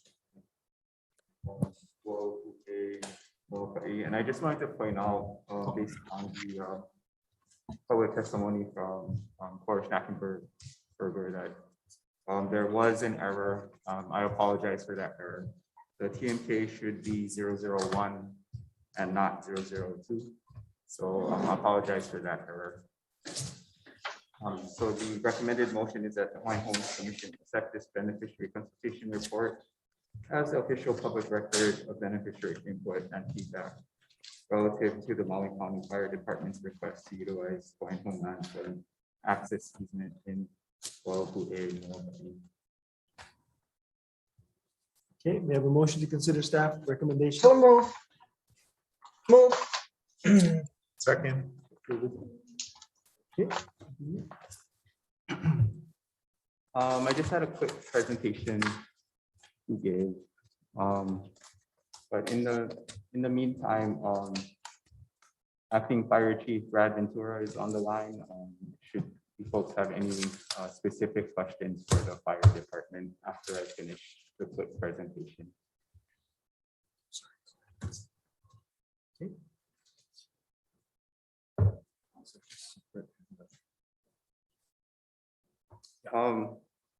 I'll just kind of go through it real quickly. The presentation just consisted of a map to show the general location of where the request is being held. The Maui County Fire Department is looking to acquire private property to establish a new fire station on the east end of Molokai. The private property is adjacent to Hawaiian homelands in Uaupue.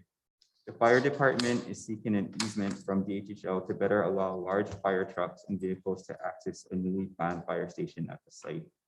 Without an access easement from DHHL, the site would not be feasible for the fire department to locate a fire station, and the fire department would need to find another location for a fire station. The size of the area requested is approximately 15,000 square feet and is illustrated in Exhibit A.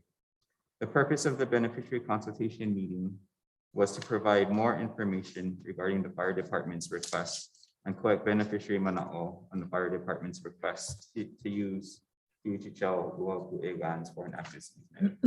Next slide. As you folks know, beneficiary consultation is required for 4 types of proposals that require commission approval. Long-term use of Hawaiian homelands for an access easement triggered the need to do beneficiary consultation. Next slide. A virtual consultation meeting was held on June 23rd, 2021 via Zoom. Approximately 40 people attended. Approximately 30 of them self-identified as beneficiaries. We also received about 28 comments during that meeting on the proposal. In addition to that, during the 30-day comment period after the meeting, we also had 16 commenters submit comments to us on the proposal.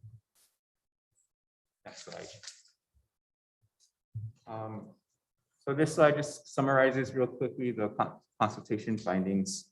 In summary, the majority of beneficiaries that participated in the consultation process supported the fire department's utilization of Hawaiian homelands as an access easement. There were a handful of commenters that opposed the utilization of Hawaiian homelands by the fire department, and several commenters expressed support for the fire department's request, but would also like to have the county provide additional benefits to the community. Beneficiaries that expressed support for the fire department's utilization of DHHL lands as an access easement supported the land use request because of first responder emergency services that the fire department would provide to a future homestead community. Beneficiaries felt that having a fire station next to Hawaiian homelands would be an asset for the future homestead and for beneficiaries that live on the east end of Molokai. Beneficiaries that are not supportive of the fire department's easement request are opposed to the proposal because they feel that the land could be utilized for homesteading and that the fire department's use of Hawaiian homeland would take lands away from waitlist beneficiaries. There were, as I mentioned earlier, there were several comments submitted during the consultation process that expressed a desire for the county to provide additional community benefits related to the plan Uaupue Kuleana Homestead Community in exchange for DHHL granting the easement request to the fire department. Benefits requested by beneficiaries are summarized as follows. A fence along the east side of the department easement to provide more security for families that may reside in the area. That the Maui County provide future Uaupue lessees access to free potable water by constructing a water tower that is high enough to allow trucks with containers of 250 gallons of water to drive up and fill the containers without having to unload the containers. That the department identify and charge the county the fair market value for the area of land requested for the access easement, and that 100% of the lease rent be set aside for the Ahonui Homestead Association's use for implementation of the future Kuleana Homestead Settlement Plan. That Maui County assists in the construction of paved roads to assist Uaupue lessees to access their homestead lots, which will be identified in the master plan. The terms of the proposed license agreement are more fully discussed in agenda item F2. In brief, after negotiations with the fire department, access to water and the construction of a water tower and the construction of paved roads were not included as conditions in the license agreement with the fire department. The fire department expressed that other county departments have direct lien over water and road development, not the fire department.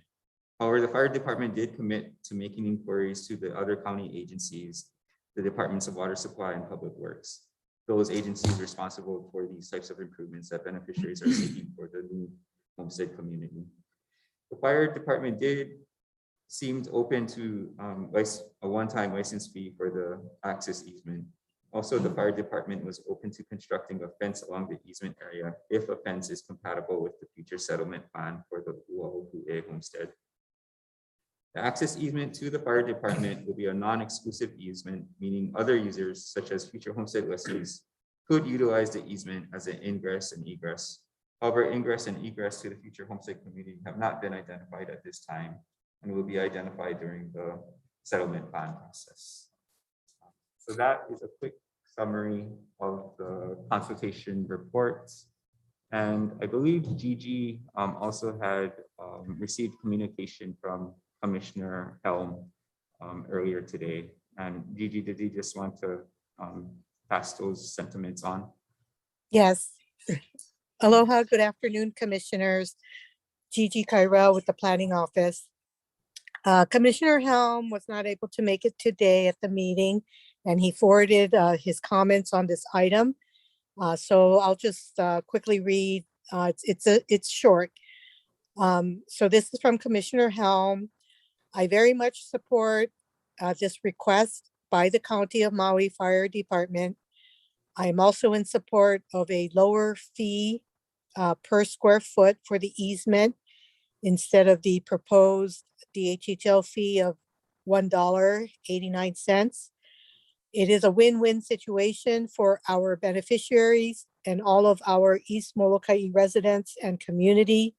It is critical that we have a fire station on the east end to protect all of our beneficiaries and residents in case of any medical emergencies that may occur. Currently, are there any other state, county, federal agencies on Molokai that have general leases or ROEs on Hawaiian homelands? Is one of his questions. His second question is, are the rates and fees comparable? If the department could get back to him on those. That's his that are his comments and his questions. Thank you. With regards to Commissioner Helm's questions, I think we can discuss that when item F2 is heard tomorrow, as it gives a more specific, detailed report on the proposed license agreement. I also wanted to point out that Fire Chief Brad Ventura is on the line. So Fire Chief, thank you for bearing with us through this whole day. If there were any other comments you wanted to add at this time. Hi, good afternoon, everybody. Aloha. Thank you for hearing us out, commissioners and commission chair.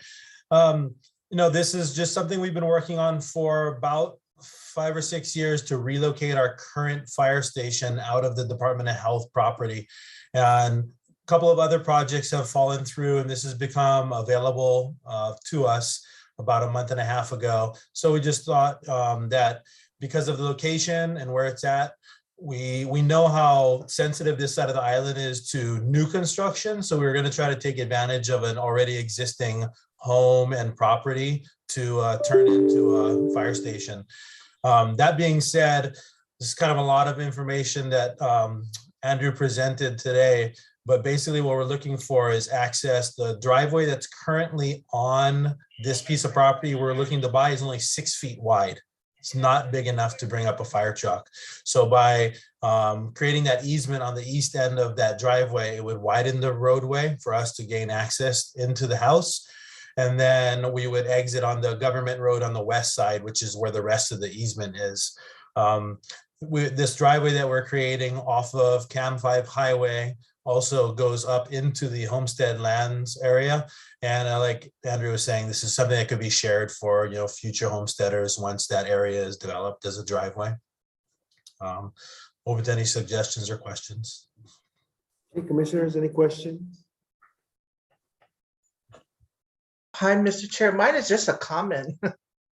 Go ahead. And thank you for being on and sharing this. Mine is a comment because we have Nanakuli Fire Station on Hawaiian homestead land next to our homes.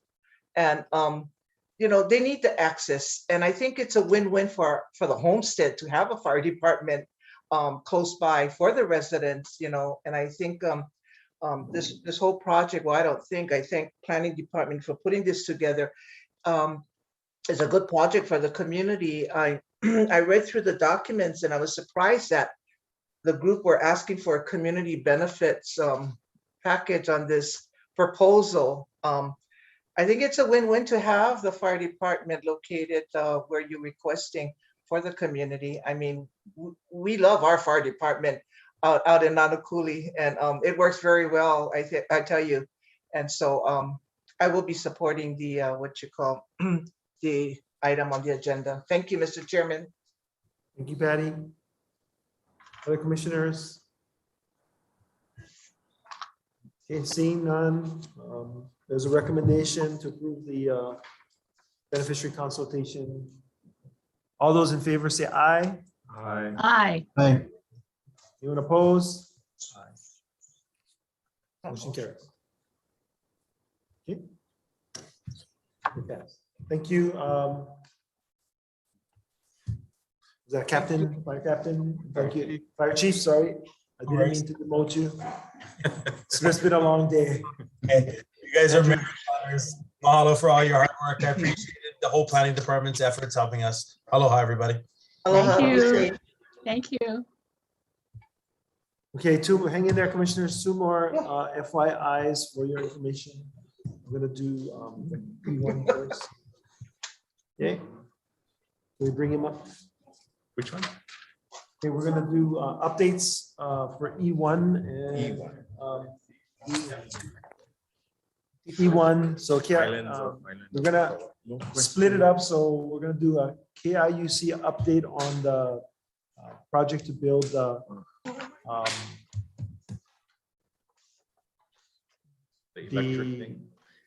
Yes, the hydroelectric. Thank you. Just giving graphic. I appreciated that verbal, visual hint. Oh, Stuart. Aloha. I have a question, Mr. Chair. I don't have the first item. Yeah, Stuart is yielding some of his time because I'll be honest with you, the chair messed up. And so this is an agenda item in which we could give it up.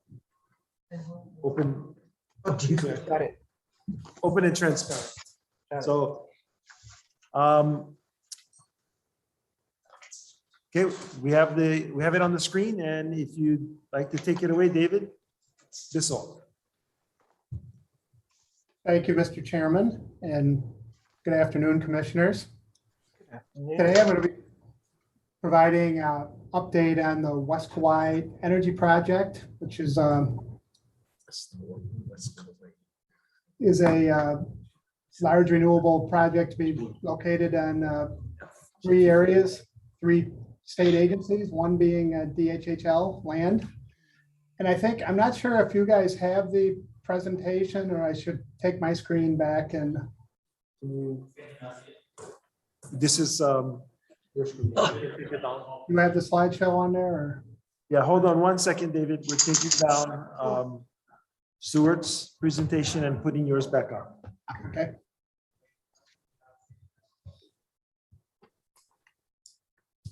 Can we yield the screen to him? Want me to take it? Yeah, give us a second on our side to set that up. Okay, go ahead, David, try.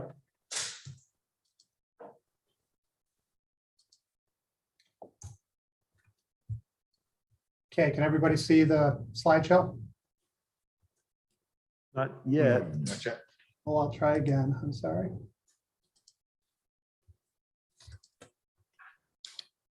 Okay, we can see it.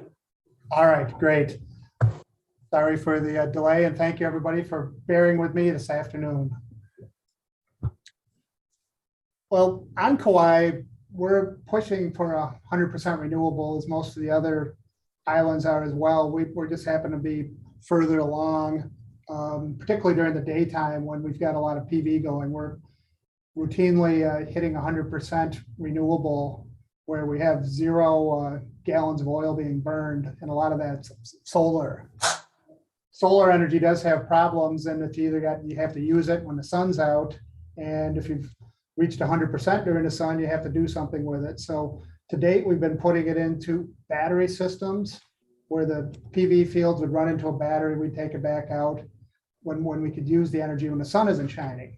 But we've kind of taken the batteries as far as we can, and the next step, we have to have very long-term storage. So we've looked to pump storage energy, and that's where this project comes into play. So just a quick look at where we've gone as an island. Reaching 2009, we were 91% oil-based. Last year, we were almost 70% renewable. And looking ahead to 2025, if this West Kauai project gets done in that period, we'll be about 90% renewable. This project's been in the works for a long time, and it's syncs up a lot with the good planning processes going on with DHHL. I'm going to move past these. Just because I'm trying to get through this fairly quick, we will make this available or for you to look at. We'll send it through to the chairman, so you don't have to have it all today. Project started, and this is a water project. It's going to have a small amount of incremental hydro, and I'll have a map in a minute. But with water projects, they can be contentious. And the good thing about this project is that there's been an extensive mediation process that DHHL, Earth Justice on behalf of some West Kauai organizations, ADC, and KIUC were all part of, and we reached a settlement for the water for this project to serve agriculture needs, the hydroelectric needs, and for your guys, Kuleana, to help provide water for agriculture beneficiaries and other DHHL residents on the west side land. This mediation was completed in 2017.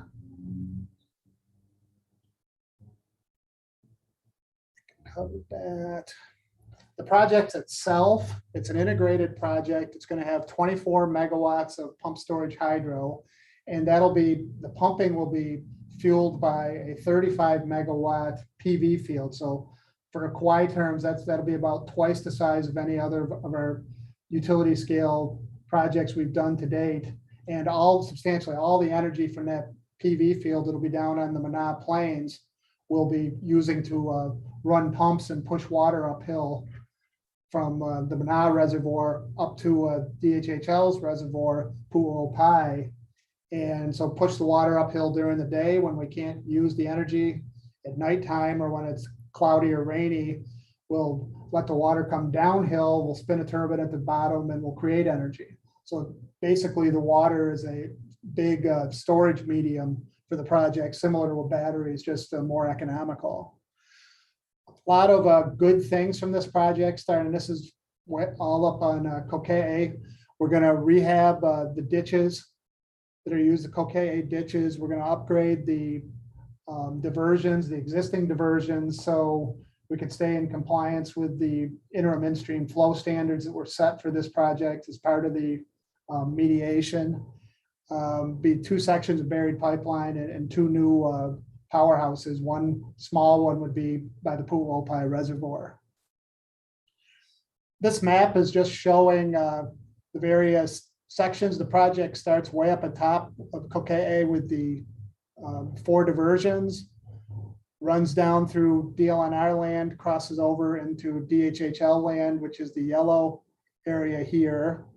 Following down the penstock would follow down the Kokee ditch to the Pu'opai Reservoir, which would be rehabbed as part of this. Also rehabbed would be the Pu'ulua Reservoir on DLNR land, which is a popular trout fishing area that's currently at about a third capacity. In case you don't know, the Pu'opai Reservoir is basically at zero capacity. It's got some water in it, but it's essentially out of use on DHHL land. So that would all be put back into service, its historical service when it was doing plantation irrigation. Same with the Mana Reservoir down on the base on ADC land. That would also be put back into productive use. Real quick look at what happens to the water. The mediation agreement provided that this project and the irrigation needs could take 11 million gallons per day on average. That'll flow through to the Pu'ulua Reservoir.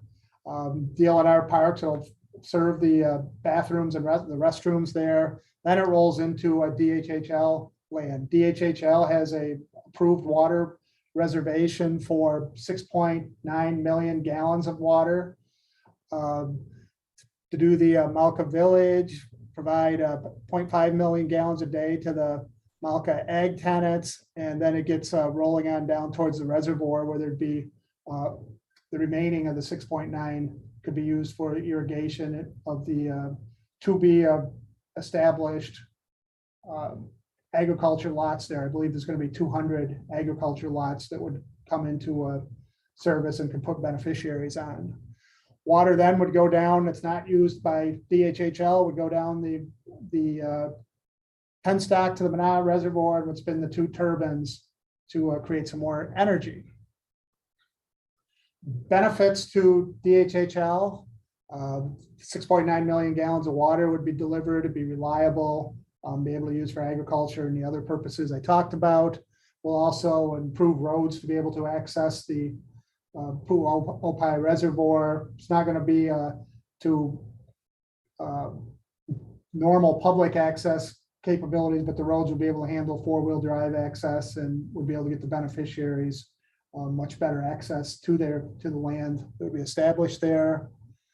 We're going to set up a storage, depending on which section the beneficiary areas are at. Some are above the reservoir, and to feed them the water, we would tap into the penstock and we would have a water tank that they'd be able to access for their water needs. It would always stay full.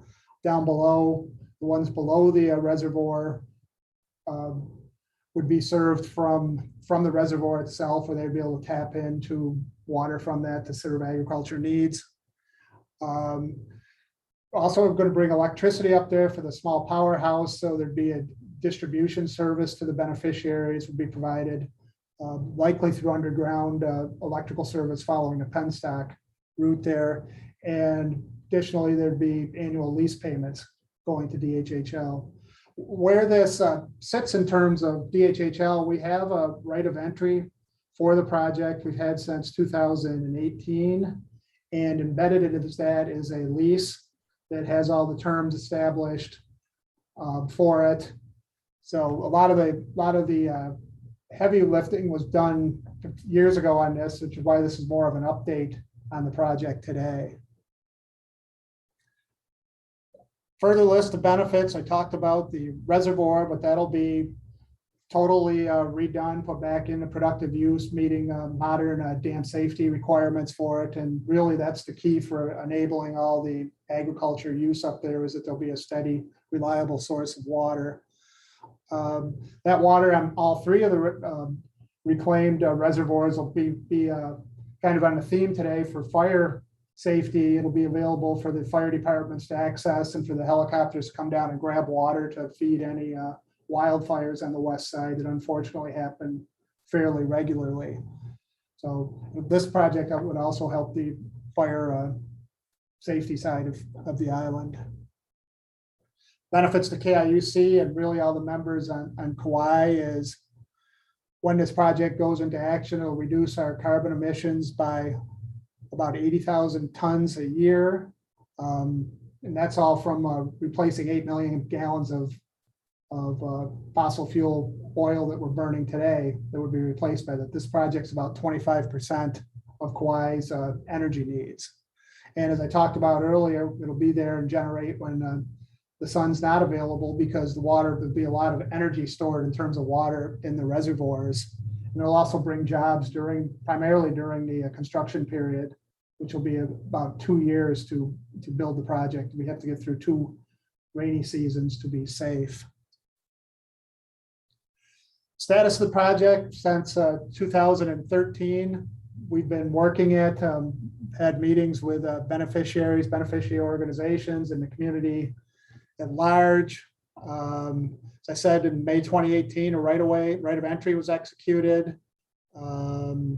Big thing now, the current news is our environmental assessment is about to be published by the accepting agency, DLNR, for this. So that'll be out for public comment as we work through the HRS 343 process for the project. And that's kind of the embedded lease nature of it. Terms are set, but we have to get through all the environmental before we can actually execute a lease with DHHL.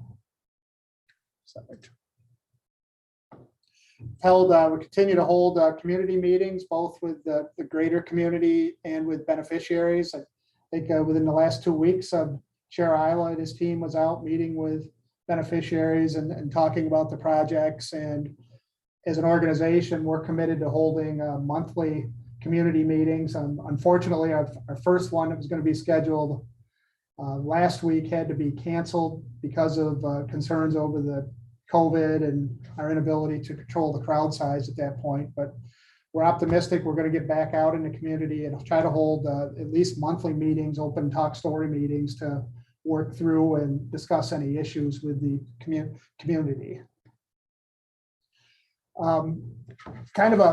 The change in the project since we've been working it is we've brought in AES Corporation as a development partner to help KIUC get this project done. A lot of good things about the project for the people of Kauai and for our those taking energy from KIUC. We're a cooperative, a nonprofit cooperative, and part of that is we, as a nonprofit, we can't use tax breaks that are available for renewable energy projects. So AES is a for-profit company. They have a big balance sheet and the ability to use tax credits. They also have significant hydro generation capabilities throughout the world, including pump storage hydro. So they bring financial sophistication and the ability to use the tax credits that are a key part of making a project such as this work economically. One of the other things they bring is the ability to absorb the risk. This project, as it's gone through in development, has gotten more and more expensive from a capital investment side. It started out estimated at being $125 million to build. It's now up over $200 million. And for us as a small cooperative, that just got to be too much risk for us to work with all on our own. So AES has the financial capabilities to handle that risk. Project's good. The price of energies remained about the same, even with the capital increase, because the project's health has improved, but it just got to be too much for us to look at purely on our balance sheet. So going rather quickly, that's the Pu'ulua Reservoir as it currently sits up on DLNR property. It's about a third full. This is a mock-up of what it would look like after it's completed. The trees on the dam itself would be removed because they don't meet dam safety compliance, and the reservoir would go up to its historic utilization levels. Here's the Pu'uopai Reservoir on DHHL land. As you can see, there's very little water sitting in that right now. And when it's full, this is an actual historic look at it back in the sugar plantation days. Would go back to looking more like that. And that would provide, it's about 100 million gallons of water that it would hold that can be used for irrigation. All that green around there would be able to be back in productive use as opposed to just being dried out like it substantially is today.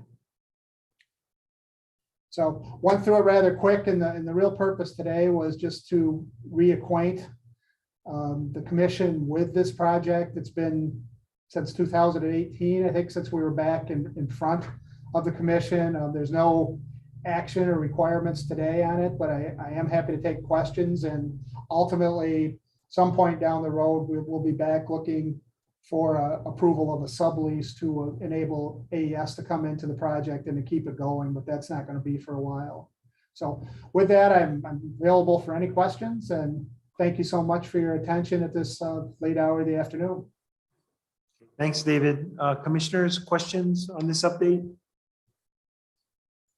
And until we take down your presentation, I can't see the other commissioners. Oh, I'm sorry. Yes.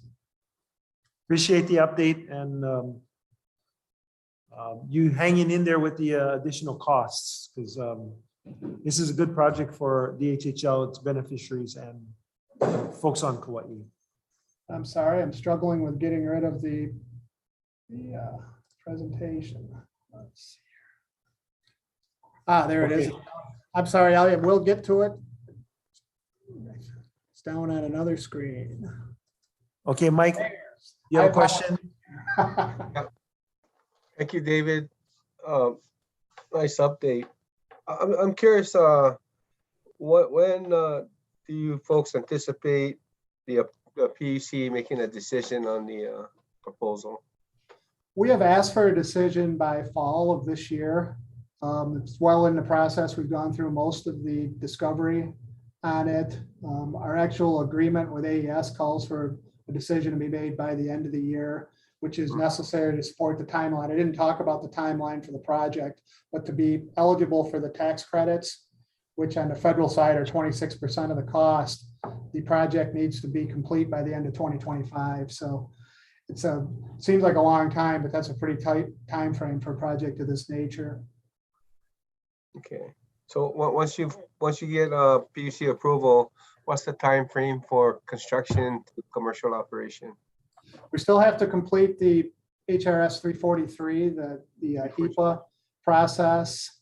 We hope to have that done maybe as early as this year, but likely into mid next year, assuming that the EA gets accepted. If there are any impacts that push it into an EIS, it'll push it even further out. But so far, based on what we have on the EA, we're optimistic that the EA would be accepted. It's not showing any significant impacts. Nice thing about this project is it's all land that's already been in the use. The reservoirs are already there. The ditches are already there. The penstocks would go on the existing roads or by the ditches. So it's got pretty minimal impact so far that we're seeing, and actually a positive impact in a lot of ways. Thank you, and good luck. I agree with Chair. This is an excellent opportunity for DHHL. Thank you. Mahalo, Mike. Other commissioners, any questions? Chair, it's Dennis. Yeah, go ahead, Dennis. Yeah, Mike, thank you very much for your presentation. I appreciate you spending the time with myself and Beth. We went over this entire. It really, we have the people on the west side are very excited about this. It answered a lot of questions about how we're getting water back up to the top of the mountain and so on and so forth. And just the analogy of your battery storage, that you now have a reservoir that's going to be 100% storage. So it makes a lot of sense. We're excited. We wish you the best in moving forward, and thank you very much for your presentation. Thank you, Commissioner. Okay, other commissioners? Okay, if not, David, thank you for hanging in there for the day with us, and appreciate your efforts and KIUC efforts. Thank you, Chair. Appreciate Commission it. members, last agenda item for today, G3, an update on Kauai water issues. Aloha, commissioners. Thank you for bearing with us. Item G3 for information only, an update on Kauai Island water projects and issues. With me today, I have Dr. Jonathan Mukeke Shoyer, who will give the update. Aloha, kako. If I can share a screen, or okay, there we go. So thank you very much. Thank you for your stamina. And since you had an extensive presentation on West Kauai issues, that part of my presentation will go quickly. If we go to the next slide. There's just 5 things that I'll briefly be covering over for you that are also covered in the written submittal. And if you just click through each of those, an update on provision of water for future homestead development in Wailua. Secondly, issues related to the Wailua River, particularly related to seeking water and revenue from water on the Wailua River. Third is Anahola water system improvements, which actually was supposed to be addressed partially in E1. Fourth, updating you on different opportunities to develop water for our Aina at Molola'a. And finally, an update on the Waimea River settlement implementation. If you'll go to the next slide, the oval circle indicates the approximate location on Kalepa Ridge where the department has funded, successfully drilled, reamed, cased, and capped a well that will provide for future residential, commercial, and other uses on our lands at Wailua. If you go to the next slide, and you just click through, each bullet point has one. The lands that we have in the area are approximately 526 acres. We've designated them, or you have rather, for a minimum of 200 homestead residences, including resort and also resort and timeshare and commercial uses. If you go to the next slide. In 2009, Akinaka and Associates developed an initial engineering plan estimating a demand of at least 141,000 gallons per day of potable demand for up to 288 residences. In 2009, the well was drilled and tested, had a capacity actually of exceeding what it was needed. In 2014, after a few years of non-progress, the commission funded capital improvements for the reaming and casing of the well. Now, as of 2017, a final environmental assessment and finding of no significant impact was accepted. In 2019, the well was capped. It is now ready and standing by to be dedicated to the County Board of Water Supply, Department of Water when needed. It will not actually address all of the non-potable needs that we have in this particular tract, and that actually leads to the next issue, the discussion of Wailua River issues.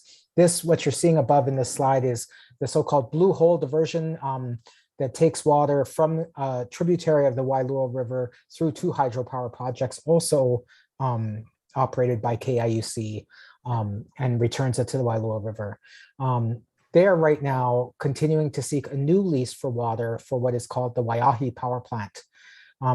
As with almost all proposed water leases that the State Department of Land and Natural Resources wants to issue, there's 3 main categories of rights that the commission, the department, and beneficiaries have. One is that we have a right to seek a reservation of water for future use before any water license or lease is issued. Second, under constitutional Hawaiian Homes Commission Act and statutory provisions, we are entitled to 30% of the license revenue.